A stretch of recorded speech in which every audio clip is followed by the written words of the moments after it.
And it's like some idiot so want to stop them from get a piece of the pie. Oh, I'm to the disrespect, could go and die. Hear me now?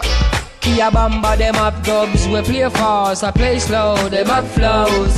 Like nobody knows, them kill sound, a sound clash and dance all. And mash up stage shows, but some guys don't recognize and realize. So them up them own style, a long time them they are now, them not just... Welcome back. Only Friends on a Power Day here. As I've said, I'm super excited for this one here with this man next to me. I guess when I started this, I really wanted to capture awesome stories. And as soon as I properly connected with you, TJ, just a few days ago, I knew that this was going to be super fun and, you know, exactly the kind of campfire story, or I guess considering it's Alaska, crazy bonfire story. Jet A bonfire. Yeah, that we're looking to capture. So it's an honor and a pleasure to have you here, mate, I guess. It's an honor to be here. Look, of the people that you've already had on the couch, you know, I'm honored just to be put amongst the faces that you've already put on this. So it was a quick and easy decision to come down and have a chat with you for sure. How lucky am I to have you just down the road? So, yeah, I guess, mate, you obviously have as I mentioned, a lifetime or several lifetimes of stories to tell. And as I said, the second I connected with you, I could kind of tell that you were super passionate to tell them. So that instantly frothed me out and knew that I was onto an absolute winner of a storyteller. So without further ado, Matt, I don't want to miss a thing. You're obviously a Canuck.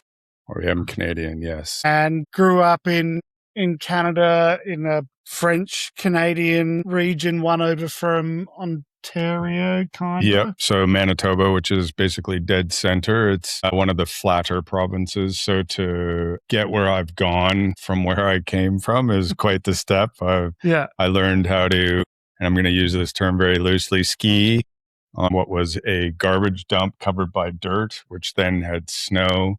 Manitoba is also really renowned for how cold it gets. So I grew up when it was like minus 30 to minus 50 during the winter. And I honestly couldn't wait to get out of there once I was old enough to go. Brutal cold. I'd try and explain it to my kids and it's not even fathomable. Even saying it, you know, standing out on the side of a highway, waiting for the big yellow school bus to come collect me with semis going past me at 100 kilometers an hour.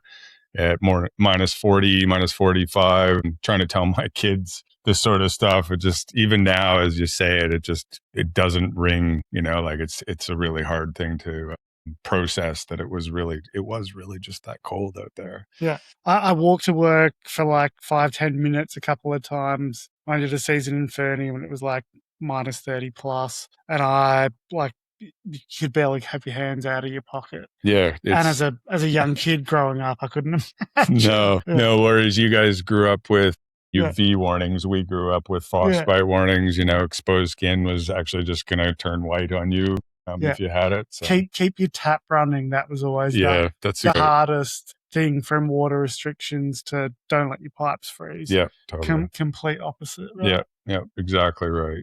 But yeah, so I learned how to ski again just through like a school trips and stuff like that up to this local hill. It's called Spring Hill in Manitoba. And when I graduated, I wanted to get out of there. And so I'd moved around quite a bit as a kid and then decided that I wanted to go to Banff in Alberta. And good choice. Yeah, it was an amazing place. My parents actually were living out in Edmonton while I was in Manitoba, and they said, do you want to come out to Banff? We'll meet you and we'll fly you out and we'll do a week there in this place. And I remember walking down the street in just the middle of winter, Christmas time, you know, just the most magical place and atmosphere that I could ever just even remotely imagine. And I knew after that trip, that was obviously at Christmas time, and I think I was back in Banff by about May with a few $100s in my pocket.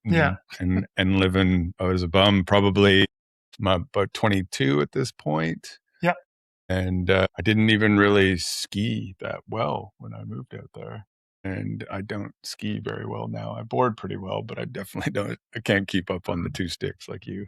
Yeah. Yeah. Yeah. So it was, So you just kind of fell in love with the beauty and the vibe, really. It was really just the Yeah. vibe of the place. Everybody I met was really jovial. I'd always felt like a bit of a, kind of an outcast as a kid. I was always in trouble. I was always in the principal's office. And then when I moved to Banff, I really felt like I was surrounded by a lot of like-minded people that had, it was really just full of weirdos and people who were, and everybody was just happy to know everybody. There was no like differentiation between you and me. We were just there for the exact same thing. Felt like you belonged. Yeah, that's right. I did. It was the first time that I really felt like I belonged somewhere, and it really stuck with me. Isn't it amazing how ski towns do that? Because just everything's so intense and you get to know everyone, everything so quickly, everything's so intense, but it's just something that always sticks with you. But I think there is a real difference between visiting a ski town and not being part of that, I don't want to say the industry because I'm not in the industry at this point. It's more just about this like camaraderie between everybody. Everybody was just there for the same reason, and I didn't even know I was there for the snow at that point. I'd actually moved there to the first job that I had was supposed to be going to ride trail rides on horses with a company, and they couldn't start me straight away. So I ended up working for Sunshine Village on the gondola. I had to be up there at 5:00 in the morning on the corner station at Sunshine, and they had to do a safety check first thing in the morning. And then that was from like 5 till 5:30. And as long as there was nothing wrong, which generally there wasn't, then I would curl up on the floor around the heater and wait for the actual gondolas to start actually going. And then that just kind of fired up that bug for me. Yeah. So from just, I guess, falling in love from there, like what happened next, mate? Like where did it all turn to a little bit more of a passion? And I'm guessing like snowboarding may have had a big... Well, you know what? It was, and those who know me know, it was a girl, the Australian, girl who had come over, and she'd already been there a year previous to me and had a group of friends. And then she had to go home to make some more money. And in that time, I had then met those group of friends. And when she came back to go and do the next season after that, that's when we met and started flirting with each other. And we weren't really dating at this point, but we decided one day that we were all going to go up to Lake Louise and go for a ski. And I was pretty pumped, to go with this girl who I kind of thought was pretty cool herself. I was like, all right, I got to go do up. And I was awful. Beautiful accent, no doubt. Yeah. I mean, for me, I'd already met a few Aussies by this point as well, too, just being in Banff. But she was there to ride, and that was it. She wasn't working or anything. And I thought that was a pretty cool life. Yeah. So early on. Yeah, early on. And so we decided to go up to Lake Louise and put on some skis. And it was a really big powder day. And she loves to say to people, like, we almost didn't have a relationship because we were in a place, if you know, Lake Louise, there was a place called West Bowl. Yep. And it was fresh, knee-deep pow. And I just kept falling over intimidating. Over and over. And she has reminded me numerous times that, she'd look back up at the mountain and I was getting super frustrated and I was getting like upset. And I was like, oh, I just want to get this and I want to show this girl I'm really digging it. And she likes to say that we just about didn't make it as a couple because she's like, it's that rule of if you are a skier or a snowboarder, you have to find a partner who actually does those things as well too and enjoys them. And at this point, I wasn't quite that. So I finished that day and we still managed to be hanging out a bit, but I really dug her. And so I was like, what I'm going to do is I'm going to go and learn how to snowboard. This is early 90s, probably around 93, 94. And snowboarding was really just starting to, gain some traction. And I went and I think I actually borrowed her snowboard. And Perfect. She's 40. She's like 46 kilo and not very tall. And I grabbed her board, which probably didn't suit her either at that point. Yeah, But in those days, that's probably perfect for you. yeah, that's right. So I grabbed this no-name board that she had actually spray painted because it was orange. And I think she spray painted it black. And I went with a friend of mine we spent about 3 days just going up, and had a little flask in the pocket. We spent our days the first 2 days on this green run at Norquay at Banff.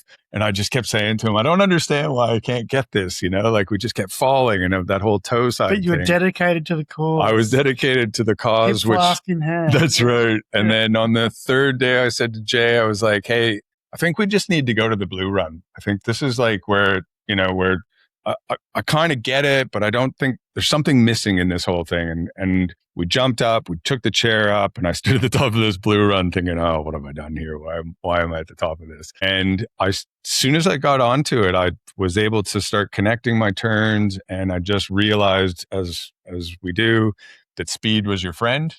And the faster that I went, the easier it actually became. Throw your weight around, push the board around a little Physics, bit. Yeah. Yeah. And obviously at this time, the equipment is, for lack of a better term, it's garbage. We're like in stiff boards, no flex, big piece of plywood, boots that are pretty much just Sorel, with a ski liner inside. Yep. Oh no, it didn't even have the ski liner. It was just a really shitty rental boot that I was in. Yeah. But that day is really, honestly, if I look back now, that's the day that just hooked me. I was just like, and yes, I really liked this girl at the time, but it was just this, you know what? This is clicking. Yeah, this is clicking. Feeling. I get it. Yeah. And so from that point on, we fast forward a little bit more. She invited me to come back to Australia. She said, oh, my family owns a ski shop. And I was like, at that point, I was like, what are you talking about? Why do you have a ski shop? She's like, we have mountains. And at that point, as an early 20, non-educated and the rest of the world sort of stuff, I only pictured Australia as beaches and topless women. And, I thought this is going to be a great trip. Yeah. And so I flew down to Australia for my first year and was quite surprised. And actually that year we went to Buller for the first time. And I remember standing at the top of Burke Street, and we'd actually had a pretty decent snow. It was probably about 20 or 30 centimeters of, decent snow. And I just looked down the run and I was like, how do all these people learn when there's a moving forest going on around them? And, Bullard, when it's open, it's amazing. It's a beautiful mountain with a beautiful scenery. And I'd never skied with gum trees and that sort of stuff. Different experience. Full different experience. But so I stayed my year. I did my year visa down here. And then in that time, we decided that we were going to start kind of going back and forth. I was working in hospitality at the time, making at that point, early 90s, probably $6 to $8 an hour, and then tips. But I worked out that down here for that exact same job, I was getting about $25 an hour to $30, depending if it was a Saturday or a Sunday. And I was like, okay, I can see if we just work the winters down here and work our butts off, we can actually fund doing nothing over in Canada. Yeah. And so probably for the next, I want to say like 7 or 8 years, we basically just did that. We'd come back to Australia. I worked for a ski shop on Hardware Lane in Melbourne called Rider Plus with who is now my best friend, Mark Bristow, who runs Nitro Snowboards. Yeah, Bristow. Yep. And he gave me my first shot. The guy who owned the shop, David Rauch, was actually importing a Canadian snowboard brand called Option Snowboards. Yep. And that all kind of just happened organically. Obviously, having somebody who sounds like me and selling a Canadian snowboard was, perfect. And so me and Mark became the reps for Option Snowboards, which we did for the next couple of years, going to trade shows and going to all the demo days and having an absolute blast together. History right here. It is history. It seems like yesterday, and I'm sure Mark could say the same thing, but it's a long time ago that all of this happened. And then at some point in there, and Mark was always super keen. He's like, look, I know this is what you do. You guys work hard, play hard. So you go do your thing in the summer and then come back and you got another job when you get home. Just works with there's nothing better. I think if you really want to be in our industry in Australia, you really got to go and learn the other side and try and balance, because it's really hard to build a career with just trying to learn from this side of the hemisphere. Totally. And I think, look, and at that point, honestly, I'm going to say, when I first started with Mark, I'd probably only still been riding 3 or 4 years, but I was, Passionate. super passionate, super enthusiastic. We'd been living, myself and my wife, Mon, had been living this amazing life and really had built this thing that we were doing where we would come back here, work really hard. I was actually working at the ski shop, and then I was washing dishes. And I remember, and this was purely just to clear credit cards, get a bit of funds on top. So we would, and at that point, we only had $5,000 limits on our cards. So we would clear those off and then start building some cash on top of that. But the only way to do that was to have 2 or 3 jobs at a time. So I would finish working at the ski shop, and then I'd head down to this restaurant and in the middle of the CBD, and I'd wash dishes, but I have my headphones on, and these are like the foam headphones, before headphones were headphones. And I had this massive poster of Jeremy Jones right in front of my dish pit. And I just sat there and just like, the goal was clear.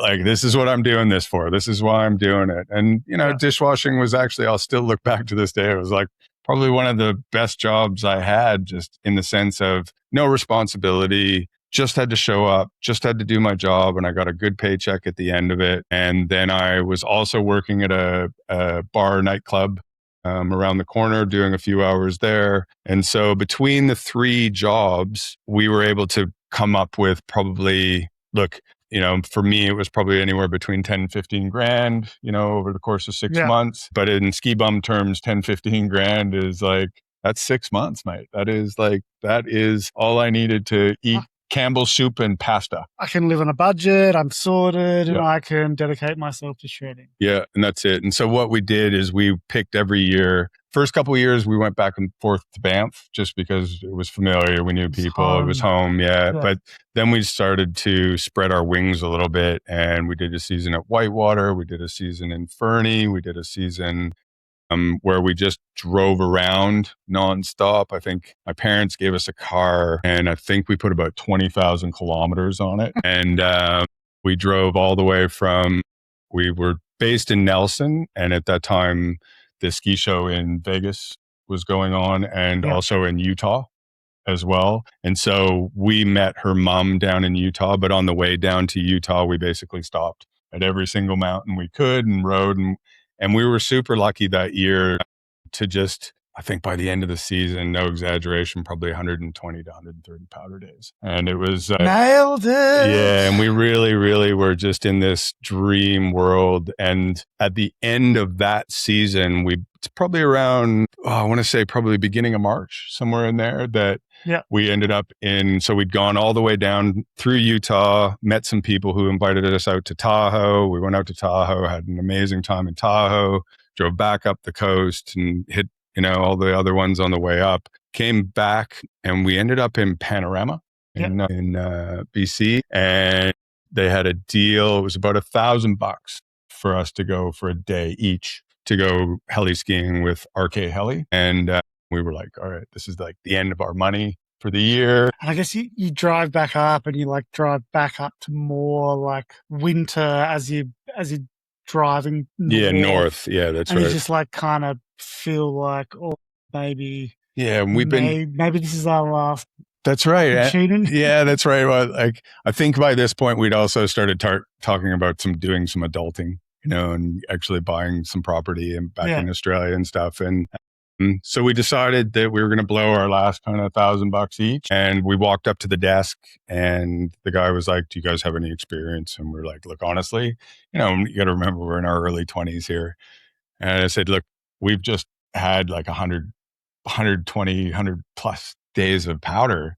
And he's like, Yeah, okay, whatever. And we were really hoping to be put in with a really qualified group of, skiers to make this experience everything it should be when you first go. And you're just dropping what's probably not a lot of money to some people. No. But at that age, when you're just like, let's experience this, that was everything. It totally was everything. And so what we did is we got into this helicopter, and I know a lot more about helicopters now. It was a 212, and it seats 12 people plus a guide and pilot. And there's a whole bunch of Norwegians who were, I want to say, in like their late 20s, early 30s, maybe. And then this one guy who he was Canadian, and he refused to use, and again, we're early 90s, so powder stuff isn't really out there yet, right?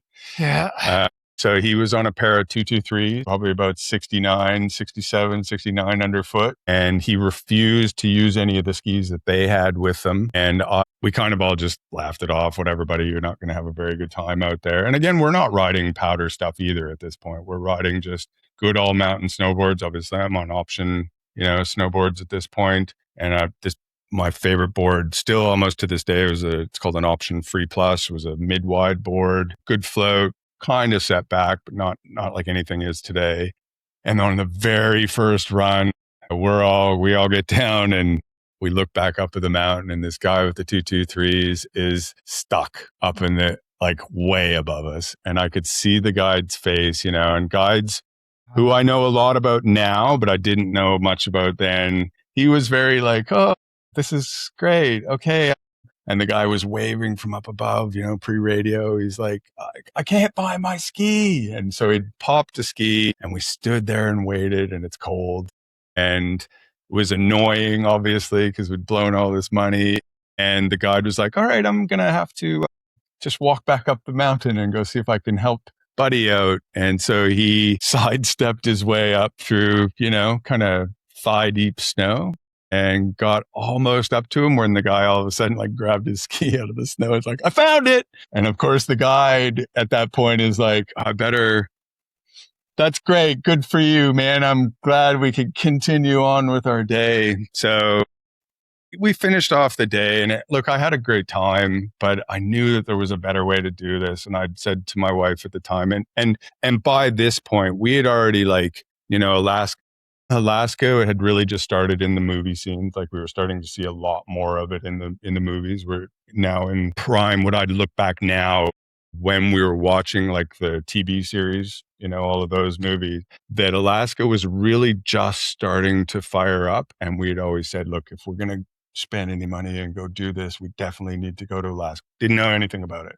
but we knew that was the pinnacle, the big wave surfing of snow. The edge. It was totally the edge. And so I just said to my wife at that point, look, if we ever do this again, I'm going to organize a helicopter so that we know who's in with us. We know how everybody rides or skis.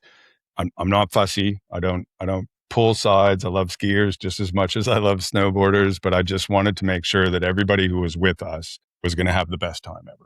Yeah. And that's kind of where we left it and came back to Australia. And I started then at that point, I was like, okay, I better go start working in the family business. We weren't quite married yet, I don't think. No. And so I went and worked at a shop in Surrey Hills that my mother-in-law had started called Ski and Board Recycle. So part of the business was secondhand gear, which she had only done because she had 2 kids and they'd grown up in a skiing family, and she didn't have anywhere to get rid of the gear. So she started this. Yeah. And so she started this business, and through that, eventually we ended up running our own tours. Yeah. Japan really, obviously, as everybody knows, just opened up a whole new season for Australians, because up until that point, winter was over. And come summertime, you were either going to Canada or to Europe. And Japan was only just like this whisper to people at that point. I guess it's close, same timeline, pretty easy, hadn't, been taken over by another English-speaking nation. So it kind of was the natural progression, and the Aussies got in there pretty early. We were the first, for sure. But there was, Clayton Kernahan, who's been on here, and some others from Canada and America who were there and were there for a really long time before Australia really settled in got their hooks into it, I for guess. sure. Yep. So there was that real quiet period, but I think, proximity wise, it was always going to be Australia, New Zealand too. Yeah, for sure. And when we got over there, the first couple of years, I want to say it was, we're now talking kind of the late 90s. And we landed in Nisiko, as most did at that point, because it was the only place that everybody kind of knew straight away. Obviously, there's so many places now, but that was really the go-to spot. And, I just remember not seeing people all day, like we could be riding just lift line after lift line after lift line and just not seeing people. So we started taking over. I think the first group we had was probably around 8 to 10 people. And it was just through the shop, just verbally, hey, we're looking at putting the trip together. Would you be interested in skiing with us? And funny enough, people wanted to go and ski with people who had been doing it a lot. It was really hard to get equipment over in Japan that was for it. Yeah. Yeah, for sure. At that stage especially, right? Yeah. It didn't come in till later when, as I've said, Rhythm and other people started to... Yeah, that's right. In a discussion we had today just about, how a couple of the Australian shops had started over there. And so there was a little bit of a, momentum going into it. But obviously at that point, that is just the trickle of when powder equipment actually really started. Because for me, a powder board at that time, I rode a 169 Nitro Pantera, and it was an absolute beast of a board. No flex, kind of set back. The only reason that I was riding it is because it was long at that point. I kind of always rode in that kind of 66.2 kind of range, but this thing was, up to my eyeballs and just super, super stiff, but it floated. So that was what the important part was. I'd also ride at a pretty good pace most of the time. I was one thing I really picked up on was speed and carving. And so to add that to the powder kind of, we were getting a lot of powder when we were doing the North American seasons, but not in the consistent. Yeah, nowhere near the consistency that, Japan was feeding us. And I think that's a really good point because as I started in Japan, I noticed, and like my mate, Matty Myhill, who, he rode the pontoons our season before in Fernie, and I didn't ride them that season in Fernie. I just had the Salomon 1080 guns and 130 underfoot pontoons. Yeah. And I thought the Salomon 1080 guns were fine. They were like 96 underfoot. Yeah. And I was stoked on that because they were like a metal core and they were super springy, and I was like, sweet. But then in the flatter snow, Fernie versus Nisiko, I finally skied the pontoons, and then after that I was just like, I and bought a 120 underfoot ski.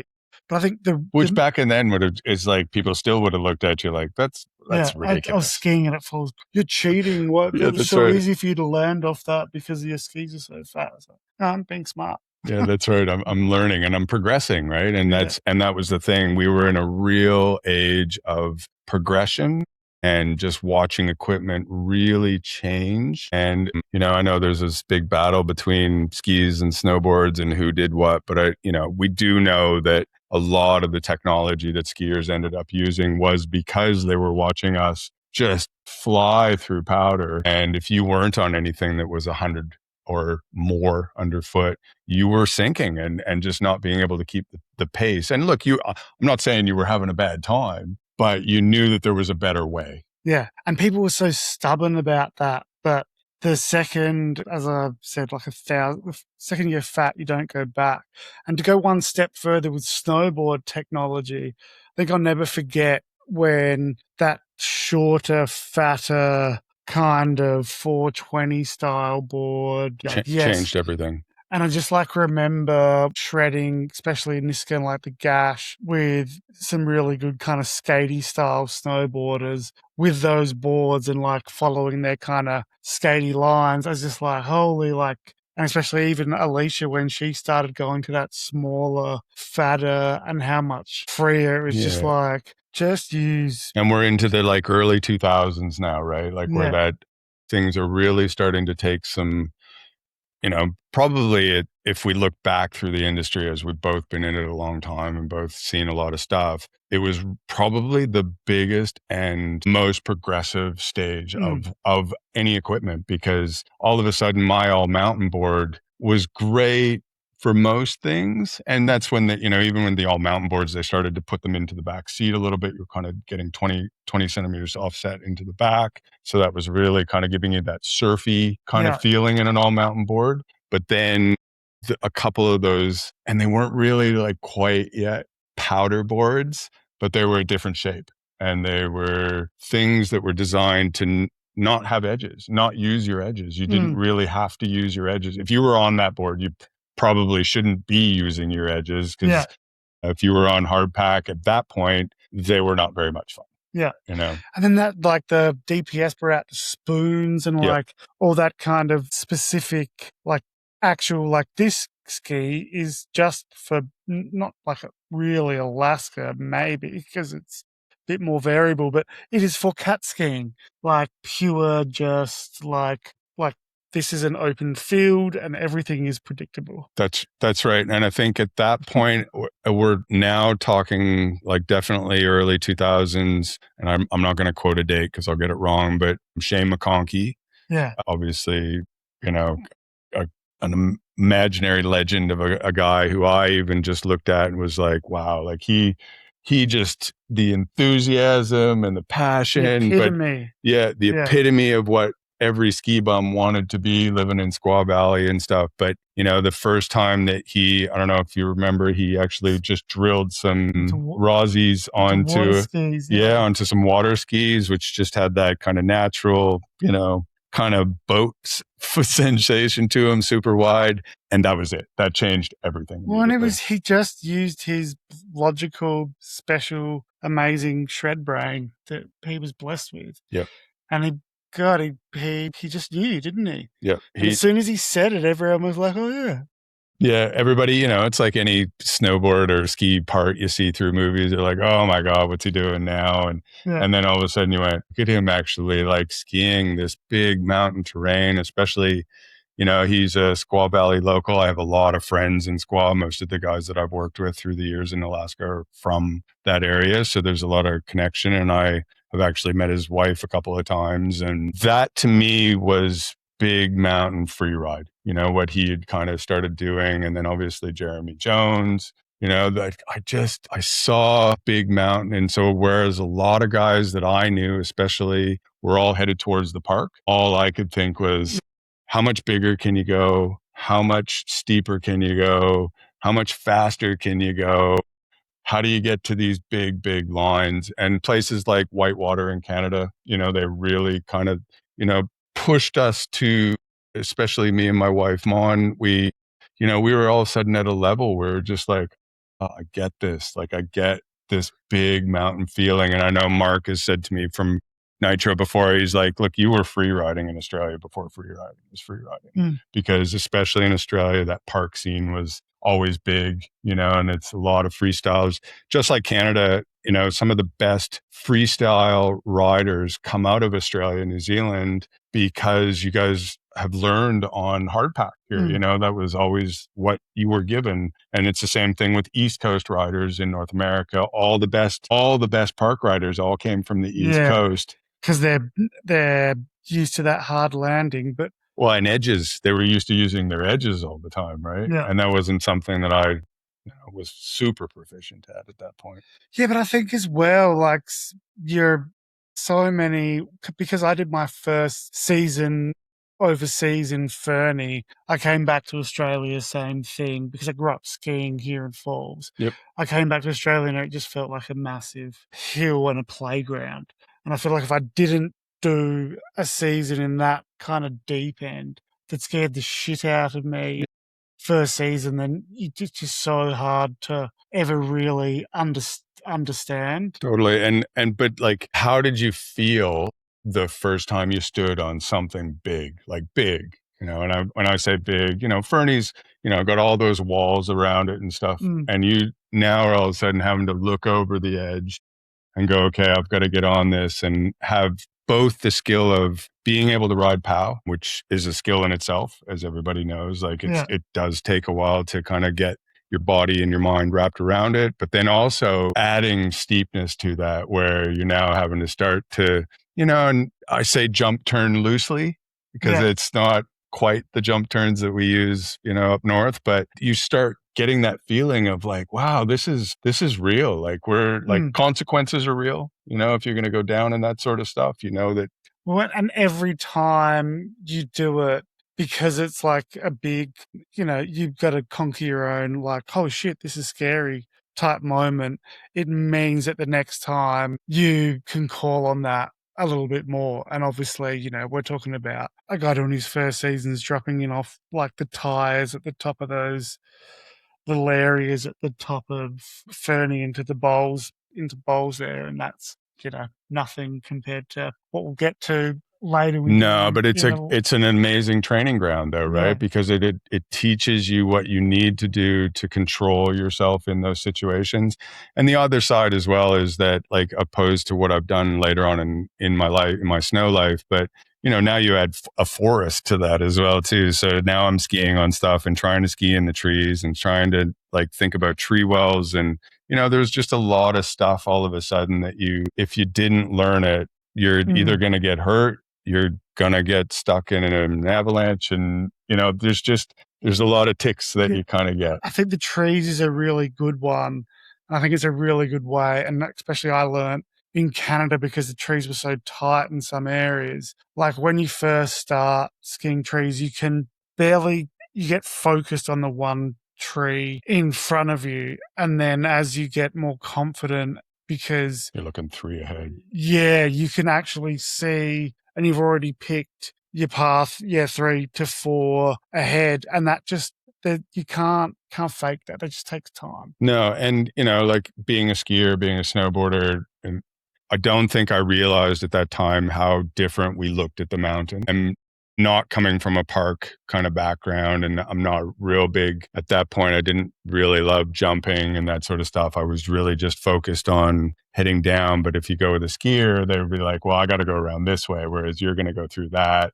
And if I tried to follow you in certain areas, it just wouldn't work. And if you tried to follow, that's right. And if I had to, I was depending on you to lay the line so that I could get to that next part. But then I would, ride that slope different than you. Yeah, like goofy, reg, heel, toe, and depending on, how you're wanting to paint a picture, everything, looks different depending on your way of seeing it. Yeah. And so that was a good training ground. And I think that's what changed when we went to Japan, because Japan's terrain, look, in general, like I'm not talking, like I know around the Hakuba area, there's some big lines down there. But Niseko in general was, after coming from Canada, like it was very similar in the sense of like you had your trees and whatnot.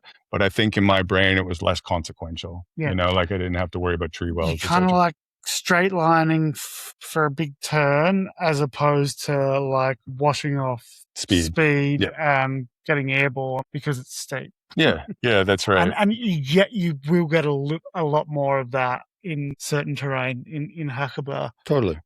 And like you still get that in Hokkaido everywhere, I guess, just in general as a massive generalization. But I think that all of those lessons that you learn, and I think if you are like myself and you and, dozens of other riders and skiers that I know, that the more you do it, the more proficient you become, the more you start looking at things differently and are able to actually take those skills kind of to a new level. Yeah, 100%. Yeah.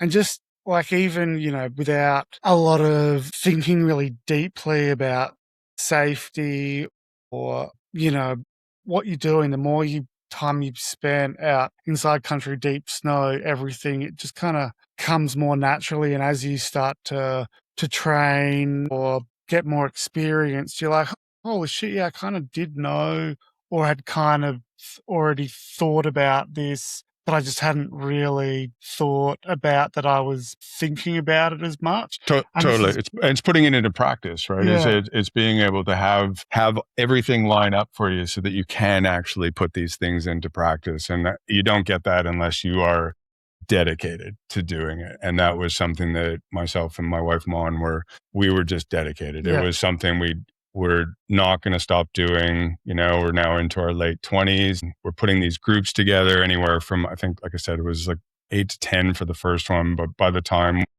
we got probably the max we were taking over is like 25, 26. And I was probably one of those, what they'd classify now as an illegal guide. I didn't really, I was over there just leading people into the places that I loved riding, but I was incredibly not just passionate, but like with the people that I was going with. And I think that's why they kept coming back over and over again, because I wasn't trying to teach them to snowboard, but I was really just trying to show them what the possibilities were of what they could do if they kind of kept going and kept going. And so a lot of our customers just kept coming back year after year. I think if I try and describe that, I'd say you're infectious, as in like you were inspiring in a way that passion shines through.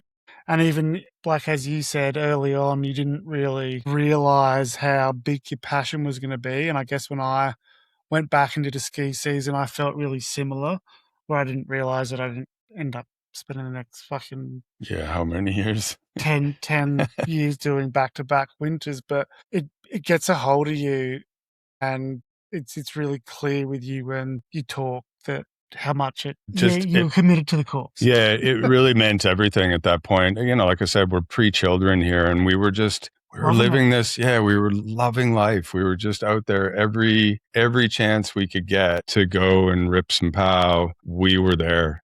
And by the time we'd kind of hit, I don't know, maybe like year 7 or 8 of Japan, we kind of looked at each other and said, I wonder if these people, and that was just like it was the tip of the iceberg for me, because I wanted to go to that next step. We're now into the era where I am watching like all the later series TBs, Totally Bored series from Matchstick, and really like looking at these lines that these guys were taking in Alaska, Mendenhall Towers and Valdez and everything else, and thinking that is what we both, both me and my wife, that's what we wanted to do. Matchstick frother, that's, my first love. And he did an amazing job at making people froth, for blending that humor and just watching some of these guys, because it was a real blend. Park back then was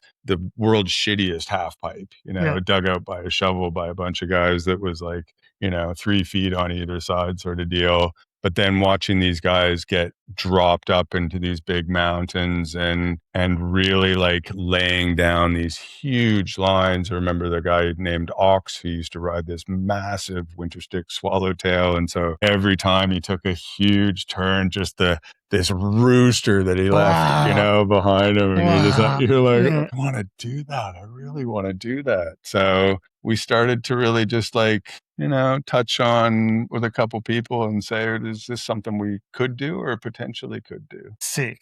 Well, I just think that's awesome. It's just like not really one extreme to the other, but kind of like it kind of really is, because Alaska's just such a huge frontier, and I guess it's just so vast and endless. So how did it go from there?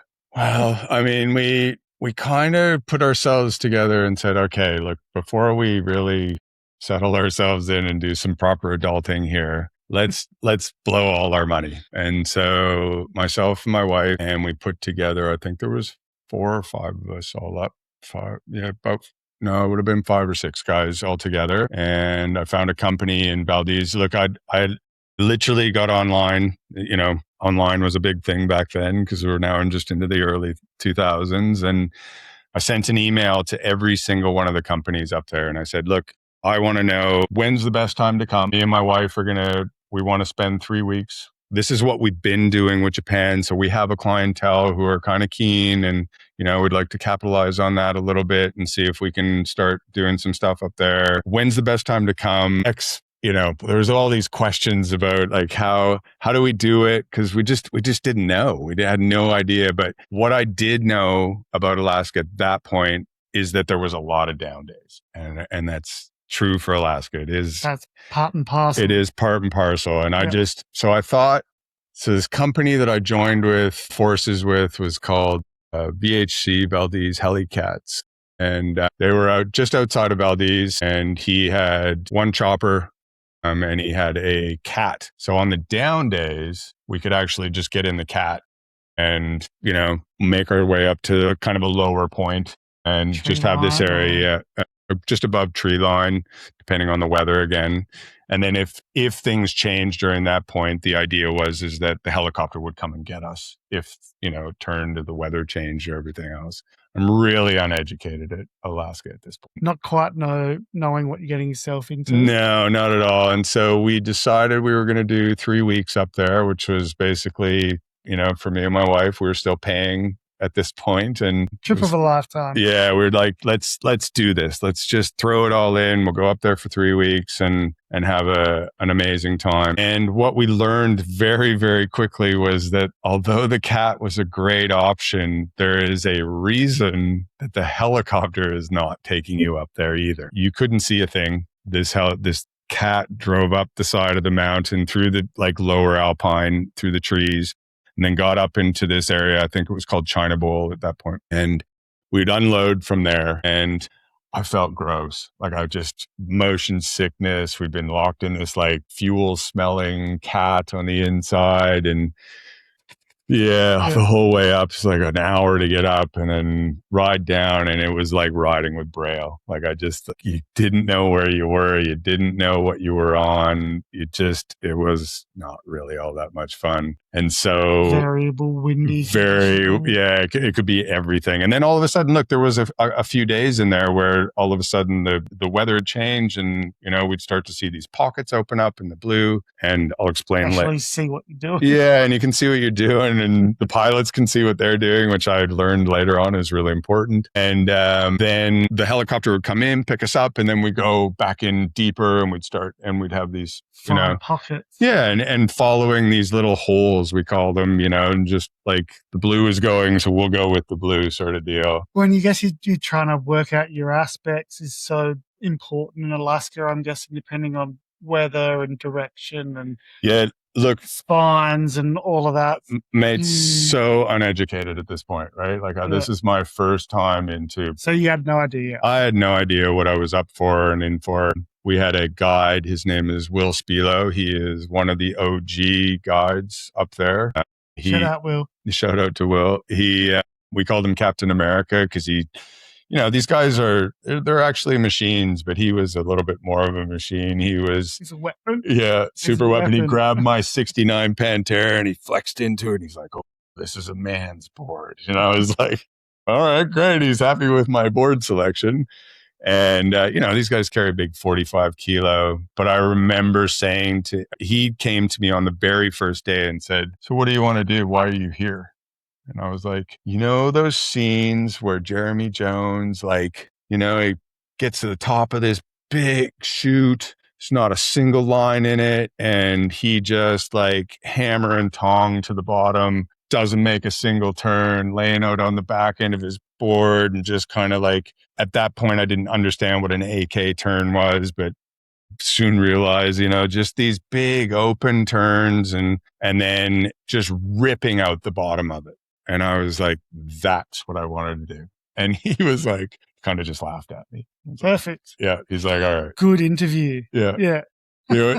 Good for you. And so I think what happened over the course of the next couple of weeks and we had a really good run that first year. We rode a lot, which doesn't happen a lot up there. And we were able to kind of prove that, we were riders, and we didn't really have a lot of Abbey experience at this point. And we were using what was called an avalung at that point, which is like a snorkel. Yeah. So it was your backpack. And so if you did get covered, you were supposed to be able to grab it, put it into your mouth. And if you got buried, just breathe through this and stop the pocket. It stopped the carbon dioxide from forming around your face. I mean, you're supposed to come in and kind of create a little bit of an air pocket. And I think the idea is that it expelled at your back, behind your backpack. Give you more time. Yeah, and give you more time. Sorry about that. And so we had one of these strapped to us, and obviously wearing our beacons and stuff. And over the course of the time,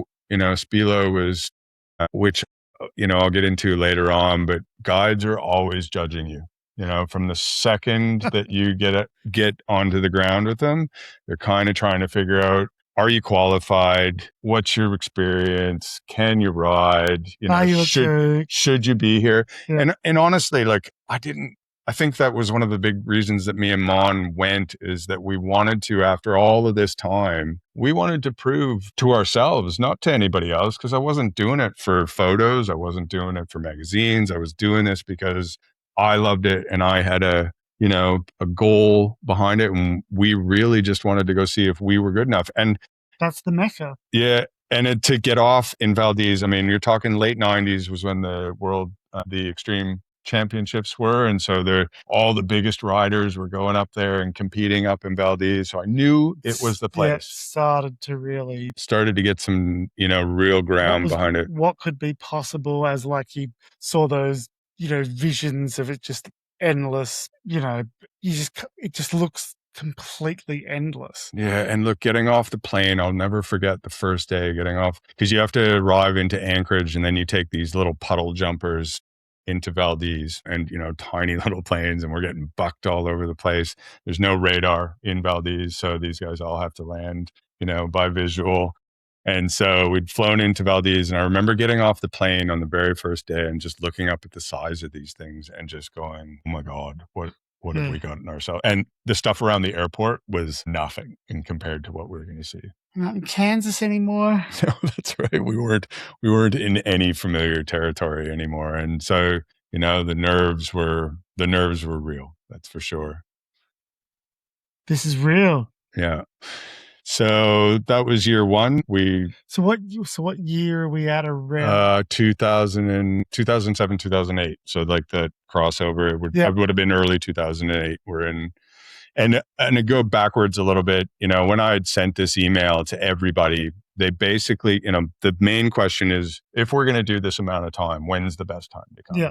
And every single one of those operators came back and said, there is no best time. And that kind of just threw me a little bit, because you're used to seasons where, like in Canada, February is, it's POW time. It is, the cold is kind of dropped off a little bit, and the snow consistency is really good. And we were really about and Japan, same thing. It was like, we were always going mid-February, because we knew that was ideal. And that was when there's a base, blah, blah, blah. There's a place, and that you're actually going to get some good POW, whether it snowed or not, and which it always did. It's always snowed in Japan for me. So when I got that back, I was thrown a little bit, by that comment, thinking, what is that? What does that kind of mean? But there was a theme across all of them. So we went back the second year. So we kind of did this first year as a tester. And just quickly, depending on where, season doesn't really kick off further north to much later, right? We're actually spring riding. So the lower 48 in the States is starting to turn into, slushy POW. A lot of the guys who I know that were going to Mammoth and Tahoe and that sort of stuff, they were there to ride some spring corn and harvest. Yeah. But then a lot of the guides especially came from California that were going up to Alaska. Yeah. And so they were patrollers or going back to winter. Yeah. And they were going back up and going, okay, well, we know that this is, and the other part as well is that Alaska is really dark, so from December through till mid-Feb, when the seasons generally start up there, you're getting 5 hours of daylight. Yeah. So it's not, there's just no time to be out into that danger without any sort of safety. And so basically mid-Feb, before then, it's no-go zone. No, and you weren't getting a lot of guys going up there. Cold? No, it's not. It's not that it's too cold, because actually the temperature up there, and one of the reasons that people who are in the know go to Alaska is because the snow comes off It actually is the same weather systems that hit Japan. Yeah. So we get, for those who are in the know, it comes across from, Siberia, Mongolia, all that. And then what happens is that all picks up, hits the Sea of Japan. And then obviously Hokkaido especially is the first land mass that it hits, which is why, Japan has been renowned for getting like 50 meters a season. And then what it does is it goes back over the Pacific, and there's a little group of islands that run off of Alaska called the Aleutians. Yep. And it kind of forces those weather systems back up into. And so what happens is the snow comes in really heavy and wet. And that's, almost the opposite of obviously what Japan is, because Japan is that beautiful dry snow. And so what happens is it collects so much moisture coming over the Pacific that it then funnels its way up into Alaska. It's going to go up really high. Yeah. And it hits these really, really steep mountains with this wet snow. And then once we let it settle, the moisture actually gets drawn out of it. And so it's called a maritime snowpack. Yeah. And so now you can get onto stuff, the average avalanche pitch is 35, 45 degrees. That's kind of where this standard where you go. But up there, it starts at around 45 is where it actually starts to stick, and you can ride it. And I'm not saying it doesn't slide, because that would be, completely wrong. But you now aren't dealing with avalanches as much as you are dealing with slough. And that's a whole different thing.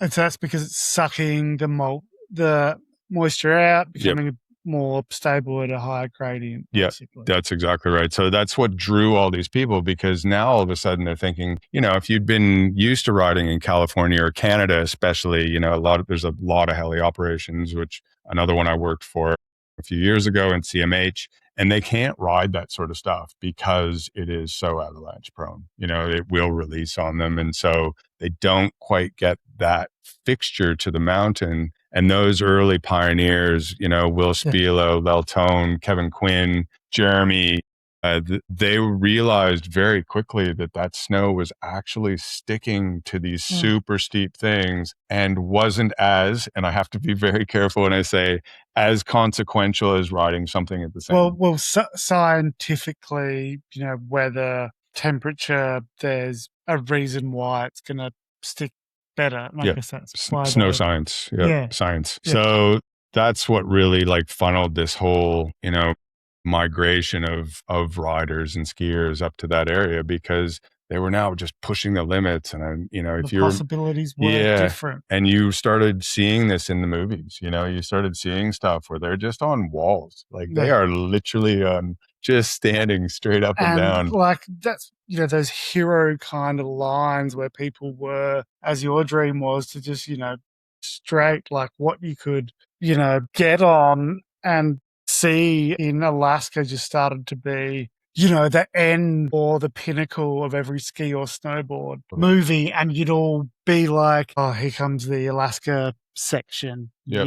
Yep. And here it is. And that change is actually since Japan became, because obviously people worked out, especially the film companies worked out, okay, well, if it's shit everywhere else, we can always just go to Japan and get PAL. Yeah, but that was the thing. It would be like the dreamy Japan section somewhere at the start of the movie. Slow motion turns. Yeah, and the chimes and everything. And then the heavy hitting hardcore chopper, Alaska. That's what pretty much every movie wanted to finish on. And as a viewer, you were just like, yay, dreamy Japan section. It's like, all right, Jesus, what are we going to see here with the big mountain Alaska? Yeah, and it was a big shock to the system the first couple of years we were up there. So I spent the first 3 weeks we did in Valdez, and then I went back with the same company again the next year, and he ended up having some fairly serious financial troubles to the point where he was asking me for 30, 40 grand to just get the helicopter off the ground. And I was looking at him going, well, I don't know who you think I am, but all of these people that are standing in the hotel right now waiting on this Bluebird day to go, we've already paid you and we need to go. And so alarm bells really started to go off with this company. And I'm just a ski bum. yeah. And I just was like, I don't want, and I felt super responsible because I'd drawn all these people up there. And look, it worked itself out in the end. But at the end of that season, so that was 2009, the end of that season, I had pretty much made the call, I need to find somebody new here because I don't want to deal with this guy anymore. He's seeming a little bit dodgy and he's a little bit behind the 8 ball on things. And I'm handing him, at this point, I'm with second year. I think I had probably 10 guys up there. It was about 10K US at that time each. And I had convinced all these guys that 2 weeks, which I still stand by, 2 weeks is the time that you need to spend up there because Alaska's a, fickle beast. Well, it's not just a fickle beast. It's a time in kind of, it rewards you for patience. And at this point, I didn't have a lot of patience. And I just wanted to ride every day. And so riding this bloody cat, on the second year, I was like, I'm done. And the cat would leave. I'd just say to him, look, because he'd say to me, oh, look, we're going to start taking at that time we were being charged for vertical. So how much we were actually riding. And I just said to him, I'd rather eat it and not pay. Right. I'd just wait for the heli and I'll sit down here. And we were on, it's like mile 7, just outside of Valdez. He had this little trailer, literally like a trailer with a couple couches in it and television and this hot tub. But we classified that it was surely man soup. And so we'd all just peel out of our gear at that point and sit in this hot tub. And there was a few of us that would just hang out and wait for the heli to, eventuate. But I'd made a decision at that point that I was gonna go start looking somewhere else. My journey wasn't over, but I knew that the cat was not the option that I needed. And again, that was like a learning process because I was sure that just having something to do on the down days, was going to be better than just spending all that money and twiddling my thumbs. And so having all these people spend, kind of 20 grand. And look, to be honest, there was quite a few of those guys that actually been with me in Japan previous. So this was kind of a crossover period where in February I was taking, this group over and I had 15 to 25 people at a time. And then I'd talk to a few of them. Do you guys want to do this thing? We're starting up in Alaska. Do you want to come up? So they'd already spent money to do the trip in Japan. And then we'd fly back to Australia until mid-March. And so we had 2 or 3 weeks kind of get the body going again. And then so would you be, yeah. Yeah. And then get back on a plane, fly. And it's like 52 hours door to door from Melbourne to Valdez. So which way did it take you?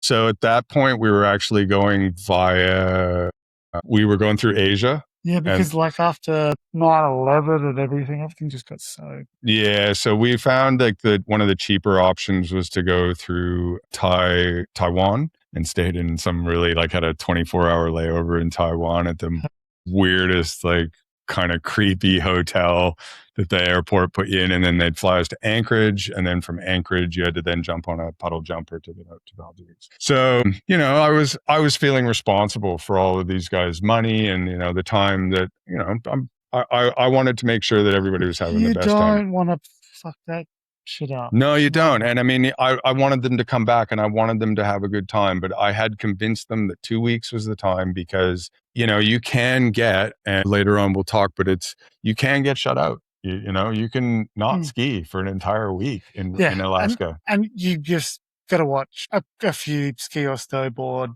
movies where people they get skunked. Totally. Yeah, and they just playing cards inside. That's right. And doing stupid stuff because especially all the pro movies at that point, it was if you weren't skiing, you were doing dumb shit. Yeah, for sure. So yeah, I think that if you're going to risk it for the biscuit, you've got to understand that for sure. Totally. And I was super honest with that part. I wanted people to understand that, it's a fickle beast, but that day you get out, you can have one day out of your entire week and it makes your entire trip because you're just your mind is just blown at what you've seen in that day, and that possibility. You've been sitting around and banging your head against the wall for days on end through a snowstorm and in that second year, actually, 2010, my wife actually had probably I've spent a lot of time in Alaska now over the years. She's probably had one of the worst accidents I've ever seen. And it was just, look,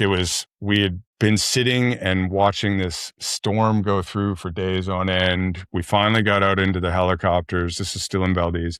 Finally got out into the helis, and my wife is an amazing snowboarder. I'll give her huge props. She rides as hard as any of the boys do, and she leaves a lot of the boys for dust. She's just as fast. It's why we've always really clicked on boards, is because we are very similar and we ride very similar, and we progressed very similar. So she wasn't, she's 4 foot, maybe 9, 10, and really light, but she rides like a demon and rides super fast, and that's one of the things that really just, when you find somebody like that in your life, and I'm sure that you and your missus have got the same sort of story, that you hold on to that. And I've ridden with so many amazing snowboarders and skiers over the years, but she is still to this day my favorite person to be out on a board with. And that's love. It was really, it added to everything else that we've been doing, is that. And that journey together, I guess, as you said, like it nearly wasn't. Almost. If I'd continued skiing, we definitely would not have been a couple. You nearly were. You were nearly shut down at the start because you weren't a shredder to conquering Alaska together. So that's you definitely were dedicated. I scored, but you were dedicated to make up for some lost time after you fell in love with that feeling, I guess. Yeah. And look, we'd always had very similar goals. Like, we knew that Alaska was the end all be all. And this experience that we'd had at RK Heli in Panorama really, like, kind of as, average as I will say it was for us, if I look back now, it really just lit the fire, that we knew that the possibilities of this helicopter thing was, it was it. And with the addition of that time of Valdez and extreme championships up there, and just watching these guys, Jeremy Jones was super young at that point and really just, ripping apart these huge faces. And so we both felt that, drive and desire to just keep pushing and keep pushing. So we had our daughter in 2000, and we went up and spent, I can't even remember how that all worked out now, but we went up, and my wife had probably the worst accident that I've ever seen. We had just finished sitting through this storm, gone out on the day. There was and I'm not even exaggerating, there was 14 plus feet of snow, fresh snow on all these big faces. And we'd already kind of knew, like, we'd already had a season. We're on, and we were all standing at the top of this little mini golf. So not a huge face. Yeah. So probably like mini golf. Yeah. So like 1,500 playground.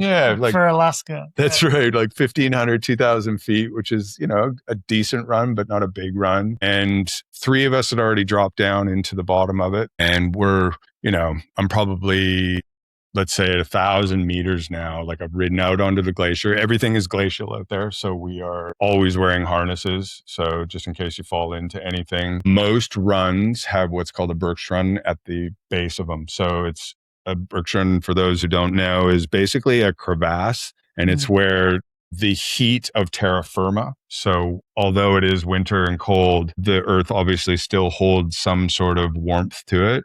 And it pushes this pocket at the bottom. So 95% of our runs have a crevasse at the bottom of them. And we have to find what's called a snow bridge over top of this crevasse. So Work out where it is. That's right. And so 3 of us had already gone down this. My wife decided at that point that she was going to take probably the hardest line out of all of us, and went a bit higher onto the Bergschrund. And it was a drop of probably from the top. So it's basically, and you got to remember, we're in like literally bottomless snow right now. You can't, like, sticking a probe down, you were not touching anything. Not getting anywhere near it. Yeah. So, but as you come off of that, there's like basically a drop where this crevasse kind of opens up. And if you are diligent, you can almost drop over it. Edge your way out. Well, it's not even an edge. It's kind of like the transition between the two because they're kind of like this. If you keep enough speed, So you want to just keep forward that. momentum. That's right. And keep that flow and go over top of it and everything should be good. And this was probably about a good, I want to say probably, 10, 12 feet, 2.5, 3 meter kind of drop down. Yeah. Nothing major because as it's one of those places where you don't really feel like you're in the air. Does that make sense? Yeah, because you're kind of blind anyway. Yeah, which is an AK rollover as well too. It's just something you also like. It's a massive brain game that you have to play because the guide will say to you, it's okay to go over this. And you can't even see what you're going on to. And you have to, that's a big trust factor with the guy that is telling you to do it. But as I learned over the years, if he sends you to your death, he's not getting any tips at the end of it. Yeah, exactly. So you have to trust in the fact that he said, look, I've looked at this from the other side.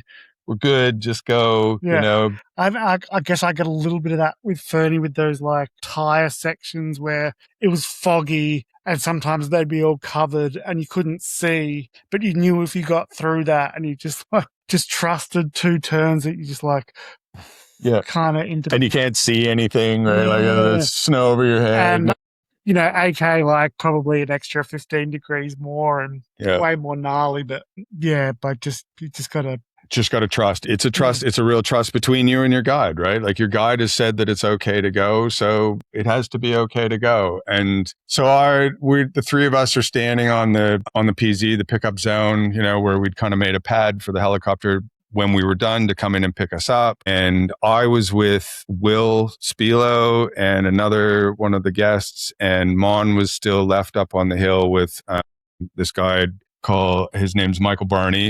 Shout out to Barney. And he wasn't much bigger than Mon. So he's a pretty little dude who carries a ginormous, big heart, massive heart, and a great guy. And he was carrying, a huge backpack and stuff as they do.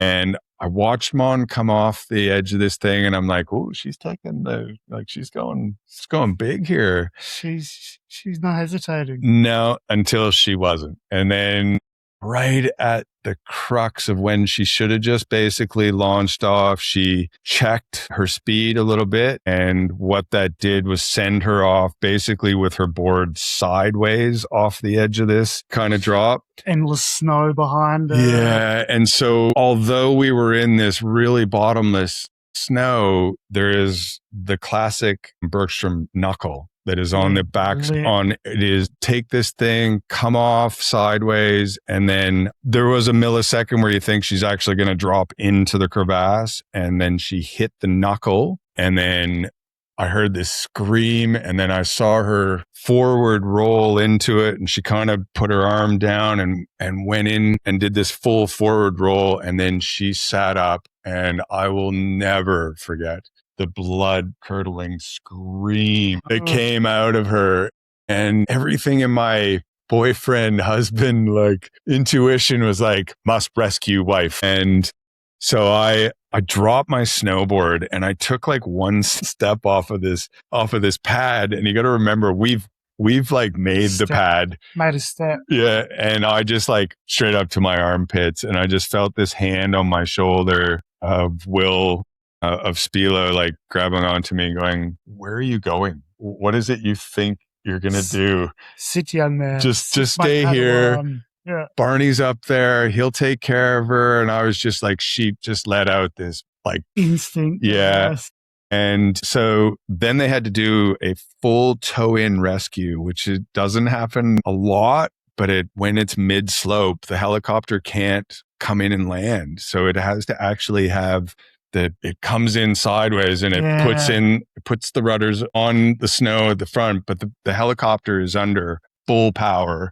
The pilots are amazing. To be a pilot in Alaska, you're at a whole different level because you have to. Yeah, it literally is, and it's the dream job for all of these guys. As I worked out later on, that's where they want to go. And so Barney had to dig out this whole section and get the helicopter in. And then in these situations, what they do is, because they're not able to put somebody in flat because there's a seat in the back, we're in A-Stars, which are four seats in the back, like one big bucket kind of seat in the back. And they basically have to rip that seat out, leave it in the snow, and then slide the patient, whoever that may be in whatever scenario, in flat so that they can, and then get them out of there to rescue. So Barney not being, super big or super tall and dealing with nipple deep snow and a lady who has now blown what we worked out afterwards, 3 different appendages. So she ended up with an ACL, MCL, ACL, PCL. And because when she forward rolled and put her arm down into the snow, she ripped her rotator cuff off. And So she's hit ice? She's hit ice, blown both knees. And that was bad enough because she's just landed, bam, sideways on this thing. And then done this full somersault into it. But this snow was I can't even explain how deep it was. And as she put her hand down into it, it just swallowed her arm right up to her shoulder. And then she went over top of her shoulder. So they just pulled it back. It just ripped her entire rotator cuff, all the muscles off.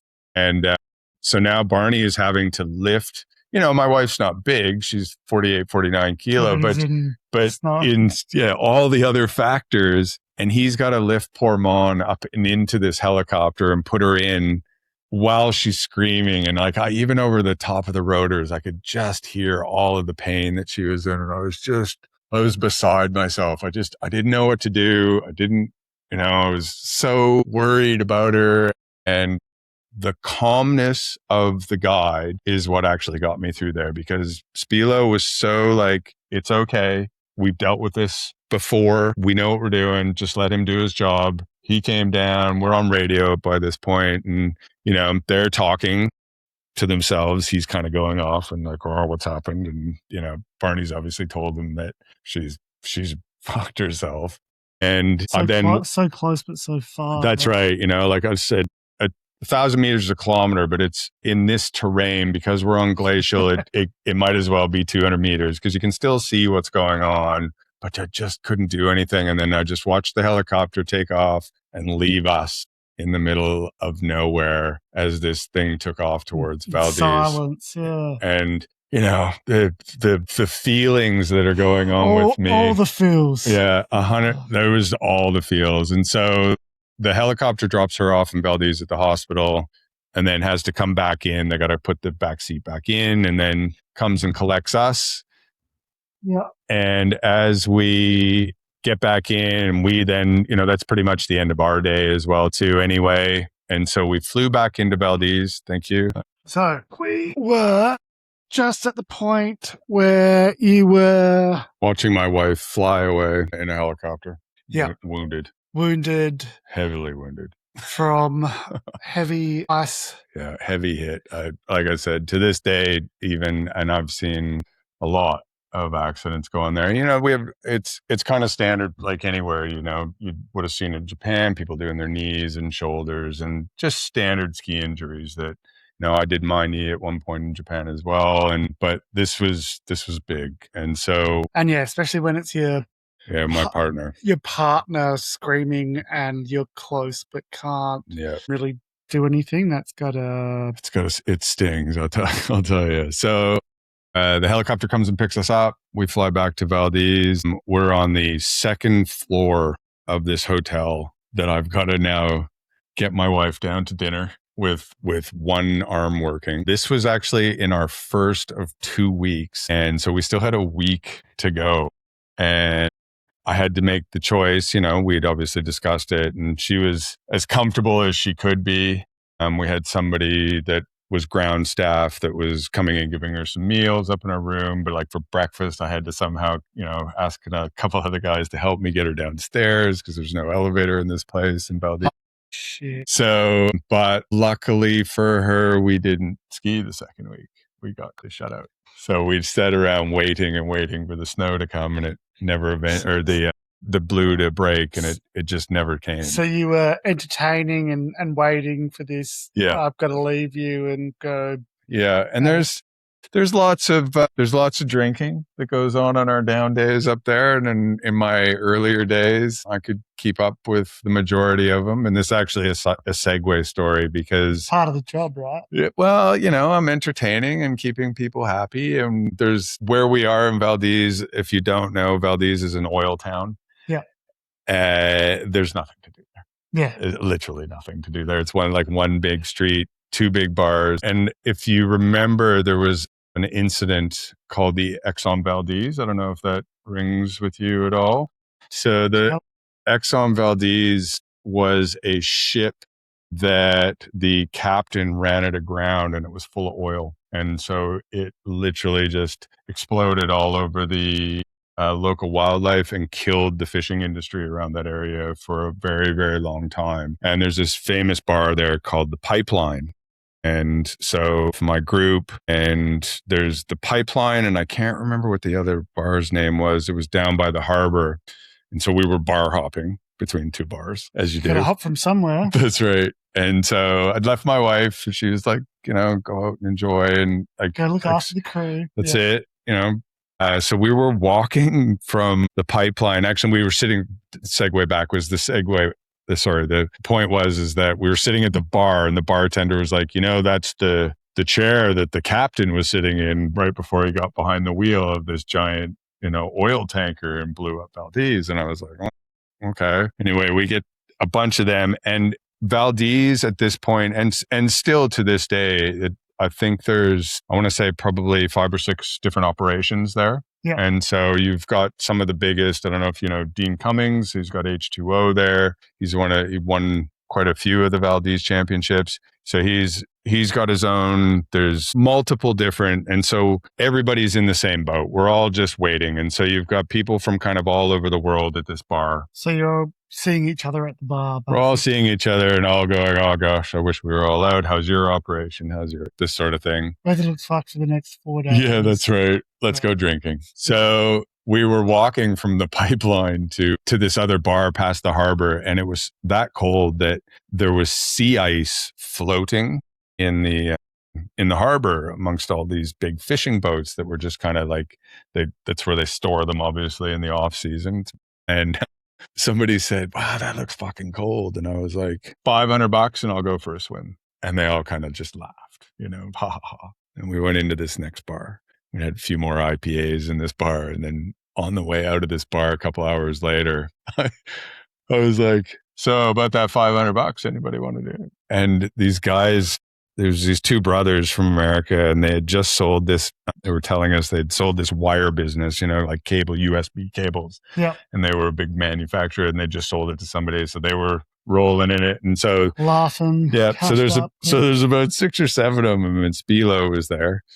And he's like, all right, here's $500 American. And I was like, sick. And I honestly, mate, I did not even blink. I walked straight down into that harbor, and the deal is that I had to swim 2 berths. Now, this is like maybe 11 o'clock at night, a lot of alcohol, and like 9% good IPA, American IPAs. Thankfully, yeah. And keep the blood warm. Yeah, not probably the safest decision I've ever made in my life, because and you got to remember how cold this water is, because there's sea ice on it. And if salt water is frozen, it's cold. So I strip right down to my boxers. I get around to the side. There's 2 empty berths. And I just I hand my phone and my camera, because there wasn't even a major good phone back there. I handed my camera to Spilo and I said, film this. And I went straight over and I just dove straight in, did 4 big power strokes, 5 big power strokes through this ice, slushy ice, popped up the other side, champion, got my $500. And I'm on top of the world, super inebriated at this point. Probably a little bit less now that I've just dove through this water. Woke you up pretty quickly. Very quickly.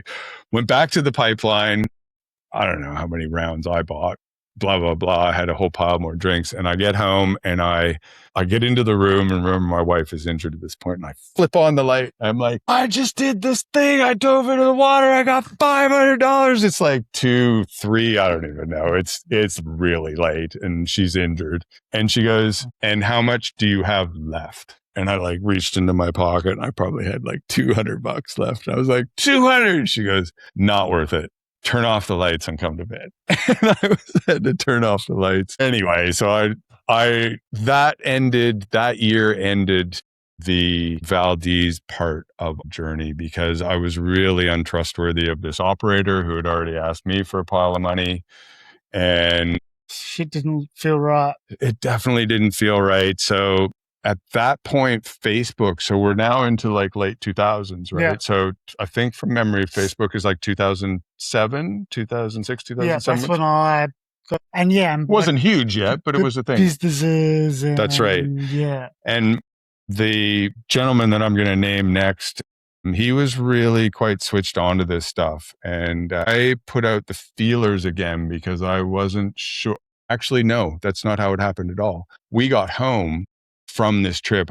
I now have to take my one appendaged wife across the planet. So did you have decent insurance and get first? Yeah. We had all the things. She actually got, from memory, she got her entire money back from that second week for hurting herself from travel insurance because they covered at that point. Travel insurance was a lot looser still back then. Because Alicia, my wife, back, it probably might have been a couple of years later, but similar thing, broke tib and fib in America, in Colorado, and got flown back and looked after pretty well with insurance. So I think that has been pretty good from what I've heard around that time. But you just, if it wasn't insurance paying for it, you're fucked. Yeah, you were. And that was, and she's really good with all that sort of stuff. I'm going to not even take any sort of claim. Admin is definitely my wife's forte. So, but we got back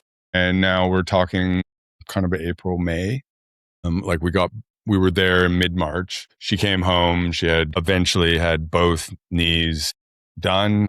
Didn't do anything with the shoulder. It was one of those injuries that just needed time and rehab and a billion times of physio.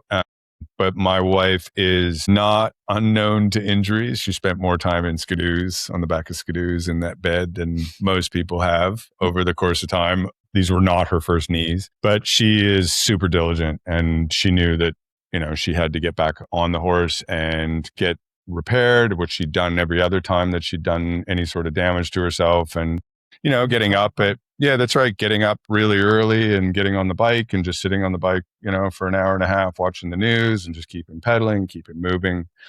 And I got an email from one of the other operators who I had obviously contacted like in the original reach out to everybody.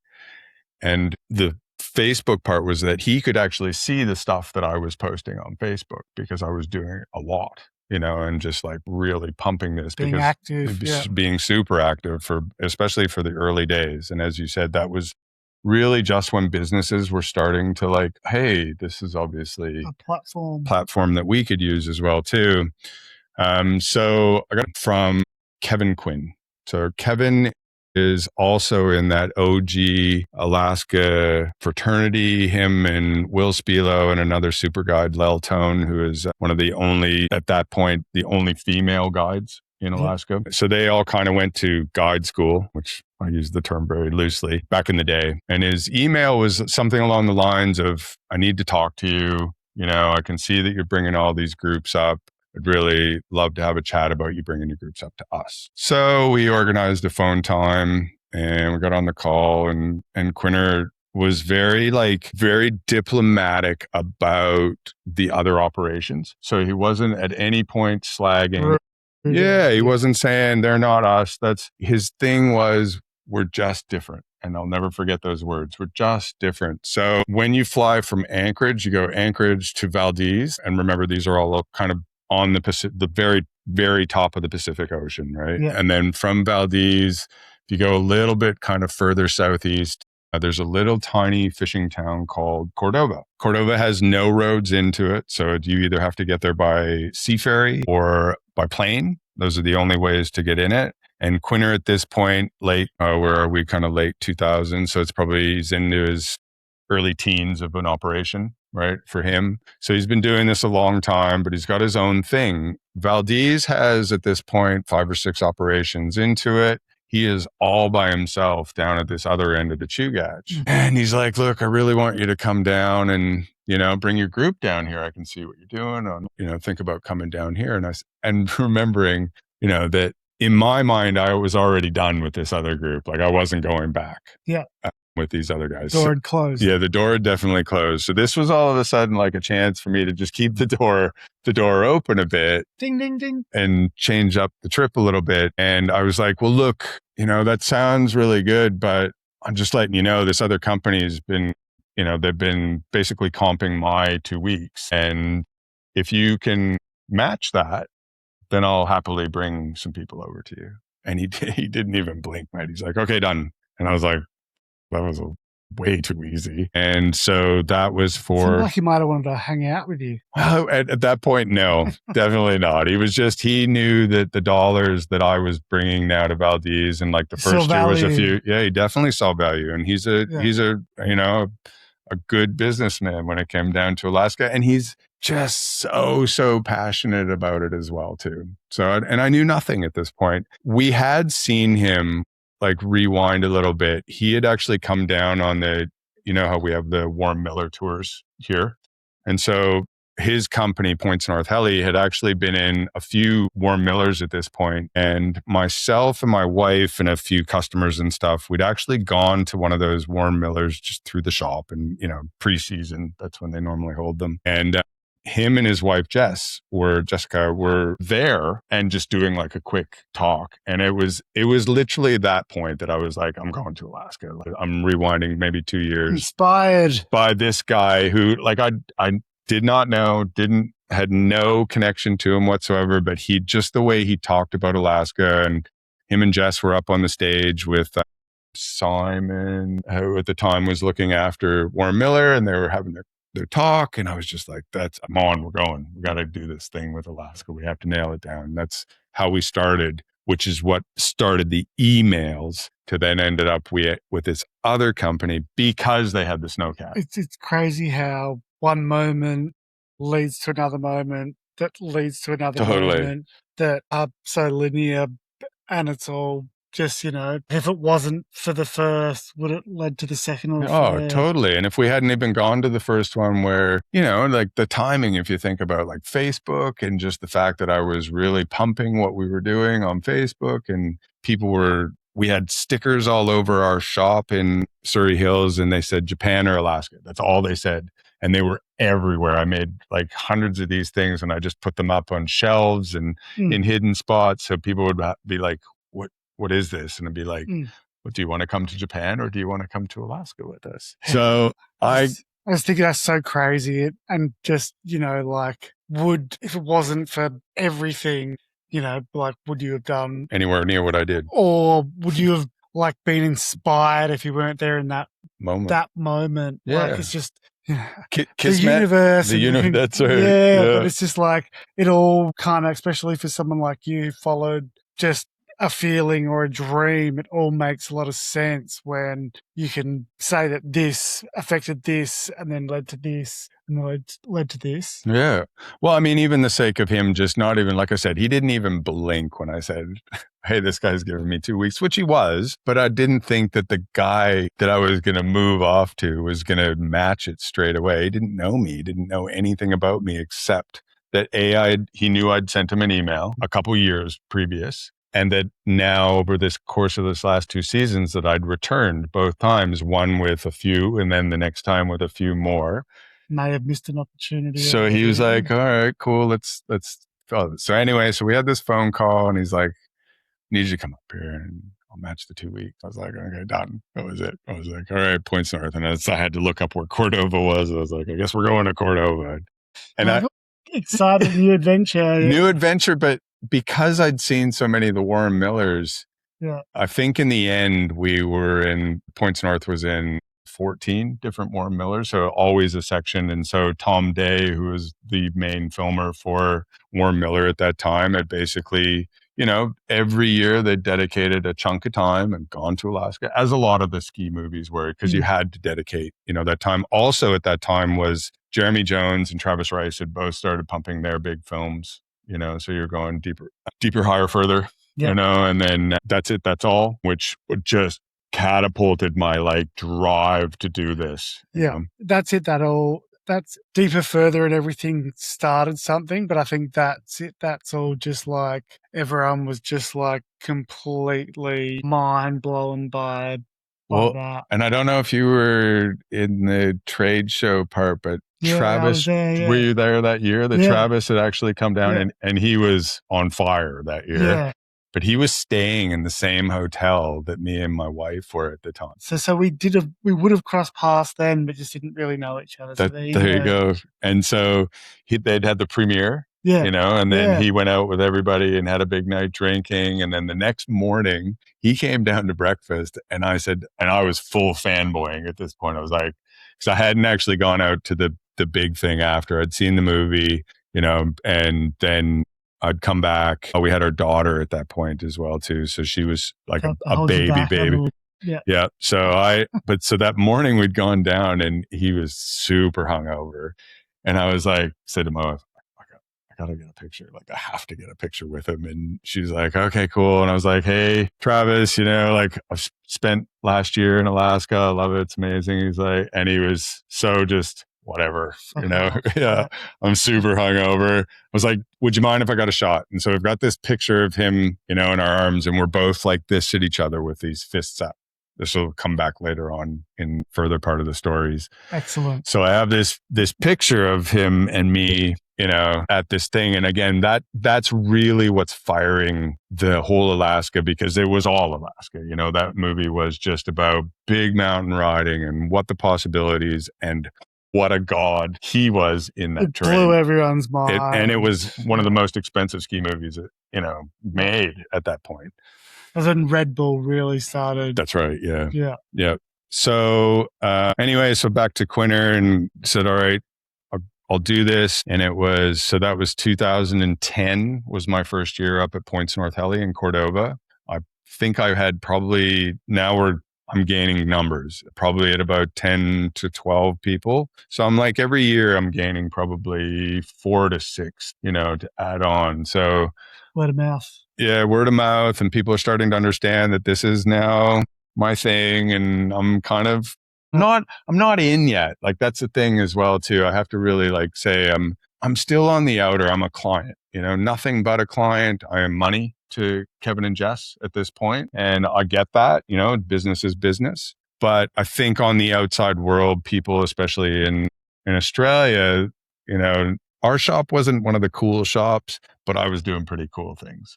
And I think a few people were starting to kind of get that gist that that's what was going on. So in 2010, in mid-March, I took my group up to Alaska. Again, it was another nightmare. It's like, I'm not even exaggerating. It's 52 hours to get there from door to door. I was exhausted. I'd actually asked him, I said, look, because it's a Saturday to Saturday program. So you arrive on a Saturday, you leave on a Saturday. And I said to him, and which is not a dumb thing, I know now, but do you mind if I show up on Thursday or Friday, just before the group, and I'll get my get my head wrapped around everything. Yeah. I don't know the op. Do you mind if I just come in a bit early? Kevin's like, okay, sure. So it was one of those nights, like I cringe every time. Like I arrive, I'm exhausted. Like I am so tired when I get there. And I arrive at probably, I'm going to guess maybe like 11 or 12. It's a down day. The helis aren't flying. There's cloud everywhere. And I come to the front desk and it's this little window and Jessica Quinn is sitting on the other side. I'm like, oh my God, so nice to meet you, going through all the niceties of physically meeting somebody. And then she jumps on the radio and she says, hey, Quinner, TJ's just arrived. And Quinner's like, gets on the other end and he's like, tell him to put his shit on. And I looked at Jess and I'm like, what? She's like, well, they're all headed to Mount Eac, which is our local, got the oldest chairlift in North America. Yeah. It's a single chair, goes up in town. And so that was one of our down day activities, which is kind of cool, is that there was actually a ski hill. Yeah. You're looking out onto the ocean. It's magic. Anyway, he's like, tell him to get his shit on. And I looked at Jess like with these eyes, like, what's he talking about? And she's like, apparently you're going snowboarding right now. And I'm not going snowboarding right now. She goes, no, I think you better go snowboarding right now. And I was like, I still need to get all, I still need to get all my stuff together. I got to, she's like, go and get it done. Get your stuff together and come down. Kevin will be waiting for you. This will be worth it. Yeah. Which I thought it was. And, now I'm dealing with and I know that at this point that Kevin is one of the OG gods of Alaska. So I'm nervous. I got to go riding with You're cooked and tired. I'm so tired. And I get in, we meet. Hey, how you going? All the niceties. Get your stuff in the bus or in the van. We're going. So I throw my stuff into the van. Hey, everybody, here I am. I just arrived the plane. We go up to Eyak and it's deep. It's really deep. It's probably got, I don't know, a good 4 or 5 feet fresh on it. And we go off what's called the dark side. And it's basically the backside of it. It's just a local hill. Local hill, local shredders, run by the community. The chair, I think, was brought in from Sun Valley, Idaho originally. So they bought it and transplanted it all the way up there. So it is literally the oldest single chair in North America is at this hill. So it's like really cool. It's like a pizza box. Yeah, exactly that. No bars, no nothing, just one person. Yes. Yeah. On this huge bull wheel, it's crazy. It's gangster. Pulling the generator to get this thing started. And freezing. Yeah. And so he says to me before we drop over, he goes, okay, we're going to drop down into this. And about halfway down, we're going to hit a traverse line. Do not, no matter what you do not drop over the backside of this thing.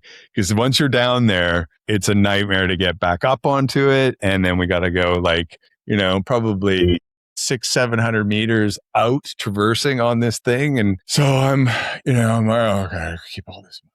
I gotta do it. And so I drop over, have some really cool, amazing turns in there.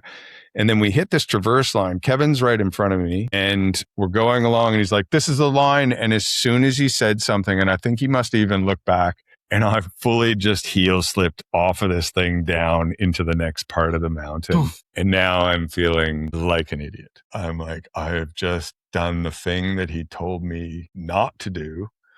I didn't want to be out here. I wasn't supposed to be snowboarding today. Why am I in this position right now? Now he thinks I'm a complete and total idiot. Rah, rah, rah. And he just kind of stood there and stared at me and watched me flounder my way to try and get back up onto this traverse line. And you have to take it off. Dude, it was it's exactly it. But there was one of the same thing, you took the board off, you dropped 2 feet into the snow, and I'm trying to dig myself up and get back onto the traverse line. And I'm sweating and I'm tired. Yeah. I told you not to go. I was like, I know. Anyway. I still have plain sweat on me.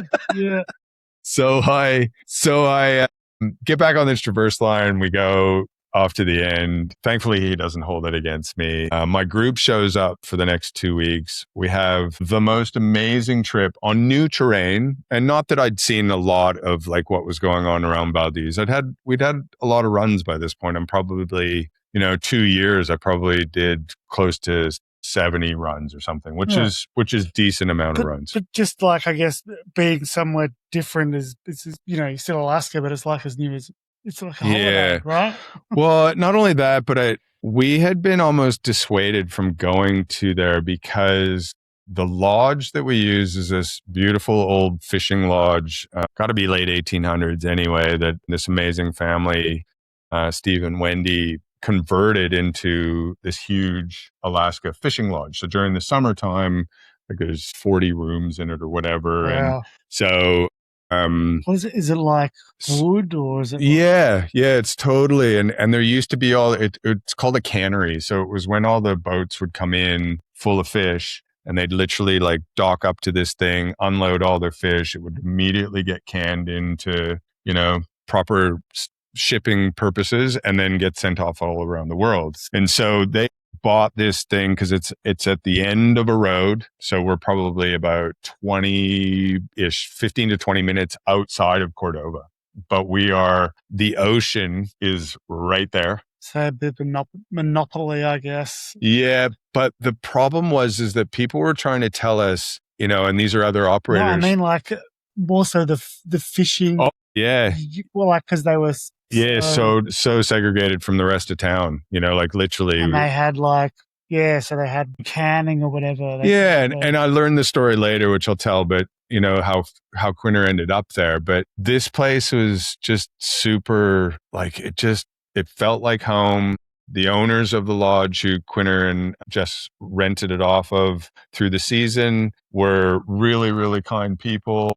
They put up with a lot of stuff with the heli-skiers over the years, as you can imagine. Maybe didn't put up with everything, but they'd have to. But yeah, they kind of had to. And then this whole product that Kevin had built, because we were on the ocean, what people were trying to tell us is that the snow is going to be different and that the weather systems were different from Valdez, because Valdez is a little bit more protected inland. It's still on the ocean, but it's in kind of more like a bay. And Cordova is like, this is the Pacific, there's nothing between us and, the rest of the world right now. Trying to tell you it's going to be kind of like Whistler, but you're like, well, if you think 1,000, miles further north or whatever. Yeah, but it was just the fact that the weather systems, I mean, you think about the ocean, you live down here before with the wave. That's right. So it's the first place that all that weather kind of comes into, right? Yeah.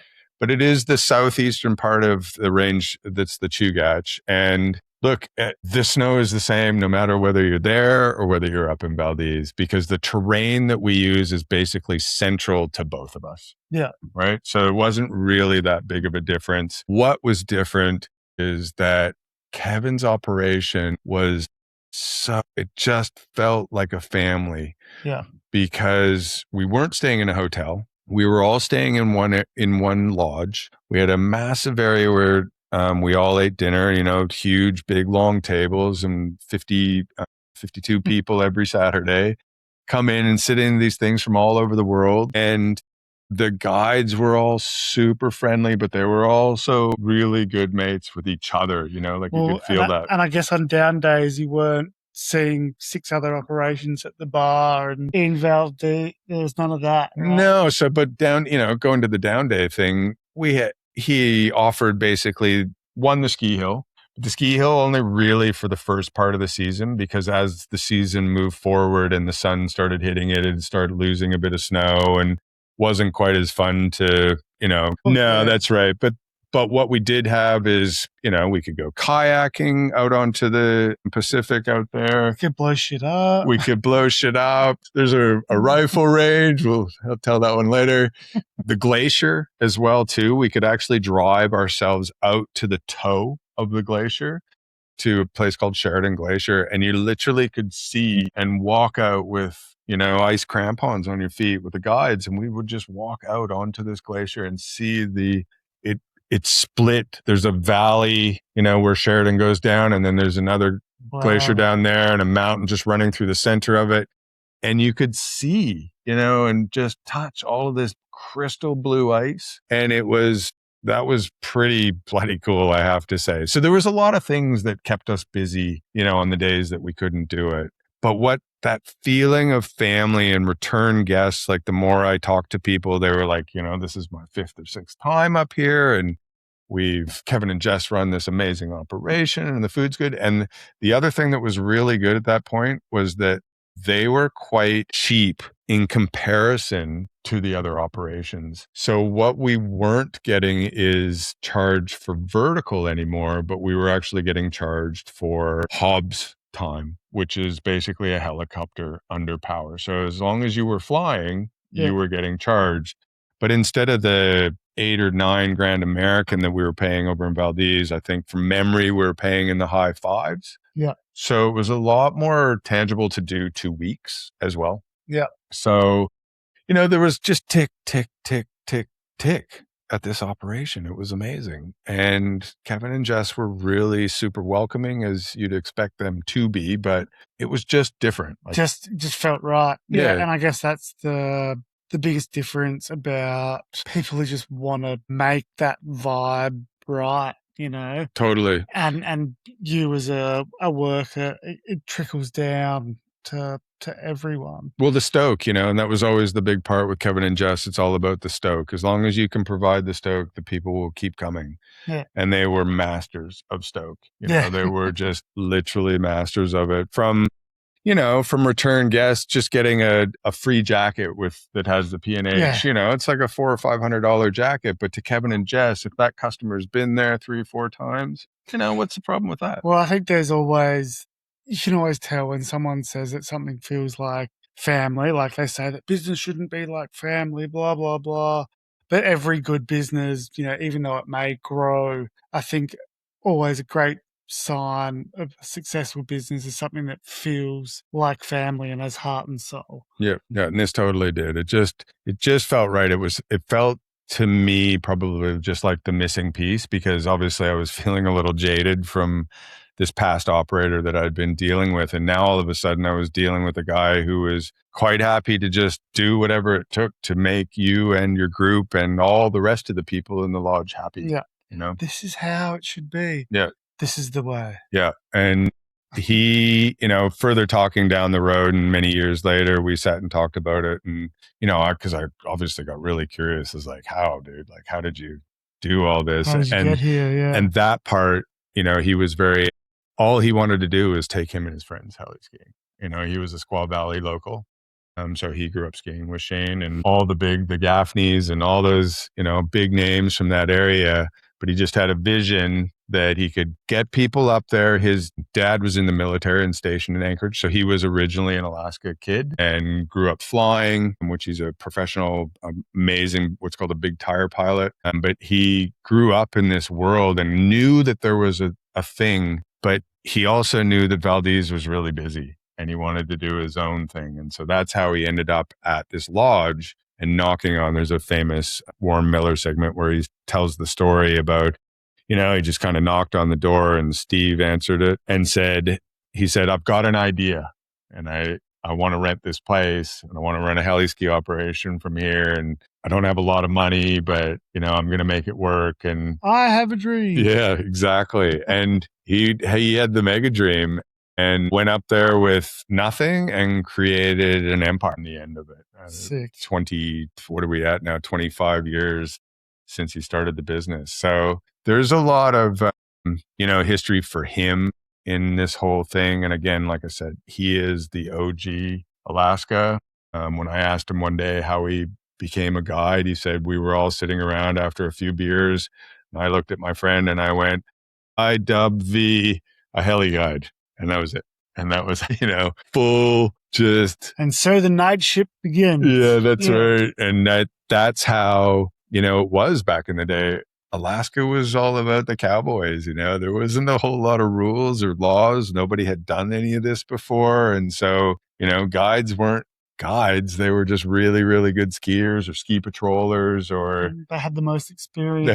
Experience out there. So, and all he wanted to do was just take his friends heli-skiing, but he just wanted other people to pay for the business. Well, and that's the thing, I guess, like back when they were knighting each other as guides, they probably knew that their instincts were, especially out in areas that they knew better than anyone could teach them. They probably couldn't put that into theory very well yet, but I'm sure that... No, and they had to learn on the go, right? Like these guys all had to learn about the snow science that goes on up there and how this face and in this direction and this area and can you do this and you can't do that. And it was all just done by trial and error. There wasn't any sort of rules to it. And Alaska was known. There was a pilot who was an old Vietnam pilot, not worked for Quinner, but out of Valdez. And in order to set off avalanches, he would lean out the side with a handgun out the window and fire a gun into the slope to try and make it slide. So, it was that sort of mentality up there for the longest time between all the operations. And it slowly just evolved into its own industry up there and its own thing. Well, yeah, I guess funnily, I kind of think it's a bit of and it's always been portrayed in a way as a bit of the wild, wild west. And it's just like, I think about, the Wild Wild West. It's just, that was the last undiscovered really part of, North America. And it took, helicopters and skiers and snowboarders, Yeah. that kind of caliber of people to kind of want to go to discover the last frontier. Totally. And these guys were the pioneers of that industry. And I mean, there's an old saying that, there's two people that move to Alaska and live in Alaska. You're either running from something or you're running towards money, because it's a big oil and fishing place and they make pretty good money up there, or you are the other kind and you're running away from the lower 48 to go off where people may not find you. So, so it was, it turned into this thing, and we returned, actually my wife after hers. So how, after the leg injury, how did everything kind of, both legs and the shoulder, should I say? So it took her 2 years of rehab to finally get everything back and going. She did the trip. This is 2011 now. So this is only the second year that I've gone up to P&H, and she went to Japan. So she did her leg. You went back to a different operation, and she had 2 years without really coming across me. Yeah, and we had our little girl in 2009, Ellie. Yeah. And so she was home with her. This is, mid rehab, and and then you had this other opportunity. Yeah. So, and we both had, we'd agreed at this point that this was something, and we were building 100%. Up. So she graciously, and I will always give my wife kudos for letting me go as many times as she did, because it was really tough on her and the family for me to be away for, I did these couple weeks in Japan, and that was kind of like, for me, it was a training, just to get the legs going again and get the powder going. And then it was also a place where I now was saying to people, if you want to come to Alaska, I'd really love you to come to Japan so that I can vet you a little bit and make sure that you are ready to come up. Well, yeah, and that's it. Like, especially even if people are really good snowboarders or skiers, if they haven't skied POW, then you're going to be found out in Niseko, that's for sure. Yeah. But you definitely don't be getting to Alaska. No, but the problem with the training is, I think for most people, they don't get the two things together, right? And so the leg of the powder. Yeah. That's right. But it's having, look, I'm happy if you've got powder experience. I'm happy to take you up there, as long as I can see that you're mentally going to be able to handle, what we call that AK rollover, where you literally cannot see anything that you're about to ride. And that's a huge mental game that you really, really have to be on, I suppose. But if you can at least ride the POW and I can see that you can ride it well, then I'm cool with you coming on it. But I think also, it's a perfect leg. You can't do anything really. You can go to the gym as much as you like, but you can't really prep your legs for POW. Could you imagine going to Alaska? So one leg. Yeah, without skiing a couple of weeks of POW, and then just being halfway down your first run and your leg starts cramping. Yeah, that's right. And so I want them to be proficient, let's say. Yeah.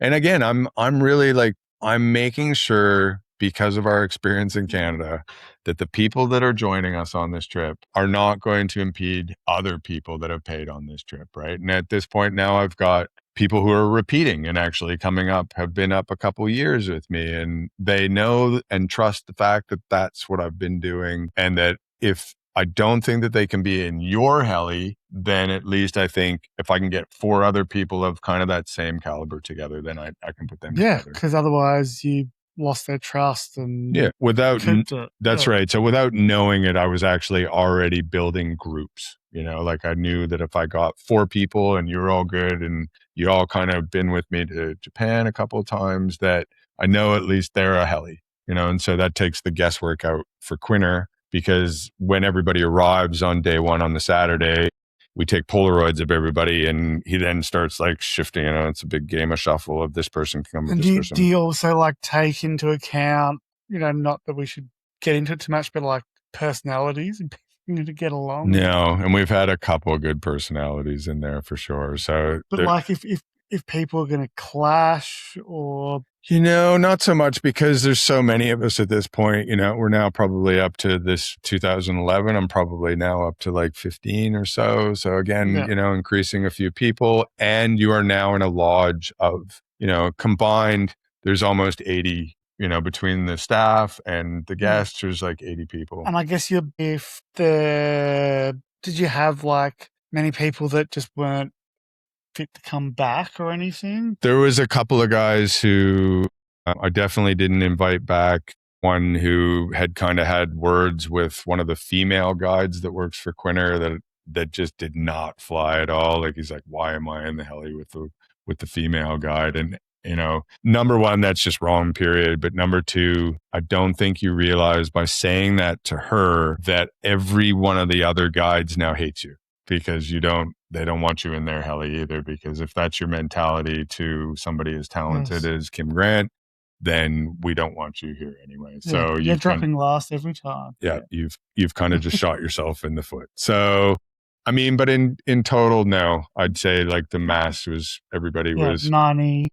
Yeah, 90. Yeah, exactly. Yeah, for sure. So we, in 2011, so Mon, we'd done Japan for a couple weeks, tested out her legs. She was doing pretty well. And she was really, really keen to get back on the horse and, not let this thing affect her. And now remember, we now have a small child at home with the grandparents, and we don't at this point have the second one planned yet, but life has changed. It's definitely changed for her. And we arrived into Cordova, and it was an awful season. And I felt so bad. She'd trained so hard and so diligently to just prove herself. And we landed, I'll never forget, we got out in the helicopter on the first day. We landed in this place called Alabama Hot Pockets, which is very, very like big open, not a tow in, not a super like sketchy landing, just big wide open bowl. And as the helicopter came down, instead of it just going and landing into the POW, it just went ding, ding, ding, ding, ding, ding, ding, ding, ding, ding on top of the ice. And I looked over and she had tears in her eyes, and she knows what it should look like. Yeah, totally. She got robbed. I'll say it to this day, because we haven't had many seasons like that, where it gets that wind hammered that we no longer, it just blows everything off the top. And so she hadn't been to Cordova at all yet. And you're like just frothing. Yeah, this is amazing. You got to come. It's amazing. You got to do this. And then, sorry to hear that. Yeah. No, for her, like she went in with all guns and was like, I'm going to do this, and super proud of her to just like, from what had happened to her out there, which I don't know, like I said, to this day, I've seen so many accidents up there, but this was horrific for multiple reasons. And the time, the effort that she had put into getting herself back together to come do this, she deserved, neck deep powder, and she didn't get it. She got screwed. Yeah. Super ice. So, and we should have a little segue backwards to 2010, just post Olympics. Yep. We are up there, and Harrow from Buller, photographer, was up with Jono Brower and Craig Branch. Yes. And they were up there for a rip curl shoot. Craig and Jono had just finished the Olympics in Vancouver. Yep. And were now they had met Harrow up there to come up and do a shoot. And we're going to film some stuff for Rip Curl. And that was its own episode in itself. Yes, I did get back here. I did watch that. Watch the video. And I think I remember it from like back in the day, but I don't really. Yeah, well, we're still talking like early social media days, right? Like 2010 is not. We're not deep into this sort of stuff. And this was like promo stuff that they were filming. So they basically, were given all this Rip Curl clothing, and they were strong. Both of them were just finished the Olympics. So they were Olympic strong. Yeah. We got a clear weather day. I was with my group and Jono and Craig and Harrow and a guy named Tucker were out in their own kind of group. And this is probably the second, well, like it's, my wife's was big and it was injury, but this is probably, I thought I'd just watched somebody die in front of me. And I think there's like a bit of a thing at the moment with like Matchstick was like Darren Ralbs or something, and like ski races just coming into Alaska and like skiing some gnarly stuff. Yeah, and just like at race speed. Yeah, just going gnarly. So I think like it was just probably really good timing for those boys to be like, can we come to Alaska? Yeah. And so so this was all set up and we were out in the zone and we were sharing a heli with their filming crew. And the filming in Alaska, like for those who don't know, it actually is quite slow because it takes a lot of setup. The cameraman has to be dropped off on an opposite peak or somewhere, make sure he's safe, which was Harrow. And then long distance. Yeah, and long distance, get the big, pano sort of shots for it, which are amazing. And then you take the other guys off, to oppose him and then set that up. And so by the time we've done 2 or 3 runs, they're literally only kind of set up for one. And one thing we haven't touched on, which I'm sure we'll touch on a bit later with you, is that you obviously done a lot of drone work, camera work, award-winning camera work, filming, all sorts of stuff. So when you're talking about all this stuff and the helicopters and everything you've done, that's just a whole nother aspect to everything that you've done. We'll get into later, but just for the audience to understand when you're talking about angles and helping film things, there's another deeper understanding to that. So please go. Yeah. So I mean, and look, this is some of the first stuff that I've ever seen filmed up there, watching Harrow. And Harrow has been up to Alaska a lot. He's been up there a long time and filmed some of the biggest and best riders and skiers in the world up there. So watching a guy like him work was really amazing to see how learn to loss just the process. It wasn't like I was asking him what his settings were, but just to understand, especially because I'd been there, by this point, we're talking like how he sees things. That's right. And how to get that like visual and how people want to see, like I'd watched enough movies to know that, seeing something you just can't convey to people how big shit is up there. You just can't. Like it's just impossible to show people. So being across valley with a big lens and shooting this sort of stuff is definitely the way, it was done for the longest time. And even those guys, the photographers, they were taking their own life into their hands because they're just being dropped off on a peak all by themselves. Good luck. Yeah. And watching the helicopter fell. We'll be back in a while when the scene's over. So watching this whole thing go down was kind of cool, but we're in a zone and we're on a run called Mihiala, depends on who you are. And it's got 2 sides to this peak. One side, I had just come down with my group, and our guide, and we were down at the base and we were waiting for a heli pickup. But in the meantime, Jono and Craig and Tucker had been posted up on the left-hand side, looker's left-hand side, the skier's right-hand side of this, which is an off-camber shoot. And it had some dire consequences to it. Yeah, because I just recently watched it. I'm like looking up at the roof, thinking about and where you must have gone down around this kind of face. Yeah, and we'd had an amazing run, and now we're watching these guys. And if you ever want to look and see the actual run, you just Google Jono Brower and Rip Curl on YouTube, and it'll come up straight away. Jono is up first. Pit Viper. That's right. Jono's up first and we watch him take off into this chute, and there's a high right. So it's a big bank like on his right-hand side. And on the left-hand side is pretty much a drop off, but he's got to get down about halfway down the run. And then he's got to make a very dramatic left-hand turn across the run because otherwise there's about an 80-foot cliff that goes over there. So in filming senses, it's super dramatic to watch because watching like slough and stuff fall over, off the cliff while the skier is going It's like down. a waterfall. It's awesome to watch. It's amazing. But there is a rule with slough that slough is you either sorry about that. You either outrun it or you let it pass. That's the rule. You don't. Well, especially in Alaska, because you can't ride your slough in Alaska.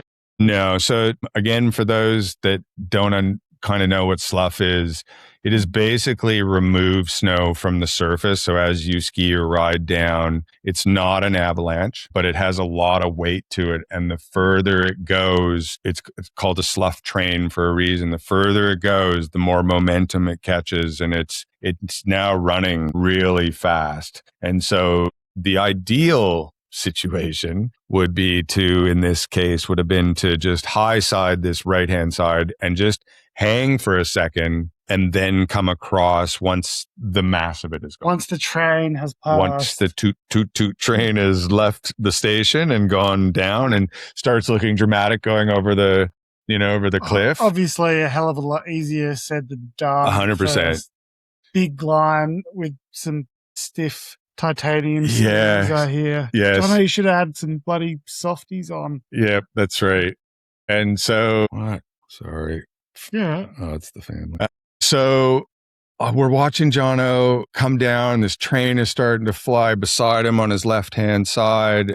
And, it's looking amazing. And then you watch him. He does 2 or 3 turns down the bank. And then all of a sudden he decides, and I thought when he went up onto the right-hand side that he was going to stop there for a second. But I think he was just in GS Go mode, and he decided to go directly parallel 90 degrees to this slough train, and he got his feet just wiped out from underneath him. And now we are all watching Jono get lost in all the slough and start to roll towards this cliff. And then we just see as he spit over this cliff, 80 feet, just sent into the nothingness. And I was like, oh my God, just watched. It was over 100 feet, right? It was a big, big fall. He lands. If you watch the video, it looked like 150. Yeah, it's really big, and he landed down in the bottom, and we lost complete sight of him.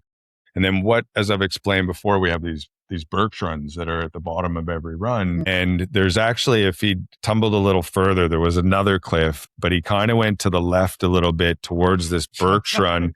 And now I'm thinking he's going to fall in that. And now we're going to have to do he's dead, and we're going to have to rescue him out of the bottom of this crevasse. For 3 or 4 days. Yeah. And if you watch the video, Harrow gets, immediately he's like, we have an emergency. I don't remember the exact words. He's gone over the cliff. Jono, are you okay? Jono, he's putting into the radio. And he took a bit. It took a bit. There was some seconds of lag in there, which seemed like forever. And we are hearing all of this go on our guide's radio, right?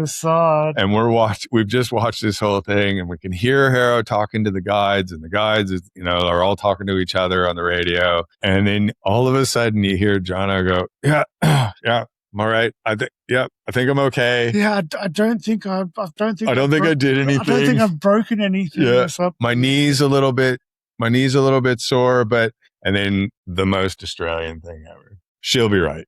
Yeah. And everybody was just like, what? How? And this is his second run in Alaska ever. So apparently after speaking to him after this, he had one run with the group down a beautiful open 35-degree face, just big open powder turns, loving life. Yeah. And then the next thing he's up on the top of this super steep thing with all sorts of consequences. And I said, what happened? And he's like, man, I didn't hear anything that the guide said. It was like, wah, wah, wah, wah, wah, wah, wah, wah, slough, wah, wah, wah, wah. I'm just looking over the edge thinking, what am I doing here right now? And then he's like, okay, go. And then I just had to let loose. Super steep, stiff skis, hauling ass. Hauling ass. When you watch that video, he is skiing GS style down, AK lines, which is pretty impressive, I have to say. and would have probably been a little more impressive. I mean, it's still pretty impressive that he survived the whole thing, but he was wearing a Red Bull helmet and he got back to the lodge, and I have this picture in my catalog of he's got this line right across his welt, right across his forehead, where he's obviously landed on it. But in Jono's defense, he took a little bit of time to gather himself after it. And then skied another like 6 or 7 runs afterwards and still continued to film. So, like I think definitely jumped back on. Yeah, there was right back on the horse. But I think as well, like as we discussed earlier, just being Olympic fit, is a massive, massive part of why that didn't go as wrong as it possibly could. Well, and yeah, just getting back on the bloody horse and not bloody being completely broken from that. Couldn't have picked a better time to go, throw yourself over the edge and survive. Yeah, and it was that. Yeah, it was good on you, Jono. It was, but it was the like second time up there that I thought, oh my God, I've just seen, this is horrific. This just doesn't happen, and it wasn't anybody's.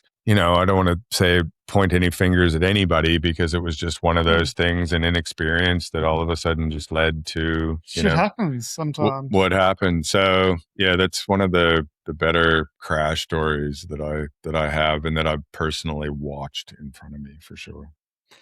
Yeah, that's one of the most scary things I've really ever watched, especially considering you know the person. Yeah, if you know the guy too, like you can kind of like, oh. So him and Craig got, some amazing footage. And actually that year in our ski shop, there was a picture of him wearing an XTM glove because he was having some with the finger, and he was this box that like a POP thing that just stood on the top of our jackets and stuff. And I just stared at this picture all the time with him like that. And I was like, so this story I've got about Jono. See this guy right here? Yeah, I got a good story. Story about him. Yeah. That's 2010. 2011 was the year that Mon got really shafted up there. 2012, 2013. Look, by this point now, I'm on a roll. Both years I've taken another group up and had some returners, and I've really started to now at this point gain the trust of the staff as well.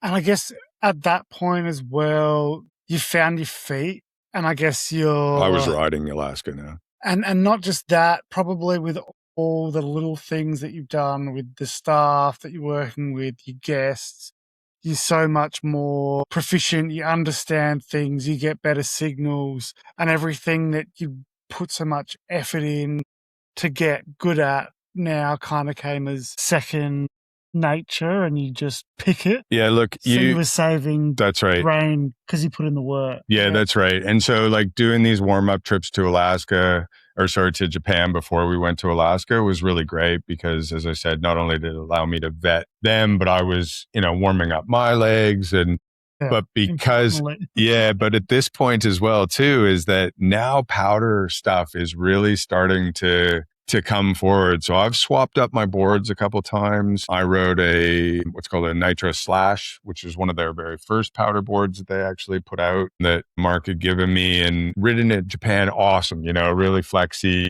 kind of ride the all terrain just really well because it flowed with the terrain. And we were all so frothy about how technology was making power easier at this point. I think that was a huge thing, and just seeing how things were, and style and everything, and equipment was like accepting technology and being like far out. Like, look at what we're able to do now with this sort of stuff compared to, not that people weren't rad, but like how much more forgiving. Yeah, but those rad people were now putting influence back into the design and saying, look, if we just tried this, and that was the real age of experimentation of people going, well, and, back to McConkey and just like, him doing this thing with water skis, it just opened up a bunch of people's brains. And so the more people that were in Alaska utilizing that equipment and putting it through its paces is how we ended up with basically what we have now.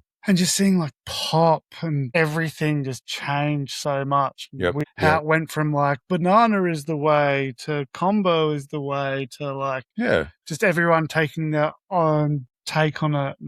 And in saying that, you know, full rocker was like this slash was at full rocker at that point. And in the POW in Japan, it was awesome. But what I learned very quickly is what relates in Japan is not the same as in Alaska. You need an edge. I need an edge all of a sudden. And at the top of a lot of stuff, you know, even though the rest of the run is nice, deep, flowy POW, to get onto that run, you've got to go over some crusty stuff. You got a heavy backpack on. You know, there's a lot of stuff going on. And if you skip out an edge, and a little different on skis where you have those two edges to kind of hold you, but that one edge on a board, you know, if you lean back even just slightly and unweight your edge, you're going for the slide of your life, and it's just not going to be fun anymore. You might not catch yourself. No, that's right. And it's a long way to the bottom on some of these runs. So riding this slash really like opened my eyes. Fast forward 2012, Jeremy Jones decides that he's going to release his own board line. So that's when the hovercraft, the game-changing,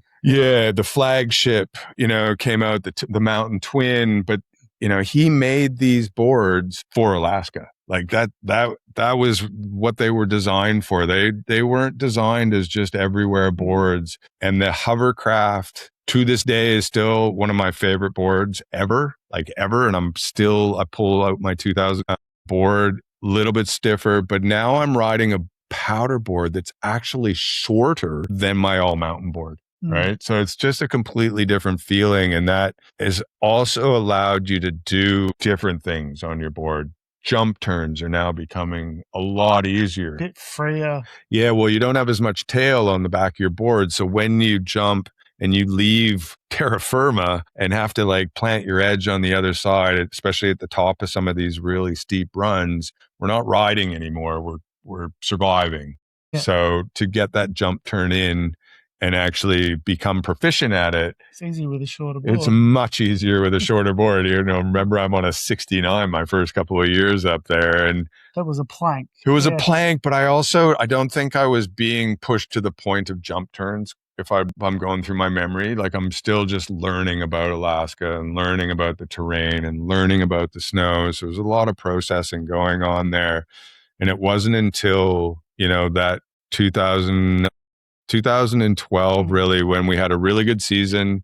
Put in the time. And putting in the time. And now I've got the trust of the guides who are becoming my friends because I've been up there year after year. Now I'm at my third or fourth year up in, third year up there. Maybe a little secret. Yeah. Or hey, more here. I see you're riding well. Let's push. And I think that's a big thing that people should know about heli-skiing. And as we kind of touched on at the beginning, is that guides, from the second you get off of that bus or van from the airport, they are judging you. And it is the truth. It is, you know, we've already filled out the questionnaire of how many powder days of, you know, where do you ski? Have you ever been heli-skiing? Those are the sorts of, you know, just general questions. But until you put yourself out on the slope and actually show what you can do, because there's a lot of, I think Alaska especially is one of the only places that I've been that people actually underrate their abilities because they aren't sure. They're just,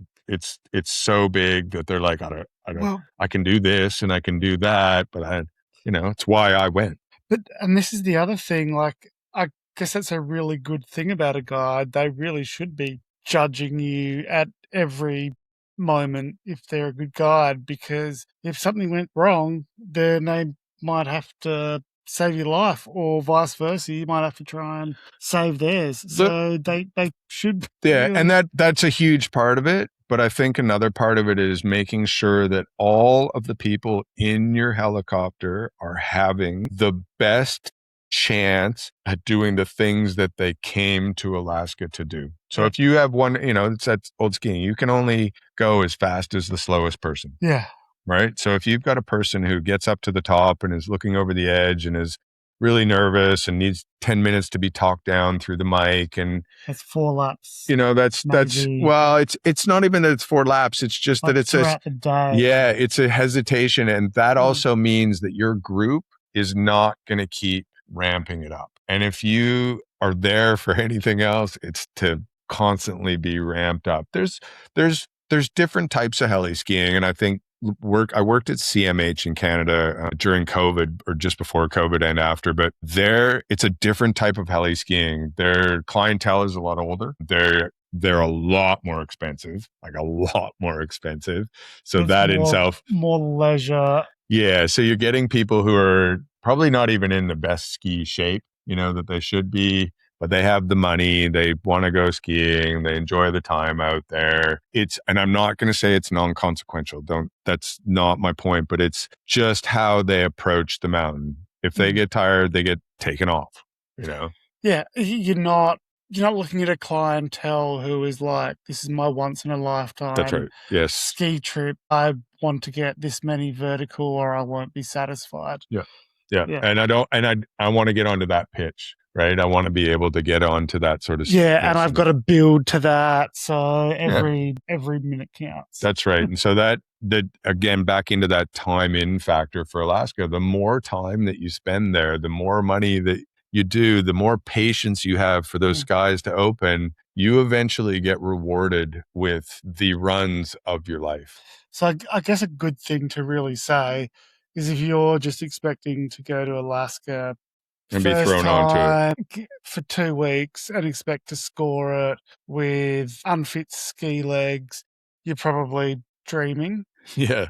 So maybe think about making sure you get a couple of ski weeks under the belt. Well, it's not that. And don't expect to score it your first time. Yeah, that's right. And I think your expectations, and that was something that I think I've been really good at. I've been really honest with people about that sort of aspect of it. And that, obviously if you want to progress, you need to be put into a heli with the right people. Like all the things have to align, right?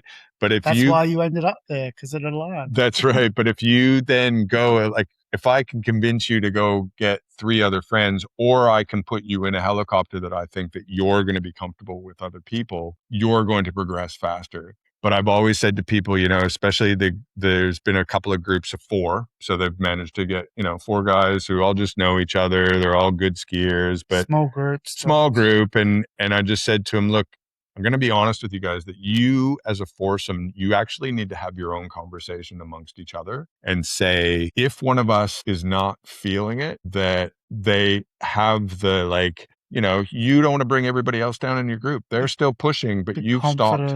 You've stopped. Yeah. So it's time for you to actually pull the plug and say, hey, these guys are still going. I'd like to be put in another chopper, with somebody else. It's a little not as excited as these guys. And is it easy for that to happen if there's a couple of groups out? Yeah. Just like another day? Well, look, it really depending on the window. Yeah, it really just depends on what's happening in the lodge at that point. Quinter's master skill is, like I said, on Saturday when everybody arrives, we take a Polaroid, we go through their paperwork and say, okay, that person's, that was different from my group because I was already building these groups. You're determined to assess everything. Yeah, that's right. And so, but then he was like, if you came up as a 2 or a 1, the 1s are the hardest because they could be a phenomenal skier, but they're 1, the guys with 2 get priority. The guys with 3 get priority because they're already a group. They came up as a group. Yeah. So to put that 4th person in is harder to do. But if that scenario is happening where, Jim on that group he's firing, but the other 3 people are, not. And it could just be that 3 of those people are phenomenal, but they had a bad first run and they lost heaps of confidence. Yep. And they're still probably better than some of these guys who had a really good first run and gained heaps of confidence. Yep. And it could be that's part. And it's just like a surf competition or anything. Sometimes you surf. It's all part of it. Or some days you feel invincible, and other days you add into on top of all of that, the weather in the week. Let's say they arrive in on a Saturday and they get the Sunday out, and then a weather system moves in and they don't actually get to ski until Friday again. And it's all those sorts of things that you just haven't been able to, which is again why I say to people all the time, look, 2 weeks I know it's expensive, but it's actually the better way to do it, and just sit out the storms and let the snow settle and then pound it when it's there. And we all know it. Like, there's some days where you just get on the snow and you feel like a hero and like you're just on fire. And there's other days when the snow's still settling or it's blowing in weird and it feels a bit funky. And, the first turn where you go to really throw and grab and it throws you weird. And then for the rest of the day, you You're just feeling off. You don't feel right. And it's just like everyone has those days. And if you're in a huge playground, you want to like endless playground. And the guide is like I know now what I didn't know then is, that all of these runs are mapped and they know how long it takes you to get down kind of each run, give or take, and how long the skip back up to the top and how many groups you can put into, say, one valley at a time, where they're not overlapping each other and having to ski. Because the idea is you want to go ski untouched runs, like that's the thing. Maximize it. Yeah. And so, but sometimes the weather just locks you into one area. And so you kind of all got to ski tracks. You're skiing 4, 6, 8 tracks, which isn't massive, but it's different than just having that wide open canvas that you would normally have. That's it. Like, I guess you've got to weigh that up. Like, it's great to have a wide open canvas, but if you can't bloody see anything, then you can't really. I'd rather ski over a couple of tracks and be able to trust myself. And for somebody who's spent as much time in Japan as you have, like flat light it's awful, right? Yeah. But at least in places like Canada and Japan, and you have a tree line, which gives you definition and allows you to have some perspective about how far things are, how, what the snow looks like underneath you. Ain't happening in Alaska. I've been, we had a run actually back in Valdez. We were kind of chasing holes a little bit for the day and it was going quite well. We got up to the top of this really steep run and Spilo looked over like out into the distance and he was like, that cloud band's coming in here really fast. We need to get off. We need to get off this mountain right now. And everybody kind of went into like mode, like, all right, this could get serious really quickly. We need to do something, like we need to get down so that, because the pilots are not coming back in. You are on the top of this mountain now and they are not coming back in. So get sheltered basically. Well, no, we needed to just get off. We needed to do this. And within the time of us getting our backpacks on, strapping in, clicking in, this thing was on us. And so you try to get down and just like into the valley where the helicopters actually got some like alders and some small brush and that sort of stuff. So find. So for the unknown, Alaskan guides carry, you'll see when you look at any videos or pictures of them, you'll always see a band of twigs that are hanging off the side of their backpacks. And those are alders, which are really, really tough tree twigs. Flammable? No, not at all. So what they do is when helis are coming in, what they do is we've got a biodegradable tape, an orange tape, and they pull that and tie it around a knot in the top of it. And then they put it down into the snow so that the pilot, especially on like the pickup zones, like when we finish runs and stuff like that, and they'll also put them on at the top when they land. So as soon as we land and if we're in an area where we think the run will get used again, or there's another run off of the same landing zone. Good. We build a big platform and pat down the snow that, everybody gets their shovels out, or the skiers build it up. Creating the helipad. Create a helipad. Yep. And then they put this wand into the snow with this band. And so when the chopper is coming in, when the heli comes at you, the guide is sitting there and it's strong arm up, and the pilot is no longer looking at the guide, he's looking at the wand with the tape on it. So he knows that instead of being 6 feet off the snow, he's 2 feet, 1 foot, and he sees this little flappy piece of tape, and now he knows that any second he's going to touch.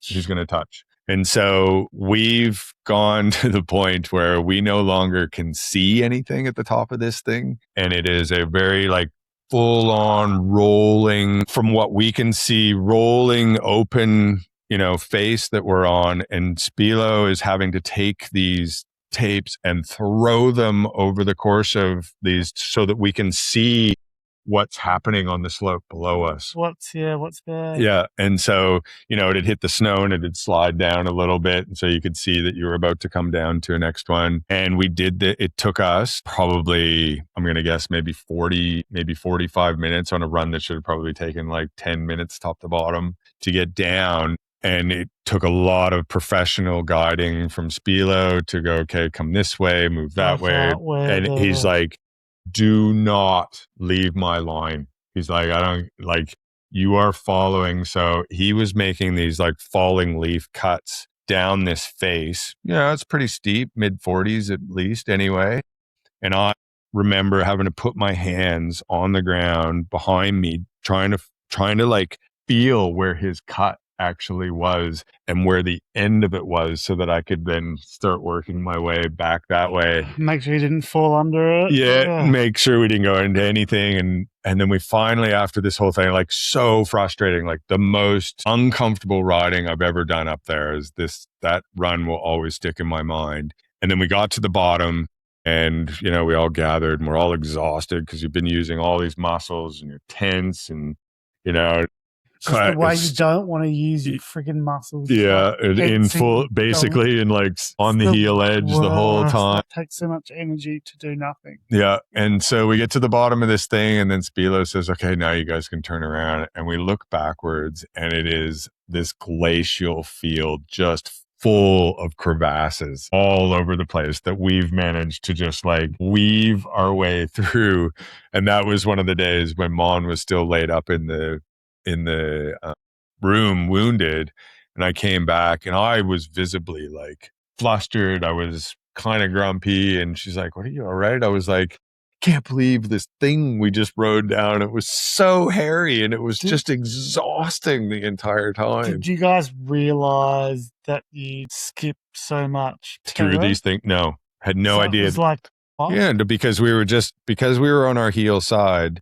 And the one thing about Alaska is like, because there's no rocks, there's no trees or anything, like in flat light, it really is like it is flat, right? So it's in front of you. Yeah, you literally cannot see anything. But when you then turn around and look at runs, what you see is like the rocks or the ice that has been like from your angle going down has been covered. But from the bottom, you can now see everything. Yeah. And so we just looked up into this, like just holes absolutely everywhere. Like, so thankful to just be honestly in one piece and alive and not have fallen into any of these holes, on the way down. So we'd kind of jump back to 2010, but moving forward, we're around 2014 right now. I had taken, like by this point, I've taken some decent groups up there, but myself and my wife had a pretty big life-changing decision to do, and we decided that we were going to close our ski shop in Melbourne. So yeah, so we'd had ski and board. Sorry, her mom had started, in the late 80s. We'd taken over the business. We'd opened a second store out in Hampton for 10 years, and then when our first born was born in 2009, we closed the first Hampton store. Just too much work. I mean, we were logistics. Yeah, I mean, it was on the other side of town, but we were up until children. We were during our season in Australia, we were working, upwards of 80 hours every week, and weren't really thinking anything of it because that was just life. You did, yeah. That's what we were doing. 6 days a week and big days, and long nights tuning and doing, just getting it done, because at that stage, especially, we were really work hard, play hard people. There was a goal of always a goal. The northern winter. And, in 2014, we kind of talked about it. And then by the end of 2014, we acted on it and we closed our ski shop, which, looking back now was probably pretty hard. It was a place that I felt I really belonged. I was really good at my trade. I have to say, I was a boot fitter and had come from basically nothing, and was now at the point where I was getting people flying in from all over Australia to come and see me and get it done right. And you're passionate, right? And super passionate, and just, it was always an experience coming in and sitting on my boot bench, and doing that thing where you know more than anybody else that That's a what good it's all about. that's yeah. right. Well, like a good boot fit takes you, like if you're doing it right, it's a couple hours of somebody sitting in front of you. And so the conversations, a lot of mine was, what do you do for work? And that kind of just back and forth. And I really cared about these people's feet and making sure that they were going to have the best time out there. Well, that just, as I've always said to staff, first year staff, that like grows or ends our industry right there. If someone has a good boot fit and they like get a good experience, as It's everything. opposed to a shit fitting boot, even in their first ever time going skiing, if it's too big and they're sliding around, or if it's too small and they're losing circulation, it just that makes or breaks our industry right there. So I couldn't agree more. Should be passionate about it. Yeah, and so I took a lot of pride in that work, and I became a really, really good boot fitter, and I always had that audience sitting in front of me. It's probably more like almost, I guess you could say, ego kind of behind the whole thing of just being able to sit and talk shit and talk snow, and all I wanted to do. And you're Canadian in Australia, yeah, that's as right. Well. Yeah, theatre. Yeah, exactly. So the opportunity came to us, and we kind of chased. We didn't talk about it for a little while, and then by the end of the season, we both had decided that we'll go and do something different with our lives. And just, this is all we'd known up until this point. Like, we've been together since our early 20s, and we'd always been working in shops. And what else is out there, And it's always hard to work in a ski shop talking about what you love so much all the time, and people going away to do it when you're in the city. Right? Well, not only that, and I can actually remember almost to the minute that I was like, okay, I'm kind of over this right now, because this lady, it was a summer fit, so it was no staff in the shop. It was just basically me and this customer in the middle of like January or something like that. And she had this huge bunion, and I just had to, and as a boot fitter, it's just like one of the most simple and basic, like, okay, we just got to make some space for this and you'll be fine. Can you just let you get your foot on the grinder here? Yeah. And I just remember thinking to myself, I don't want to do this anymore. Like there's just something switched in my brain of like, I just don't want to deal with these problems. If I could deal with nothing but high end, like magic on people's feet, I think I probably would have, felt a little different. But this was just like another one of those. And sometimes, as you know as well too, like sometimes the problems that you're trying to fix are not your problems, they're whether it be the foot or the foot shape, but the amount of times that people will come back after summer and they bought a pair of boots in Whistler and been like, I got a really good deal, and he said that they were the right boots. And I'm like, oh, but they're 3 sizes too big.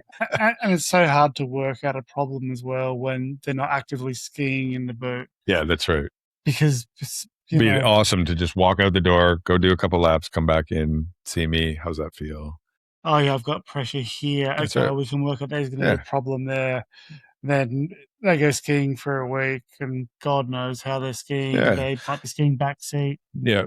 And so I did love that part. And I think when we closed the store, the first couple of years were kind of hard because people were like, you were good. Why'd you go? And where did you go? And then I at one point just remember thinking to myself, as it is very troublesome at trade show time to put numbers to paper and actually like write orders and stuff and deal with the inconsistencies of seasons and that guessing game, part of the stress of not having to do that. Because a lot of the, like if I think about it properly, a lot of the reps, over the years between Bristow and Matt Wise and, for me, the equipment guys, especially, these were all my mates. And so to go to trade show and not give them enough, you felt that kind of a guilt behind it as well, too. And you wanted to support them, and they were doing the right thing by you, even though they were actually selling you the stuff. They're looking at you with their puppy eyes. Yeah.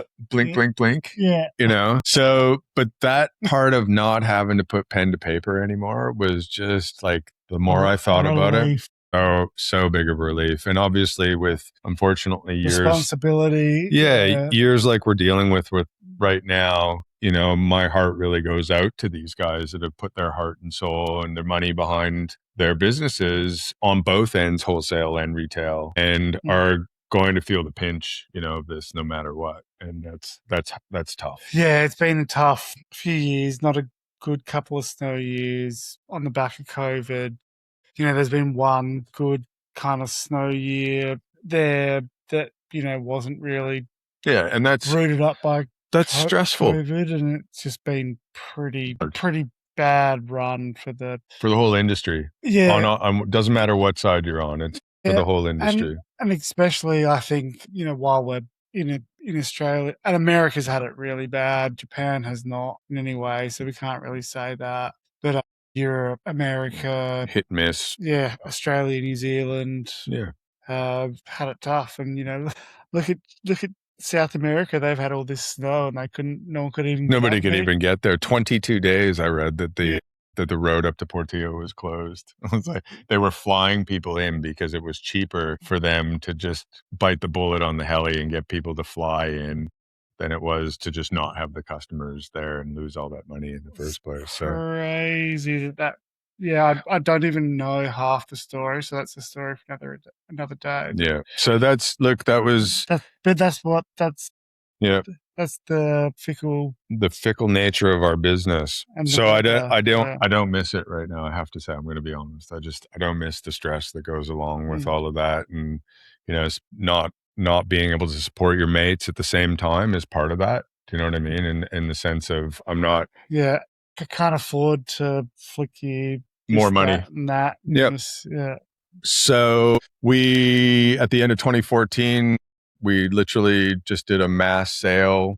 We trucked in a bunch of snow from Bullard, dumped it out into the parking lot, had toboggans, and, you know, had a weekend of just like everything is for sale. The racks are for sale. You know, if it's in here, it's for sale right now. I definitely would have seen it on social media. Totally. And we 12 years ago. And we did. We cleared. It was an amazing, like our customers came out. One of the guys that I'm on the ski committee for my kids' school, got sucked into that somehow. But when we started talking, the president of the actual, like, you know, ski club, who's a parent, we started talking about it, and he's like, "Oh, didn't you have this shop?" And then he started to tell me this story about this big sale that we'd had right at the end. And then he's like, and I had all this stuff piled up against my pram. You know, I was there with my smallest baby. He's got 5 kids, I think, and he had everything. And at this point during this sale, I had actually gone over and taken a picture of this pram that just had skis and boots and clothing all over it and all this stuff.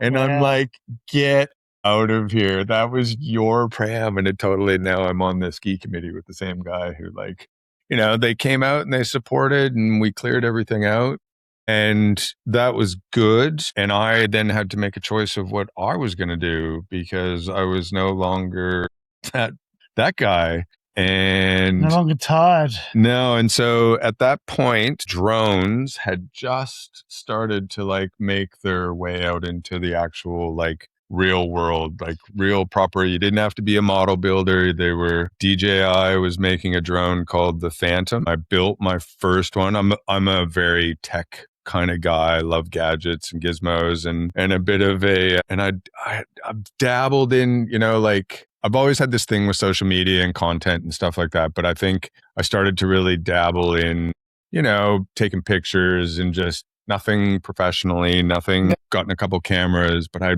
obviously had an eye for it, I guess.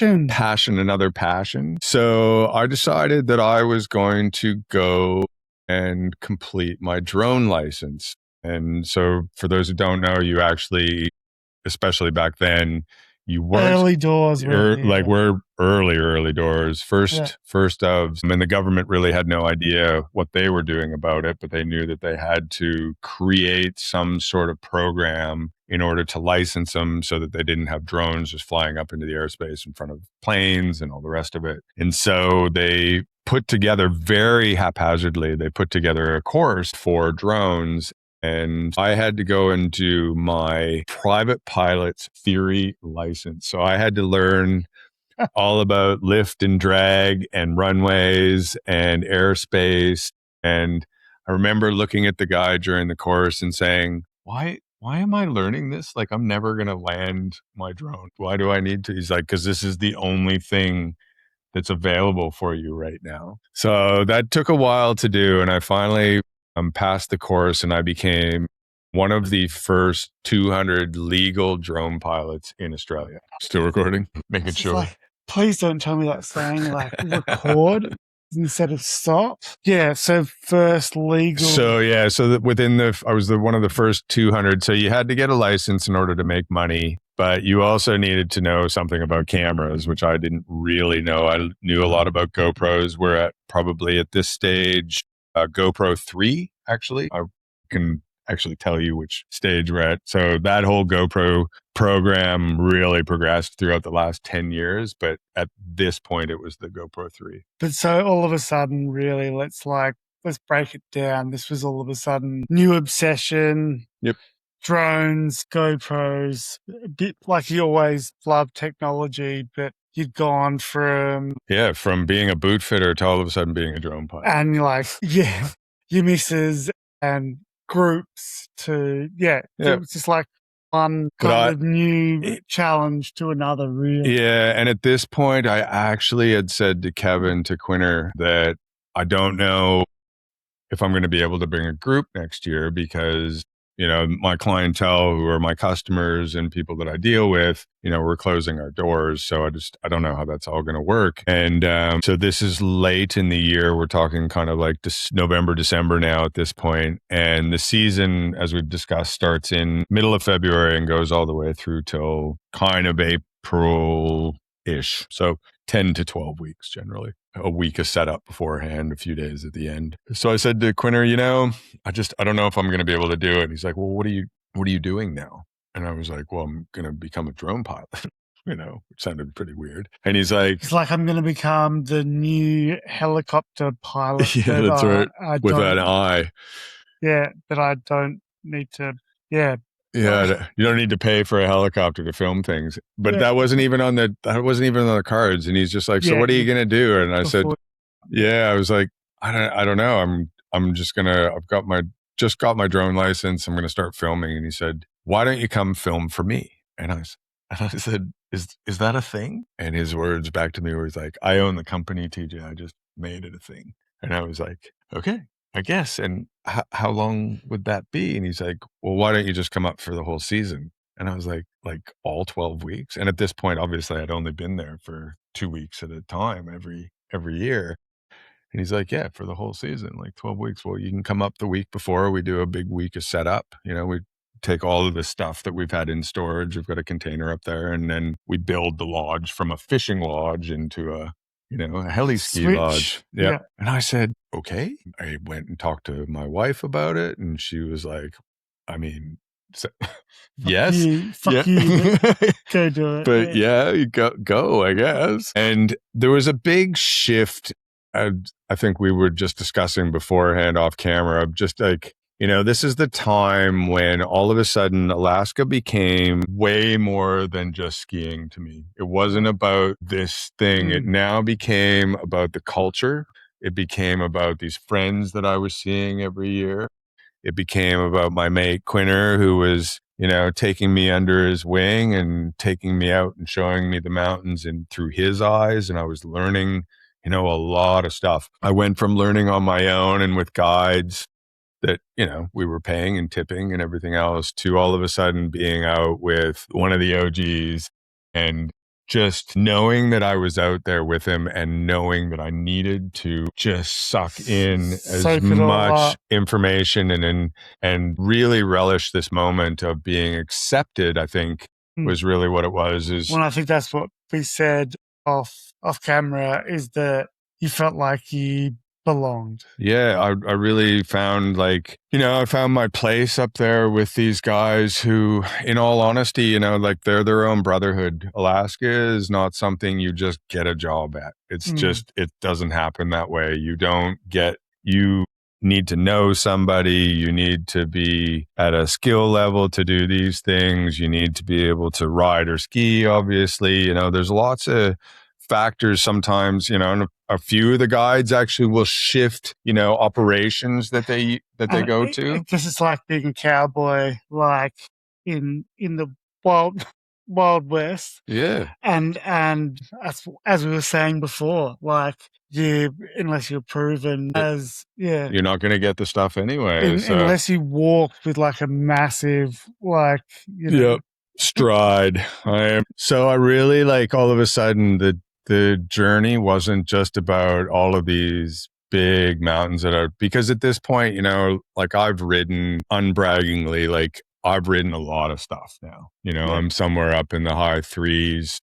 I'm one of those guys that I've kept a log of every single run and every single footage. Then I know exactly when I get in the helicopter what run I'm at, and where I'm sitting. So at this point I'm in, but I've also been accepted, not just by Kevin and Jess, which is started as obviously a business relationship, but then moved in through the guides who are really truly a breed of their own, but they are as tight can be. And unless you have come in knowing somebody, having skill, you are always going to be looked at as like, on the outer. Until you've proven yourself, you're not going to do it. And hard bunch to crack. Yeah. And so being accepted is big, and I really felt that. I felt accepted by these guys and felt the love, that they all kind of felt for each other. And so now all of a sudden I'm on this inner circle and I kind of have this second family that every season I'm looking forward to going up. So, and it's big, like I guess that season comes around and there's such a vibe around it. Yep. And you're a tight family. Yeah, and we start in mid-Feb, so we get up there a week before all the clients do. And so that week, because we all haven't seen each other in a year, frothing, there's a lot of whiskey that goes on. We try and get a lot of that out of our system in the first few days before the guests arrive on the Saturday. Yeah. And, it's all a really good time and really good reunion. And it's just this pattern. So that year I fly up, I say yes, and I'm coming up for the entire season. So it's my first full season going up. And Quinter says, okay, well, meet us in Anchorage. We do a big load up at Costco and stuff and like take a ferry over. So we meet, we have a couple of big nights in Anchorage, while we're prepping and getting stuff, and we go out for drinks and dinner, and then we drive. There's all the vehicles that we have. So we have, I want to say it's like 4 vans that we pick up the clients from the airport in Cordoba, but they're stored in Anchorage during the rest of the year. So you got to bring them over. So we fill them all up with stuff like to the roof. Every one of them's jam packed. And then we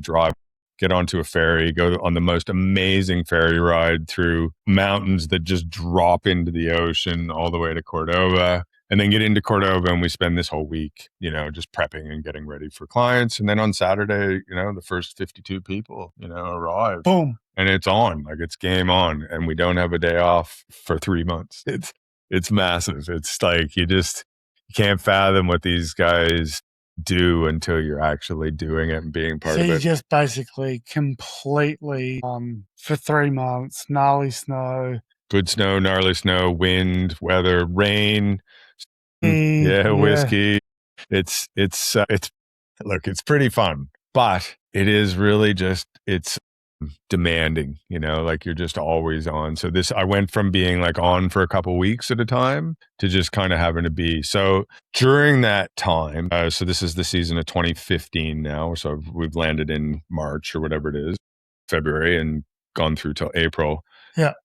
I am now, if I'm not in a helicopter, I'm doing everything. So I've now just, these guys have invited me up for the season. They're feeding me, they're putting me up, giving me a little bit of money on the side. And then I'm fueling helicopters. I am working in the kitchen. I am washing dishes. I am serving. I am, whatever I can do to help, I'm in. I wanted to repay the kindness that these guys had done for me. And so I really just put as I do with everything, And what happened from you doing that? You learned so much, right? I learned a little bit about everything, stuff that I just wasn't privy to as a client. I was now on the backside. So I was in with all the kitchen crew. I was, sitting in on guide meetings and listening to what they're talking about in the morning and learning about the snow science and learning, just about the entire operation from woe to go. Some of my best mates to this day are the heli pilots. I have an ongoing game with all of them. We still have an Instagram kind of chat group together. Heli pilots are generally, as they should be, very serious, very focused. But it used to bother me that they never smiled ever. So as they were coming in, there's different, it started out small where I just, I'd be like on the side, just giving them bird like this. And then over the years, it progressed to this full game where I was like, before they'd come in, I'd check with the guide that it was okay if I go, and I'd go out onto the glacier and I'd create this huge middle finger, like 100 meters big of them. So when they came in, that's all they'd see was this huge finger. And so this middle finger thing, and it used to really bother Jess. She's like, that's not pro, TJ. And I was like, it's funny. And it's good for morale. And so these guys would come in and I'd be like, and so it eventually, like as they were landing, I'd be full double fisting, as they were coming in and landing the helicopter. And of course they can't help but just let out this like little smirk and at the side. But we now have an Instagram page where we literally that's all we do is send back and forth fingers to each other the whole time. Is that where the eventual Mankini? No. Is that?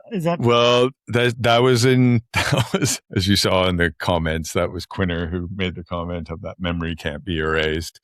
That was a different year, but I'll come back to that in a sec. But the whole feeling of going to Alaska had now officially changed from, being just a client, just being another one of the hundreds of people that they service and deal with every year, to being one of a very select few people and being honored with a position of like, come up, spend some time with us, do your job, go out. And when we have opportunity, you go ski. And I skied a lot that year. I rode a lot with Quinner, especially. I have probably more days with Kevin Quinn in the Chugach than any of the other guides, because he was always like, come on, let's go. We're going out again. You can, come with me and we'll open up that. We'll open up that. We're going to go take first run on that. We're going to go do that. So yeah. So I was in full puppy mode. Yep, for sure, buddy. Whatever you want to do.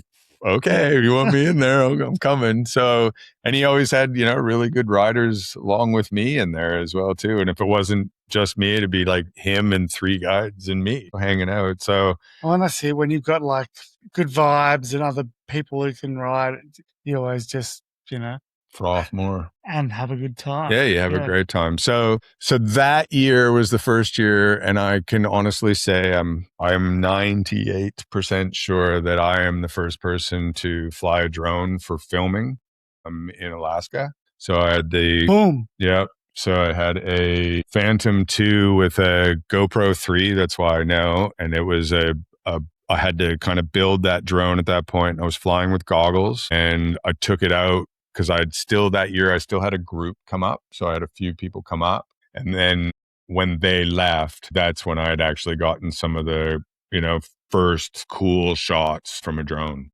I'm up there. Started to get the bug. Yeah, well, Quinner had said, look, I'm happy for you to take it out. And we had discussed this earlier. It was a hard choice and probably not some of my smartest thinking, but it was the first time, because at this point I'd probably been riding with a airbag for a while. Yeah. And so for anybody who doesn't know, in these sorts of environments in the backcountry and stuff, we utilize an airbag, which is basically got a trigger on your left-hand shoulder, and then it pops this ginormous orange balloon behind your head. So when you start tumbling in an avalanche, you hopefully rise up to the top of all the debris as it's going and are easier rescued. So very vital piece of our safety equipment. But my drone, especially in Alaska. Yeah, but my drone was in a different backpack. And so in a couple of days I had to make the choice of like, do I bring my airbag or do I bring my drone? And Quinner was cool enough to let me actually stick my airbag in the back hatch. And so then I could actually swap out whether, I needed, like, if I wasn't going to film on that run, then I could at least pull out my airbag. Yeah, and you got, I think you were saying that you used, like, back then, the Avi lung was the other thing. Yep. You were like, I felt a little bit better that you put an Avi lung. Yeah, but I didn't. But just having nothing, all of a sudden, I was just like, I don't know. This isn't comfortable anymore. But anyway, So come the end of the season, and this is probably one of my kind of favorite days that I've ever had. Actually, it is probably the top day of my entire riding life in Alaska, and it was a massive day. So this is a good story. I do love telling this story. So we had been out all day. We had been out all day riding already. I was riding in a helicopter with Jessica and a couple other guides, the owner of the company and a couple other guides. And I was able to pull out the drone on a few really cool shots. Yeah. And I'd had a couple goes, and remember, this is brand new. This is probably only less than 5 or 6 times that I've actually been able to pull this out in Alaska. And so I'd, done some experimenting, and I worked out that the best way to get a really good grand shot was to do a big pull away. So be close in on the skier, showing them on the slope, and then slowly pull back away to show just, the size, the pull away, how big this thing that they're on. So we came in, and I had a friend of mine in our heli as well, Tony. Tony took one of the first runs down. We were on this. We landed on something that hadn't been named yet either. So that's a big thing in Alaska, is being able to actually name runs when they haven't been named. Pioneer. Yeah, not named properly or been ridden. So we landed on this one that hadn't been ridden.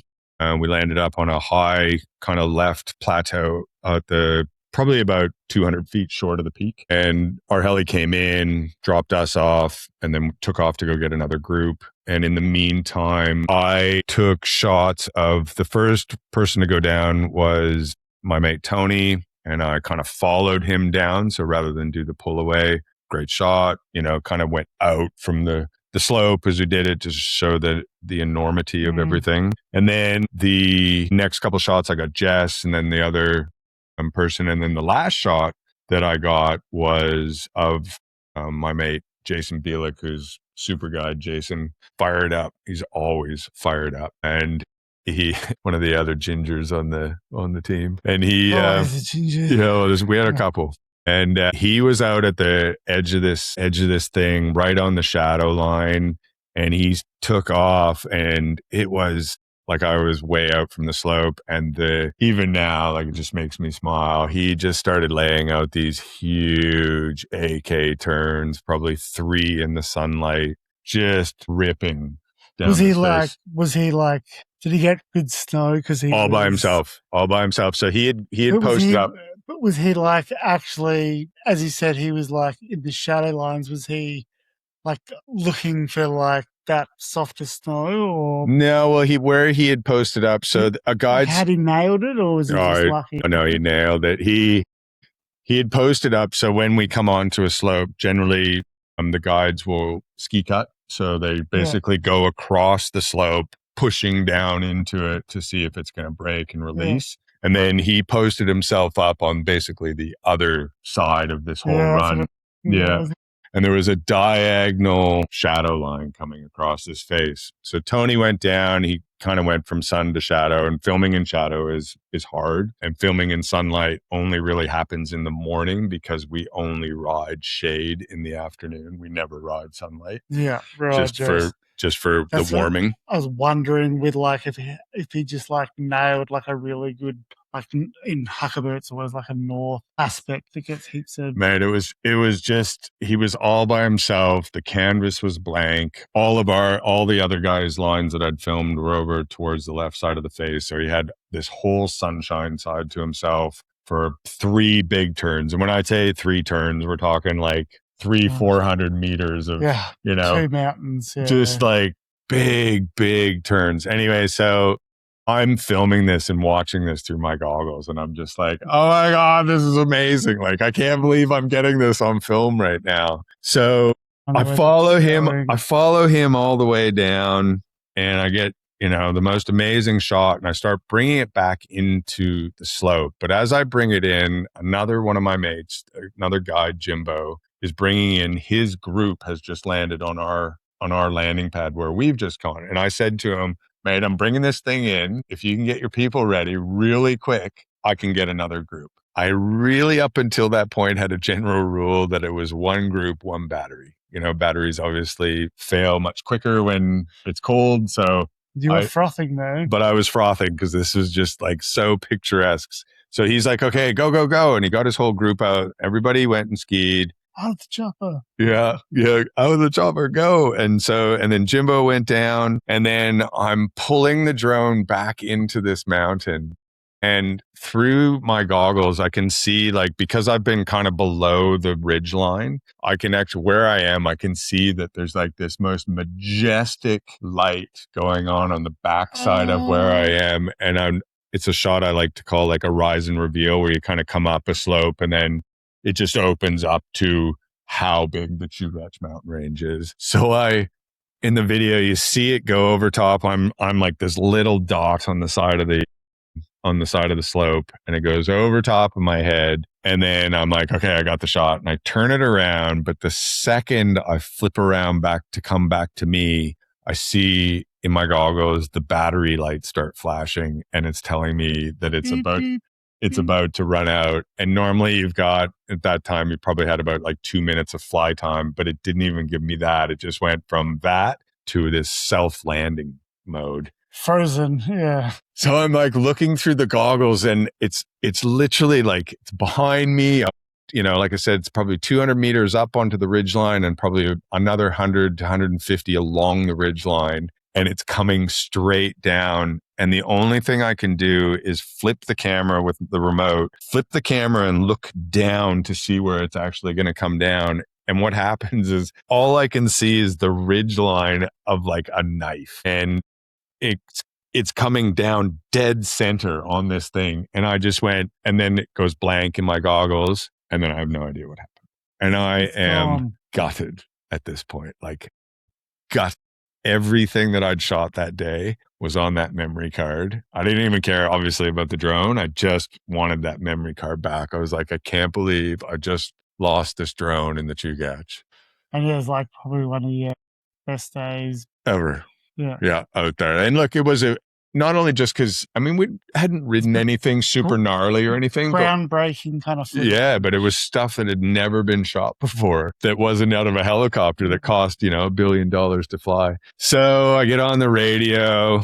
I'm like zipping up my backpack, and I get on my radio, and I'm like, I lost the drone. And Jessica comes onto the radio, and she's like, what do you mean you lost the drone? And I was like, it's gone. I was like, the battery ran out. It's landed somewhere. I don't know where. It's gone. She's like, and they were like, okay, come down. So I'm the last person on the mountain. So it was a beautiful run, and I had the worst run down. I was just so mopey and sad about everything coming down. I come into them, and my God, it's gone, and rah, rah, rah, I'm super shitty. And Jess is like, where is it? And I was like, I don't know, Jess. It was like on one side or the other. I'm telling you, it couldn't have been any more onto the knife of this ridge. She's like, well, we're going to go look for it. And I kind of looked at her. I was like, go look for it. She's like, yeah, we can't just leave. And I had named this thing Buzzy. It was its kind of nickname. And she's like, we can't just leave Buzzy out here. And I was like, thank God you just had a good run. Yeah. She's like, no, we're going to look for it. I said to her, it's your helicopter. If you want to go look for it, let's go look for it. So we all pile into the helicopter, and we start flying up the left side, like Looker's left side of this ridge. And I'd shit you not, it couldn't have been more than 2 minutes as we're like gaining altitude to go up towards the top. And Jess was sitting on the window side on the right-hand side. And she goes, there it is. And I'm like, whatever. And she's like, no, there it is. And she's pointed out that you can see the bomb holes of where it's rolled down the mountain. Because, of course, what else would have fallen all the way down there? There's no marks in the rest of the snow. Winnie? What? What did she call it? Buzzy. Buzzy? Yeah. So she's like, there it is. I'm like, oh. But There's Buzzy. It is in the worst spot like you could possibly be. It's just above a crevasse. You can't ride down to it. There's no real amazing spot for a helicopter to land. So Bielik, Jason, my mate, the guide, he's like, I'm going to go do a super rescue, but I'm going to go put you guys up back on this face that we had just skied. Like, I'm going to put you back up at that landing spot, and then I'm going to get the pilot to go down and tow in, and I'll grab it. And I was like, Oh, so like basically like drop us and make us safe. And then him and the pilot took off, went back down to the bottom, towed in. Basically, we're like, under power, hovering. And he jumped out, grabbed the drone, and he goes, you're never going to believe this. He goes, but as I picked, like, and it's in shambles, right? Like there's wires hanging everywhere and the GoPro is kind of just hanging there. But he goes, as I pick it up, the GoPro, the memory card has ejected itself out of the side and is just sitting right there.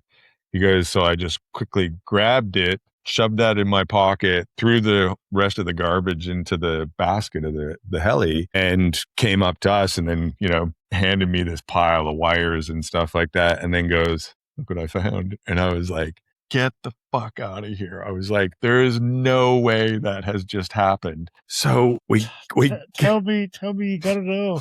So I get back into the heli. We go and have, I think we probably had another 2 runs. I'm stoked, like I could care less about the drone, just the fact that I'm holding this memory card again. And we get home, quickly throw it in when we get into the office. All the footage is there. It's all amazing. The shot of Bielik in like slow motion, just peeling open this canvas, by himself on this thing is just way more than my mind could actually handle at this point. So I'm now frothing. Segue.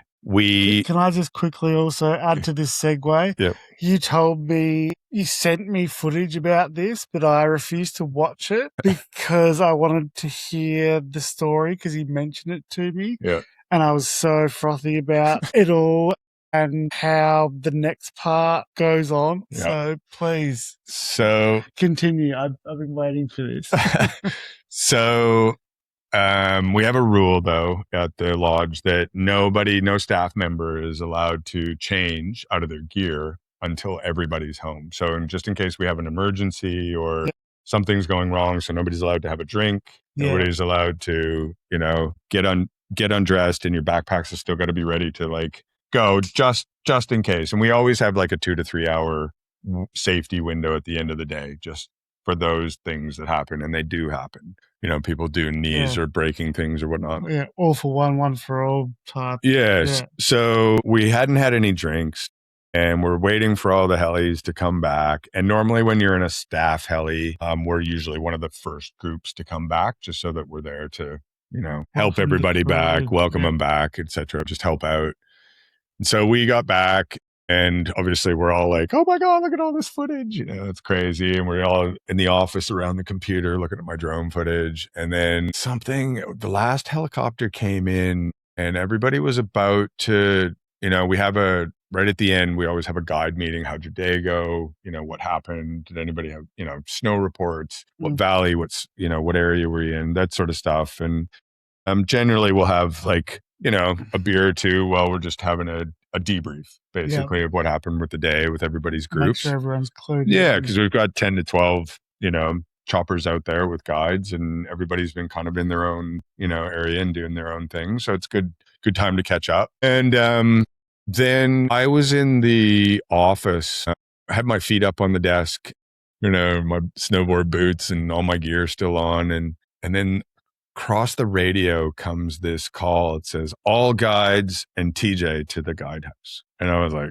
and it was Quinner. And I was like, that doesn't sound good. And so I, hand off to our office girl. And what have I done? Yeah, I was like, well, that's not a call that normally goes out. It's now, I'm going to guess, just time-wise, it's probably around like 5, somewhere between 5 and 6 p.m. And I go over to the guide house, and Quinner's standing on the stairs, and he says he was upset that I'd lost the drone and that I'd broken the drone. But how was I feeling? And he said to me, "Do you own an ice axe?" And I was like, "No." And he kind of stopped, and then he was like, "Have you ridden Pontoon?" And I just looked at him, and for those who don't know, Pontoon is the holy grail. It is the biggest, baddest thing out there. It is 7,600 feet. The top section is somewhere around the 60-degree mark for about the first 1,800 feet on this big, huge exposed face. The landing is what's known as the Ho Chi Minh Trail. It is like death on either side of you walking along this thing. It's just straight down on both sides. You do not go to Pontoon, and it only... There's a handful of people in the world that have actually stepped on top of this mountain. On the back side of it, below the face that normally gets skied, there's a section called Exit Couloir. And it's a big, like probably 4,000 plus feet of just couloir going down to the bottom floor. It's still pretty steep, but not crazy. And I said to him, I've done the bottom a couple of times, but not been to the top, obviously. Like, you'd know that if I'd been to the top. And he kind of laughed, and he was like, all right, go get the rest of your shit. We're going to slay the dragon. And I said, what dragon? And he's like, we're going to Pontoon. And I went, no, we're not. And he's like, yeah, we are. He goes, I'm putting together 3 guide ships. And I was like, with me? And he's like, yep, you're coming. You ready? And I was like, I don't know. And you got to remember, at this point, I've probably done about 9 or 20,000 plus dirt on my legs already. Was tired, and had a big day. I'd lost the drone that day, gone through this emotional roller coaster up and down. Just test me again. Yeah. And I was like, okay. So I had to run back to my room, which was at the other end of the lodge, go grab my jacket properly and, my backpack. Change your underwear. Yeah, thinking about that part. And at one point I walked past a guide who had been back since early afternoon. His group had actually like called it quits. And so he had finished at like 2:00 or something in the afternoon. So you swapped legs with him? No. And I said to him, Pete, have you got your radio on? He's like, nah. And they're sitting in this little, they call it the SS Minnow. It's just like this really old fishing boat, like a decoration out on the lawn in front of the thing. It's a good place to hang out, watch the sunset, have a drink. And so I was like, have you not got your radio on you? He's like, no, why? What's going on? I was like, we're going to Pontoon. He's like, who's going to Pontoon? I was like, we're all going to Pontoon. I was like, 3 guide ships, dude, the whole staff, like all the guides and me were. And he's like, I can't go up to Pontoon. He goes, I'm like 3 G&Ts deep already. He's like, I was like, and this mind process thing of like, okay, I gotta go. And then I just kept on running down to the other end. And so he missed this day because he had too much to drink. Should have waited. Yeah. And so now starts this whole like process, and we're going out, it's now getting late. Sobered up pretty quick, wouldn't Yeah, we would have. It's late in the day, and Jess has told Kevin to only take 1. Kevin's like taking all 3. So he loads up all 3 helicopters, and we all like fly out to Pontoon together as 3 choppers full of like the most talented Alaskan and me all together. And there's a video I think I sent you of us, like we're circling, we're in the 3rd heli to land. And so we're circling and we're watching the other 2 helis land and dump their groups on top of the Ho Chi Minh Trail. And I'm like losing my mind right now. I'm like, what am I doing here? Like, why did I say yes to this? This is ridiculous. I don't need to, I shouldn't be up here right now. This is not. And the guide is, trying to, you're going to be fine. Come on, let's go.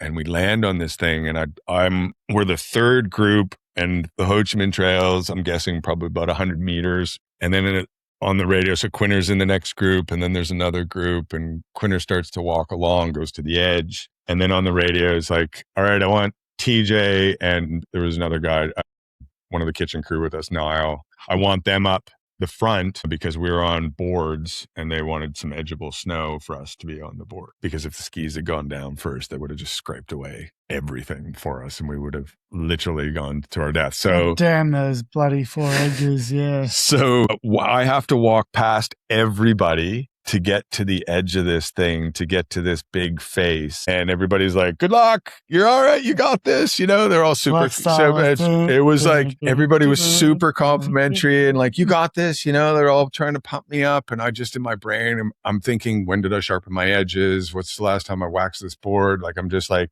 what am I doing? I'm so glad I don't have the drone up here right now. There's no way I would have been able to fly I this. had a whiskey. Yeah. Oh, so I get to the edge and my mate is standing at the end and I come up to this thing and I've got to now get into my board and I'm looking down this face and my chin is literally on my chest looking, that's how steep this thing is. And I'm just like, I said to him, I don't mind telling you right now, Andrew, I'm shitting myself. He's like, and in pure guide speak, he's like, you got this, TJ. And I was like, yeah, I got this. I'm sort of talking myself into it.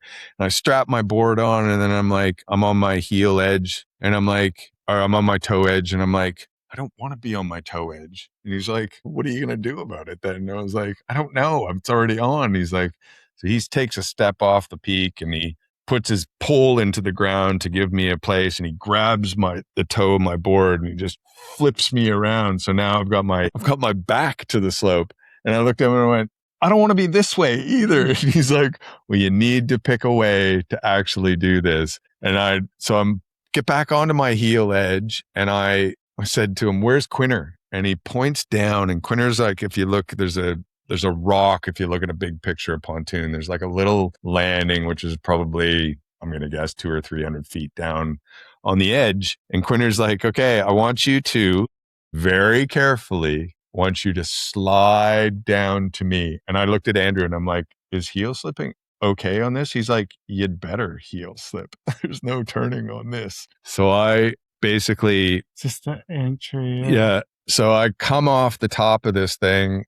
And I kid you not, probably about the first 20, 30 centimeters of my board is hanging off of the earth. And it'll to nothing. Like it is just nothing down there. So I'm now sliding down towards him and he's like, don't slough me out. I was like, honestly, mate, that is the last thing I'm thinking about right now is like what I'm doing and what I'm sending below. I'm just concentrating on being alive. And so he's like, okay, keep sliding. And then the worst thing you can say to you. Don't slough me. Don't tell me to do that. I need to just like survive. So he's like, okay, slide back into the middle now and keep going down to you're like almost in front of me. So I pull back into the middle of the slope and I'm coming down and there's a picture of me that he's got that he took from the side and my hands are literally on the wall, right? Like, and I'm standing up. And at one point I you got to remember I'd already had a big day. My legs and now they're shaking because I'm like in full heel edge. And I made thankfully I made the mistake of like pulling my weight kind of backwards and almost almost hard not to do at this angle, but to put my bum on the slope, which I wasn't trying to do. It was just my legs were starting to get jelly and I went and started to chatter. And if I'd not caught my chatter and stood up. And so Quinner's on the radio is like, get up on your edge. And I was like, just kind of stood straight up on the edge. And then he's like, okay, get a little bit further down and okay, you can turn now. And I was like, oh my God, thank God. And I had to do this huge jump turn to get off my heel and get on my toe, which again, like I said, wasn't really all that much better, but the angle was now backing off into at least the high 50s. And at some point he's past me and I don't know what happened or how that happened, but there's a little plateau, which is where we land to actually go down exit couloir. And so he guides me over to this thing and I make this right-hand turn. I turn the corner and he's already on this plateau. Again, I have no idea. Wasn't concentrating on him. Batman. Batman around me on his skis and was there. And as I pulled into him, and my legs are tired. And we only did that section of Pontoon. We didn't go all the way to the bottom. We just didn't have enough time. Beautiful pink alpenglow going on at this point. Like the most stunning of endings of days of just like, in your memory. Yeah, and it's like now probably somewhere between 8:30, 9 o'clock at night. The lodge is waiting to hear what's happened, what's going on out there. This stuff just never happens. So I get down and I pull my goggles off and I'm unabashedly, I'm got tears in my eyes. I was like, I can't believe I just did Pontoon, like this is such a major, major event. And Quinner just looked at me and put his hand on my shoulder and he just said, now you're never going to look at anything steep the same ever again after doing this. He goes, this will change your entire perspective on what you look at. And it truly has. Like, I now stand on top of most things, and I don't feel it. I know what I got to do. I know where I've got to be. I know how to get down and I faced this, buddy. face this. So then all the rest, how to do this. Yep. So all the rest of them slowly work their way down. You know, it's in probably another half an hour. We have this huge, as everybody, the last person comes down. I think it was Paul G, who's this, you know, really, again, OG Alaska Squaw Valley Patrol. He unfortunately died of cancer a couple years later, but he got down. We all jumped in the 3 helicopters. We all flew back to base. They'd obviously on the radio told, you know, them it was a massive success. And this event now is like Alaska folklore. Like, it will never happen again, where you get 15 friends all on the top of, you know, one of the world's biggest peaks. And having a bit of a party. Yeah, well, I couldn't grab the bottle of whiskey quick enough, and I remember like gulp, gulp, gulp, gulp, chugging this thing, like, just to calm my nerves down of what had just happened. Yeah. And that is my story of Pontoon. It was, you know, between Pontoon and the drone, and that day will just forever be ingrained in my brain as like this just most phenomenal experience of being accepted, of conquering this huge mountain, of proving myself to myself, you know, that I've hit that level, you know, that I can actually go out and ride this sort of stuff. And if somebody asked me if I was going to do it again, I'd say big fat no, thank you. Not a chance. Nope. No way. It was awful snow. It was really not good snow up there at all. It was really scrapey and kind of white icy at points. So, but it was a day. It was the most amazing day. Yeah, well, I guess that's the thing. I guess you gotta take that opportunity when it comes, and then, you know, maybe if it comes next time and the snow's a lot better, at least you we're semi-prep. Prepared. Yeah. And I think maybe even just the fact that I didn't have time to like process that's where we were going. Like, it all happened so fast that it was like, surely that's part of the like what your boss and everything you're trying to do, like, just springing on you so you don't have time to get worried about it. Don't give him any time with this. It'll just freak him out, and then he won't go. Because I probably, if I'd had more time, I would have been like, no, and that was doubting yourself. And as you said, like, you couldn't drink until everyone was back safe, and someone missed out because they had a couple of G&Ts.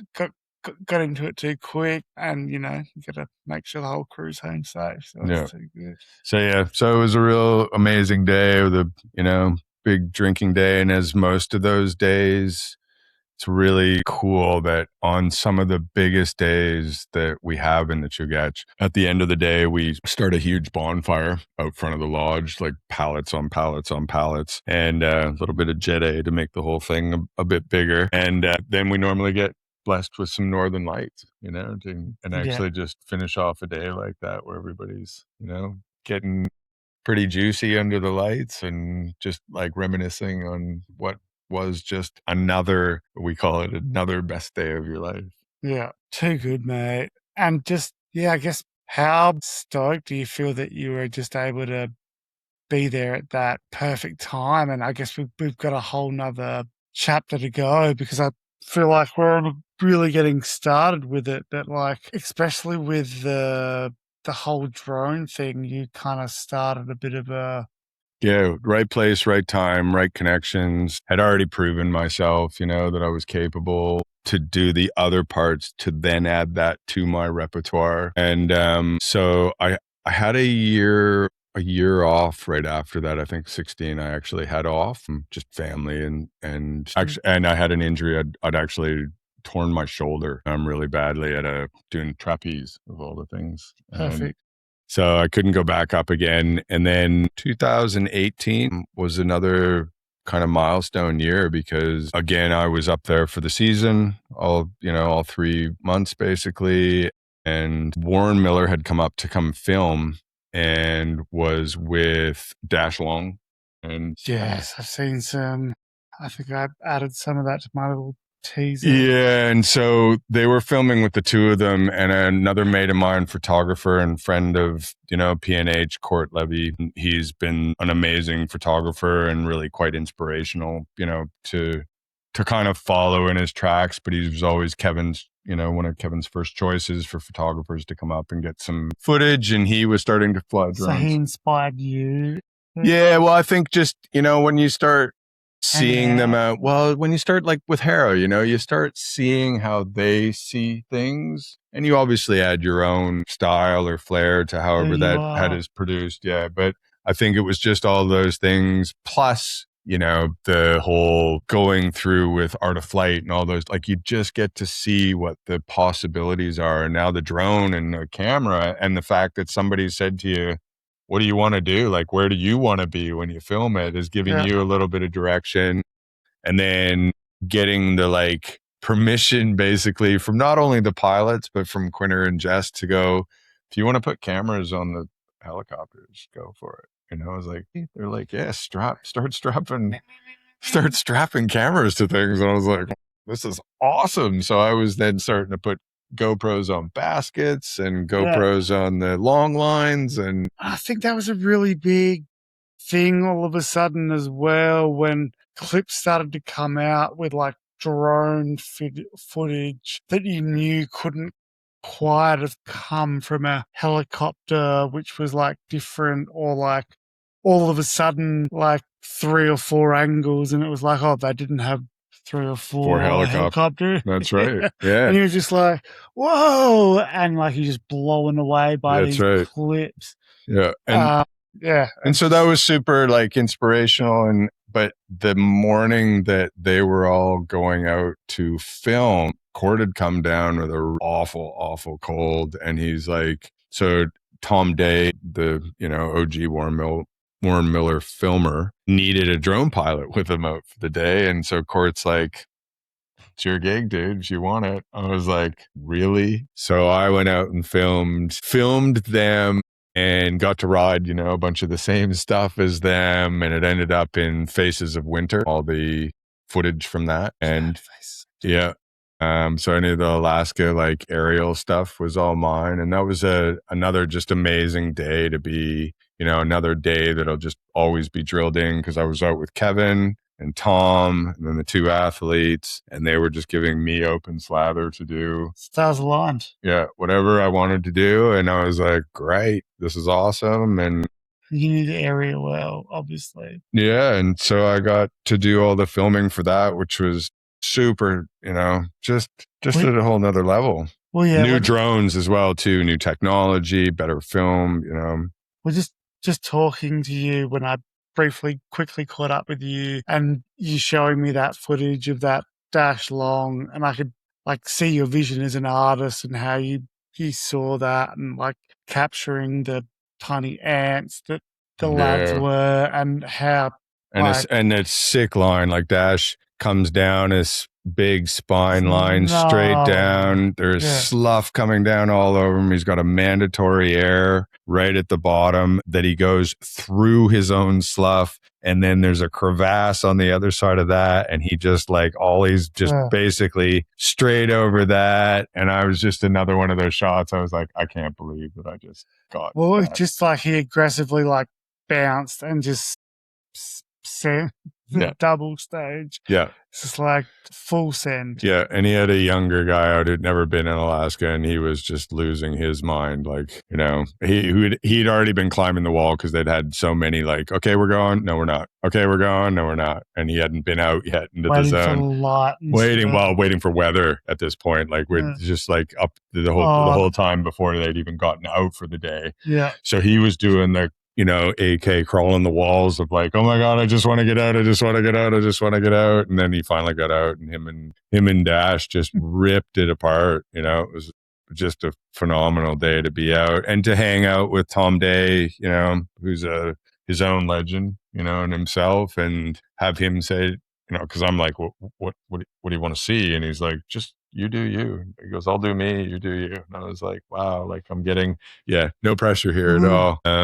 And then, I couldn't wait to just go out because I wasn't allowed to post any of the footage, obviously, because it was potentially at that point going to go into the movie. So I was sitting on this footage for months before I could actually, before I could do anything. And then finally the movie came out, and it had a, real major part just in that part, and it's on the big screen. And so it was pretty cool to be able to, tears in your eyes, no doubt. Yeah, take it to that level and know that, it was another thing. There's just like that I've accomplished while I'm up there. Yeah, what a dream. It doesn't finish. The dream just keeps on. Of course it does.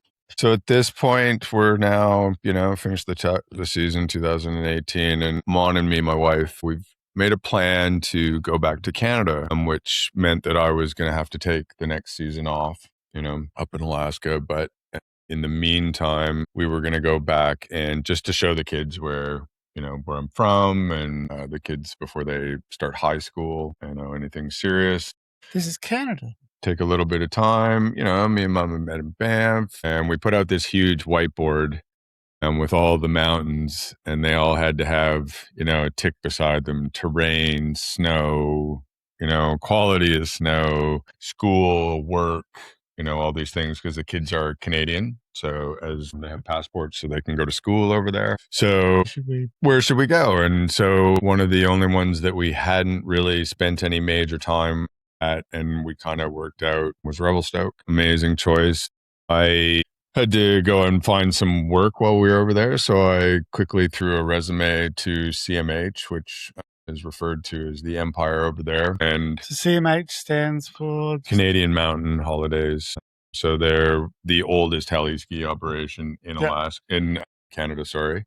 So to make that clear for everyone. Yep. So they, their Revelstoke is, for those who don't know, is amazing, but is kind of the heli-ski capital of Canada. So there's about 5 operations that run out of there: Selkirk, Eagle, CMH. And that's just for access.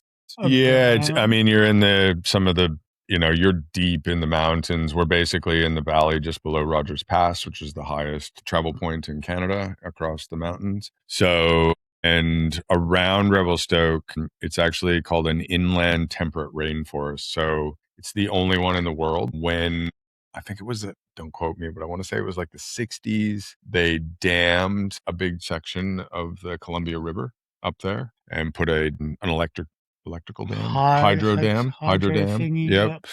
And so it produces quite a lot of, Western Canada. It's always been huge in BC. Yeah. And so, and the Columbia runs all the way and exits kind of out in Washington in the States. But when they did that, what happened is it created its own weather system, because now they had this massive lake that wasn't there before. And so Revelstoke, over the course of the time that we were there, we had probably close to 10 to 11 meters of snow fall on us while we were there. So just to back up, we decided we were going to go and got everything ready to go for December 19. And I started work on the 8th or something of December, and we arrived into the country on the 4th or 5th into Kelowna, and then picked up and bought a vehicle, and then made our way out to Revi. We'd already had a place rented. It was a beautiful little lodge right at the base of the mountain. Ready to go. Yep. And I started work like a day after we got there, and working for CMH is not unlike working for PNH, but their schedule was something like 14 on and 5 off. So you were working these, and I was brought on as the retail manager for the Revelstoke property. So there's 12 properties with CMH, and Revelstoke has its own.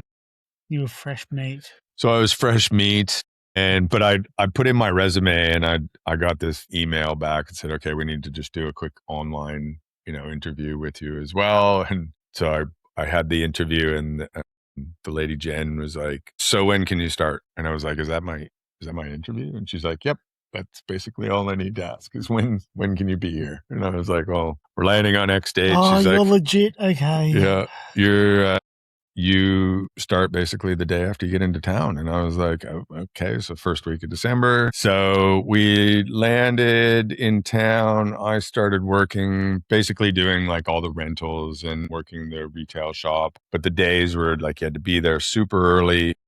And unlike Alaska, you ski every day because you can ski high alpine or in the trees in Canada. So we can only ski if it's sunshine and bluebird up in, Alaska, whereas Yeah, here so it's it's like, always on. it's always on. And then the clientele really varies, but it's a lot more expensive, than going And to is Alaska. it just heli or is there cat as Nope, purely heli. All heli. Yep. So I want to say we probably had about 30 to 40 a week, and that sort of, but they run different programs. So like run 3 or 4 or 6 day programs sort of deal, as opposed to us where it's just Saturday to Saturday. So people coming and going. So I'd set up everybody's rental skis, and then I worked in the retail shop, and it was quite easy, a lot easier than being in charge of everything.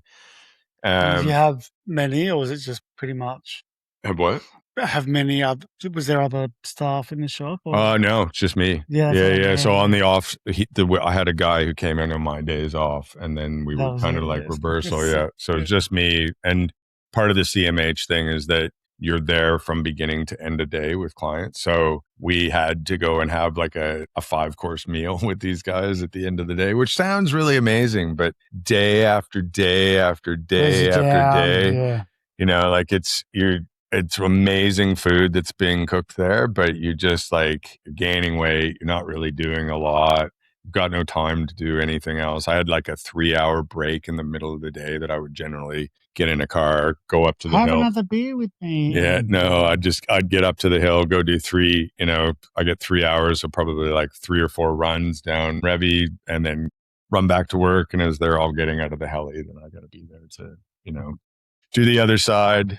Play the game again. Yep. And now we're so the kids and my wife were just skiing for the first month. So the school year is kind of flipped around over there, obviously. Yeah. And so the kids actually were supposed to start school in kind of like second week of December, but we just let them go through to the end of, the second week of Jan, but they went through just to kind of the end of January, and then put them in, officially into school. Let them settle in a bit. Let them settle in, and then COVID hit.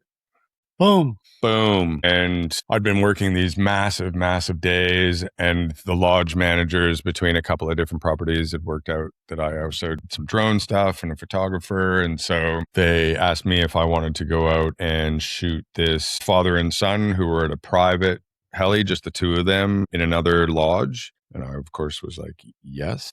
And so I went out and had the most epic day with these two guys, and just, they were super nice, and just got some great footage, both drone and just camera. And then when we landed that day, the lodge manager came out to the helicopter and said, "World's closing. We're done.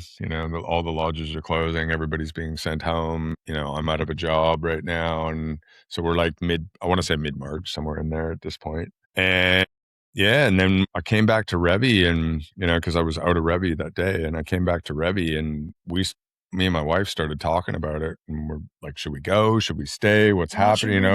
How should we deal with this? And we'd budgeted to be there a year already. So kind of was like, well, look, like everybody, how long can this last? And you're Canadian. And I'm Canadian, and the kids, like, it wasn't a major visa issue.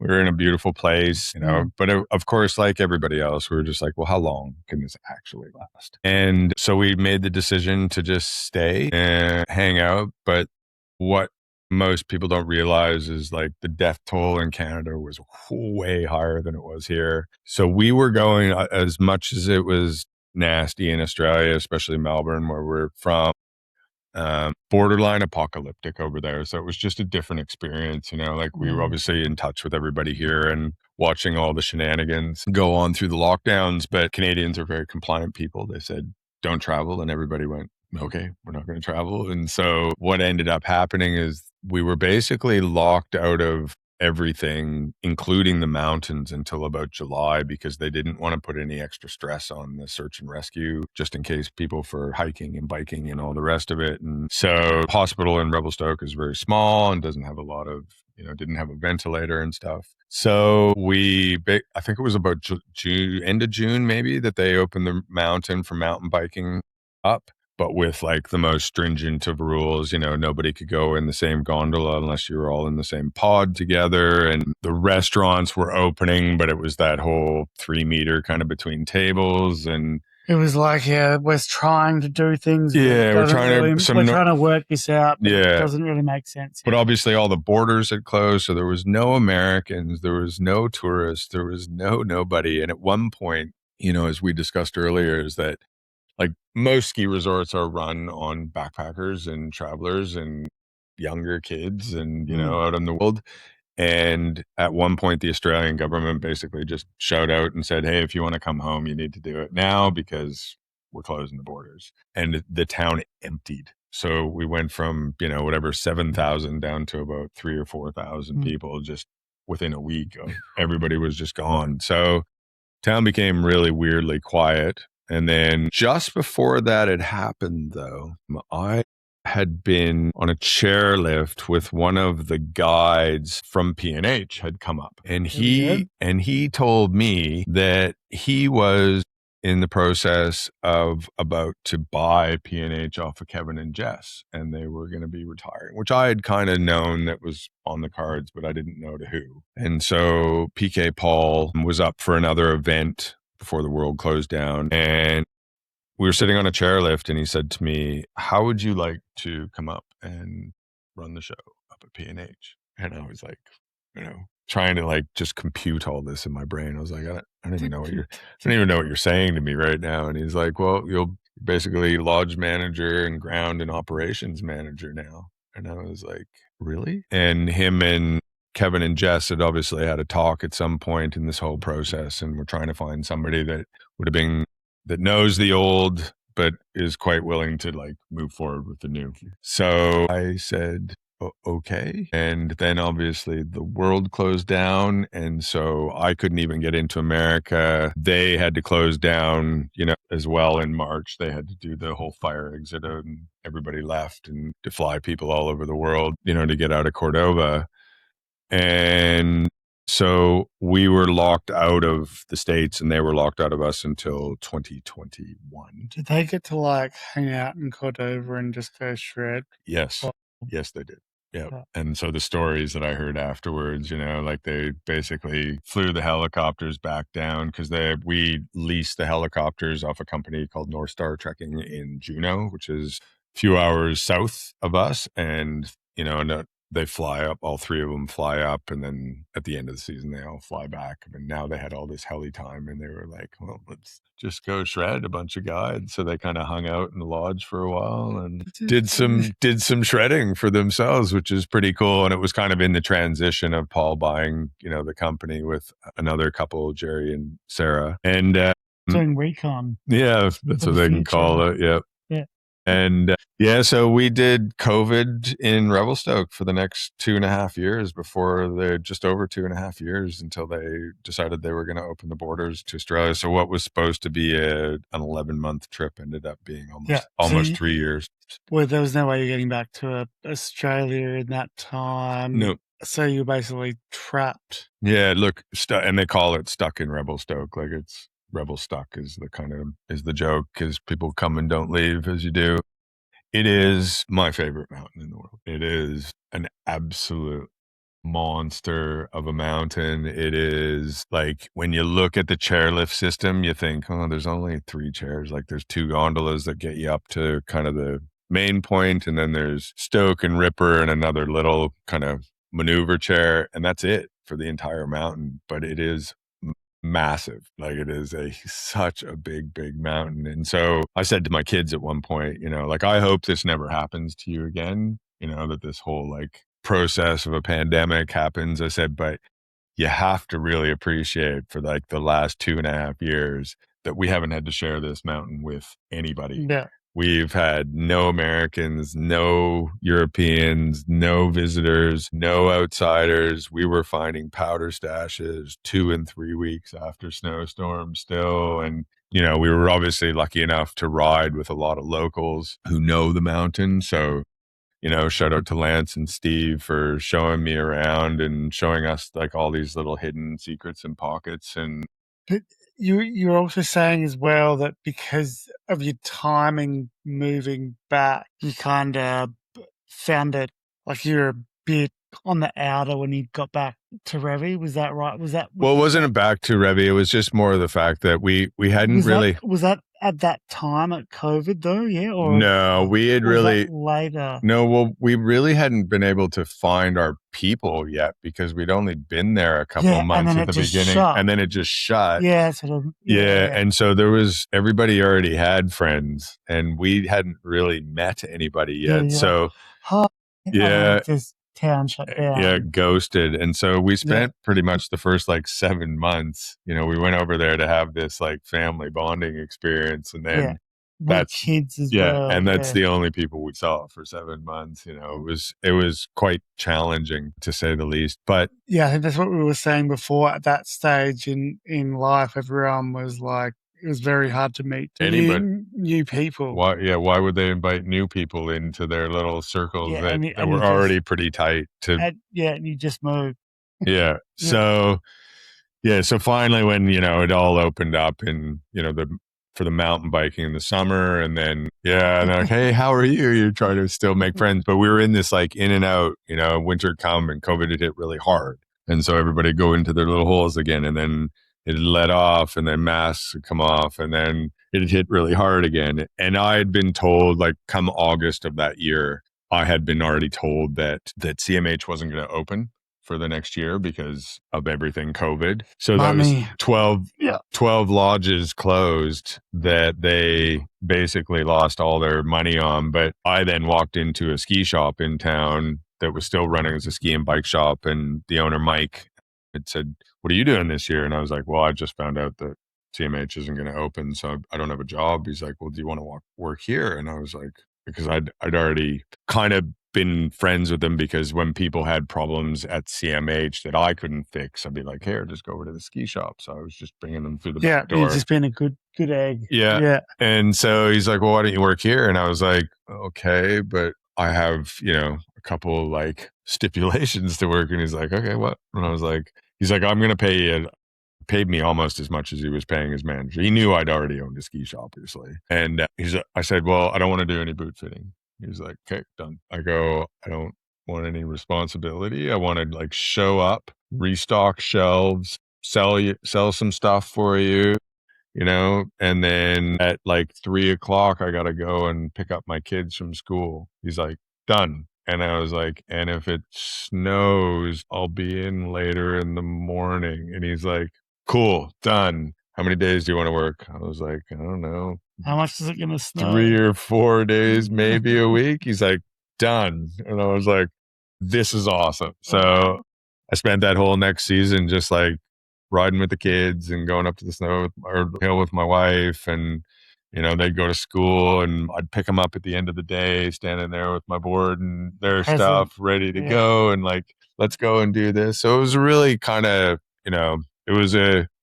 weird time for everybody, but we had a pretty good experience as far as COVID went in it. And then I had this expectation that when the world opened, that I was, at this point, it's still a potential because we just don't know when everything was going to happen, that when the borders open, I've all of a sudden got this pretty cool job going up to Alaska again. And we got home July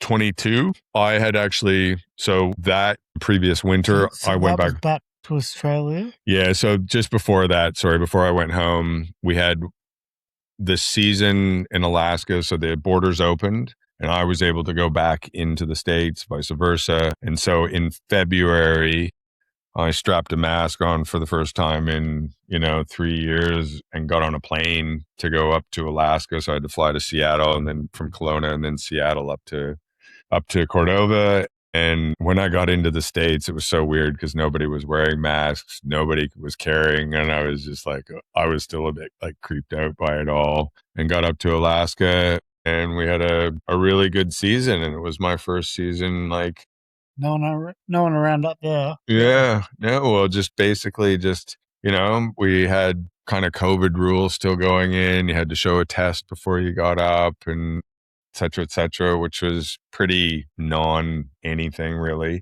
We did have a couple of cases break out over the course of the season. And so those people had a separate like little piece of the lodge that they went to, and other staff just come and bring them food and all that sort of stuff. And we had it as well as yeah, Japan, and was- just had to deal with it. was going to happen, you know, and we tried our best to minimize it as best we could. You know, masks in heli, which is just awful to do because it's the one time you like feel like you get to breathe for a second. You know, you're always in a mask when you're out in the elements. Especially when you're up high as well, and there's less. Yeah, less oxygen. You want a little bit more air. Yeah. Yeah, and then I came back to Revelstoke after that season of doing it, and I was exhausted because it was the first time I, you know, was really just doing a lot all of a sudden.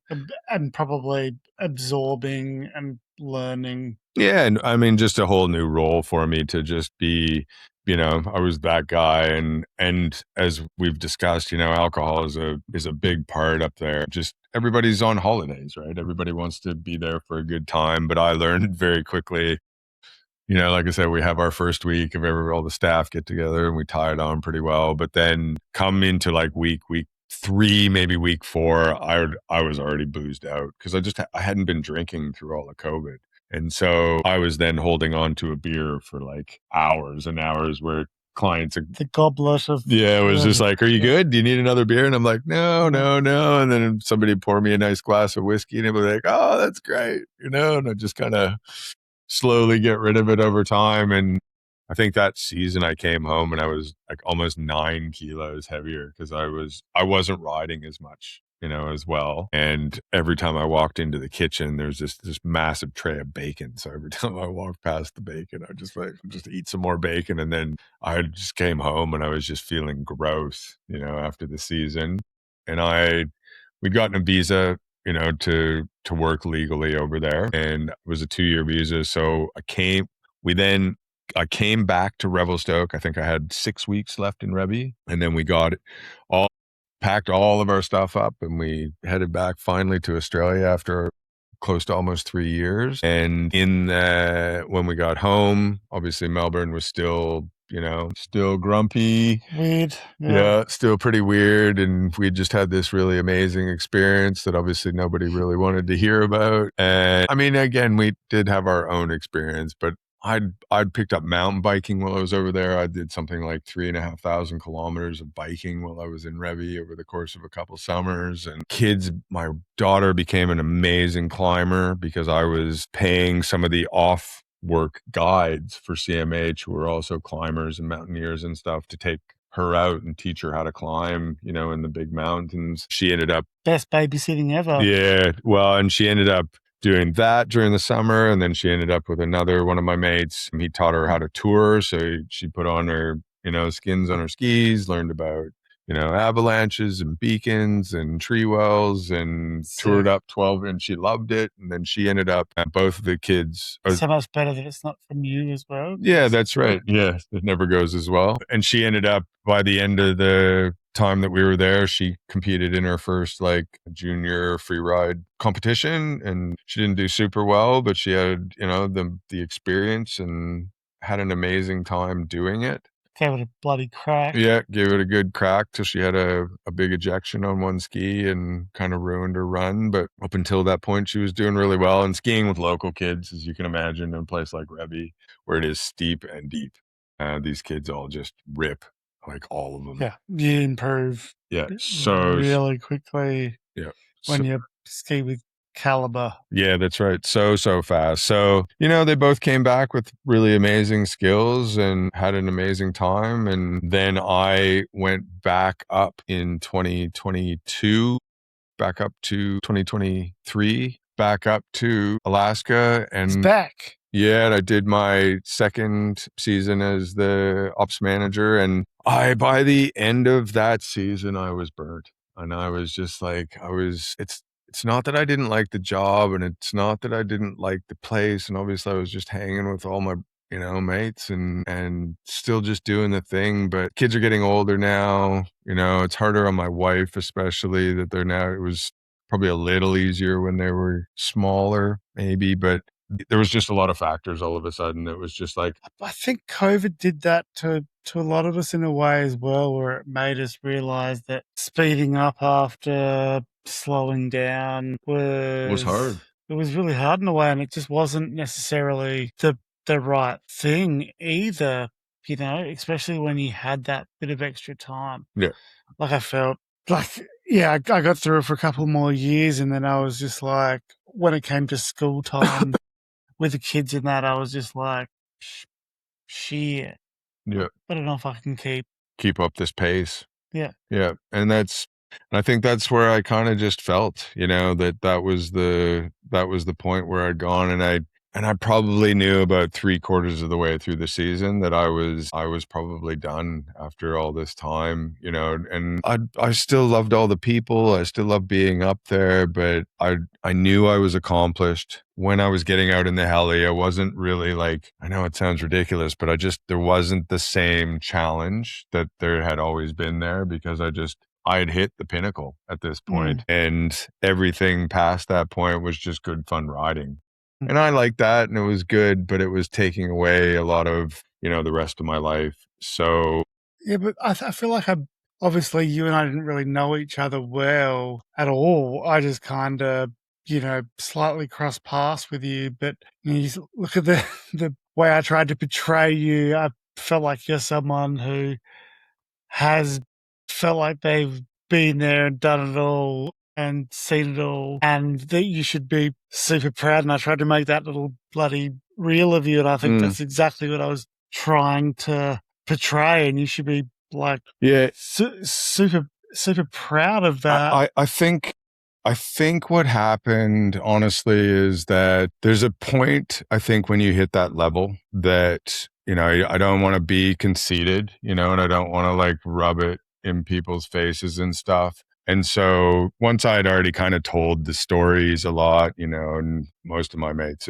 have heard them, because it was just, it was all encompassing. My life was just all about Alaska every year, and what has happened and what happened this year, and that's your passion. And that was my passion. But I think you start to feel like, I don't know, like that it's not about the pride part. It's about like forgetting to be proud about those things instead of just accepting them as like the truth of life. You know, these are things that happened in my life and they were all super fun. But, you know, I look back now, and I think when you asked me to be on this podcast, it took me a little bit to go, you know, you've had Valentino on here, you've had Stevie and Pete on here, you've had, like, you know, like you've had some really big people on this couch. And I wasn't sure that I fit the same, you know, caliber as all of these people who are all just like Australian legends in their own right, truly. But I do have to look at it and go, you know what, I did do that. And I am proud of what I accomplished over my time up there. And I also have to realize that, as I said to you before, this doesn't happen. It just doesn't. Like, to get into that circle is really, really hard. Like, it's really hard to get into that kind of like big mountain Alaska. They are their own breed of people and guides and owners and pilots and, you know, everybody. And these are some of my best friends and will be for life. And I have to know that everything that I accomplished up there was what I did and what I made happen, you know, because of my passion, and because that, you know, I define myself as a snowboarder. I define myself as a big mountain rider, you know, that there's not very many of us in the world, in Australia. I can proudly say that, you know, one of my good mates, Matt Ward, he is probably the next level of dedication to Alaska. He's the guy who's 2 and 3 week client. You know, he has done his time and he has been rewarded with, he's on the list. He is been rewarded with, you know, the goods, and he's earned it, you know. And those people that have earned their time, done hard yards, and they had the patience to just sit out the storms, they're the people that deserve, you know, to be where they are at the level that they are, because they pushed as hard as they did. So Yeah, and as we said, I think it's important for everyone to remember it has been conquering the last frontier of the wild, wild west. yeah, and that's like a really good way of yeah, every way, Joe, to understand what Alaska has been in the last. totally. And I look, as much as I love telling that pontoon story, I then have to go backwards and like remind even myself that there's less than 200 people that have stood on top of that thing, and there's less than a handful of snowboarders that have done it. And that's why, the second that you and I started talking and you started frothing and I started frothing, I was just so excited to have this convo, because, like you can feel someone else's passion. And I felt that instantly. And as I said, and you said, you were like, I feel like you've known me. And I was like, well, by seeing how passionate you are about what you've done in your life, and then you actually like having a moment to, go, oh God, it's good to reflect. Totally. And that was something like, as soon as we started talking, I said to you, like, and you said, send me a couple of clips, and it just sends you into this like deep dive of memories and everything else and stuff that, that I haven't, brought up in a while, just life and kids and dad. And, it's not that I don't tell the stories anymore. And I do like telling the stories, but I think that until you, said, hey, would you like to come sit on the couch, that I think I was probably still just in this, like, should I be proud? And then, but the more you talk about it and the more I describe the journey, I totally got to be proud of myself, Yeah. And I think I'm glad I kind of, since you started telling me and making me realize everything you have done, I was like, all right, I'm absolutely frothing for this one, because I could feel it. And that's, for me, doing what I'm trying to do with this. It's not about me. It's about, and I think you feel the same. It's not necessarily just about you. It's about all the feelings and all the people and all the community that's made you like become who you've become, because you've experienced and been part of something that. Yeah, and I've poured my life into it. I've never held back from that part of who I am. I am a super proud snowboarder that came from Spring Hill, Manitoba, and conquered one of the biggest things in Alaska. And in between that, as I said, part of it is not just my accomplishments, but the thing that drew me back to Alaska over and over, especially in the end, was the family, the people that I was meeting every year, the clients that, expected me when they came through the door, and just this like overriding sensation of no matter how much money you made, no matter where you came from, no matter what your background is, we have all just bonded over this really major experience in life, and we're really the people that get to do this stuff, whether you're a client or a staff member or whatever part of the industry you work in, and outside of that, the ski industry in general, like the very beginning, you're always drawn back. And just when you kind of think that you're out, you get pulled back in, which leads to this very last bit of my story right now, which is just the next part of my journey. Is I'm now been made a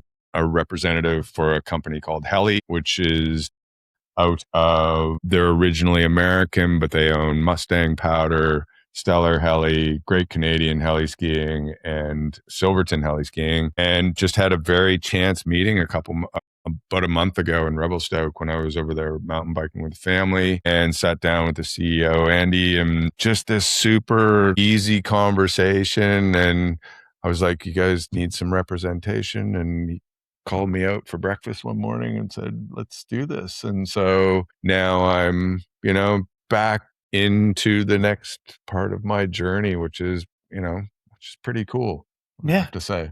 So I really appreciate you having me, mate, on your couch. I think that this has been So where do you, before I even let you finish, because I think this won't be the last chat we have, mate, And one thing I do need to get out of you before we even let you go is TJ. What does it stand for? It's funny. I normally, when people ask me that, I make them guess. So I'm gonna have to say, you got to guess first, and then I'll give you. Troy? No. Do I look like a Troy? No. Oh, you just got to put two letters together. Tom James? No. There you go, Thomas James. Bang! Very good. Wow. Very good. You're one of the very few that's actually put that together. Never mind in one of the very first things that came out of your mouth. So I was like, what's the two most probably common? Yeah, Thomas James, but I only got called that when I was in trouble a lot. I grew up as Tom, I was Tommy as I was little, Tom when all through kind of school, and then found out some point in my, later or my early teens, I'm guessing, that my mom had actually called me Thomas James to call me TJ, and I really just didn't like the name Tom. And so when I left school and I moved to Banff, and I moved there all on my own with just a couple $100 in my pocket, the very first person I introduced myself to, they said, "What's your name?" And I went, "TJ." And that's it. That was it. That was it. That's been it since. That was my name. Yeah, that's awesome, mate. So look, to everybody out there, thank you for sitting and listening. I want to thank Austin for having me on the couch. It's been, super awesome to be here and be able to tell some of these things. But I think the biggest thing that, if I want to give anybody some sort of like final thing, is just follow your dreams, man. Just follow them and see where it takes you. I couldn't agree more, mate. And I think, as I said, I really want to tell awesome stories about awesome people, and you're the epitome of that. And never compromise, follow your dreams. And here we are, Canadian legend sitting in Torquay, having a beer and a chill, talking about life, and hopefully not the last time, and many more chats to come. Cheers. Lifelong friends. What a legend. Ew. Thanks, Lord. Thank you. Them not keep up. Look how long them a wait. A full time now, them get a slice of the cake. No sound fix because them bust through the gate. Through them play a good tune, and this a sound the people rate. Them we mash you up. All over the UK, America and JA. People want Kia Bamba in a dance. Them no business at all, could have friend or foe. Before them play, them want them advance. That go sell out them soul for no diamond and gold. Big house, fancy clothes and car. Kia Bamba sound, them are the champion. Micah and Killer be a born stars. Them have tunes and have dubs and have flows like nobody knows. Them kill sound, a sound clash and dancehall and mash up stage shows. But some guys don't realize and recognize that them have them own style. A long time them they are know them not just come, and it's been a long while. Can't keep them waiting or anticipating. If you're this year sound will get slow. Select a Killer B and Mike and a run for kill selector.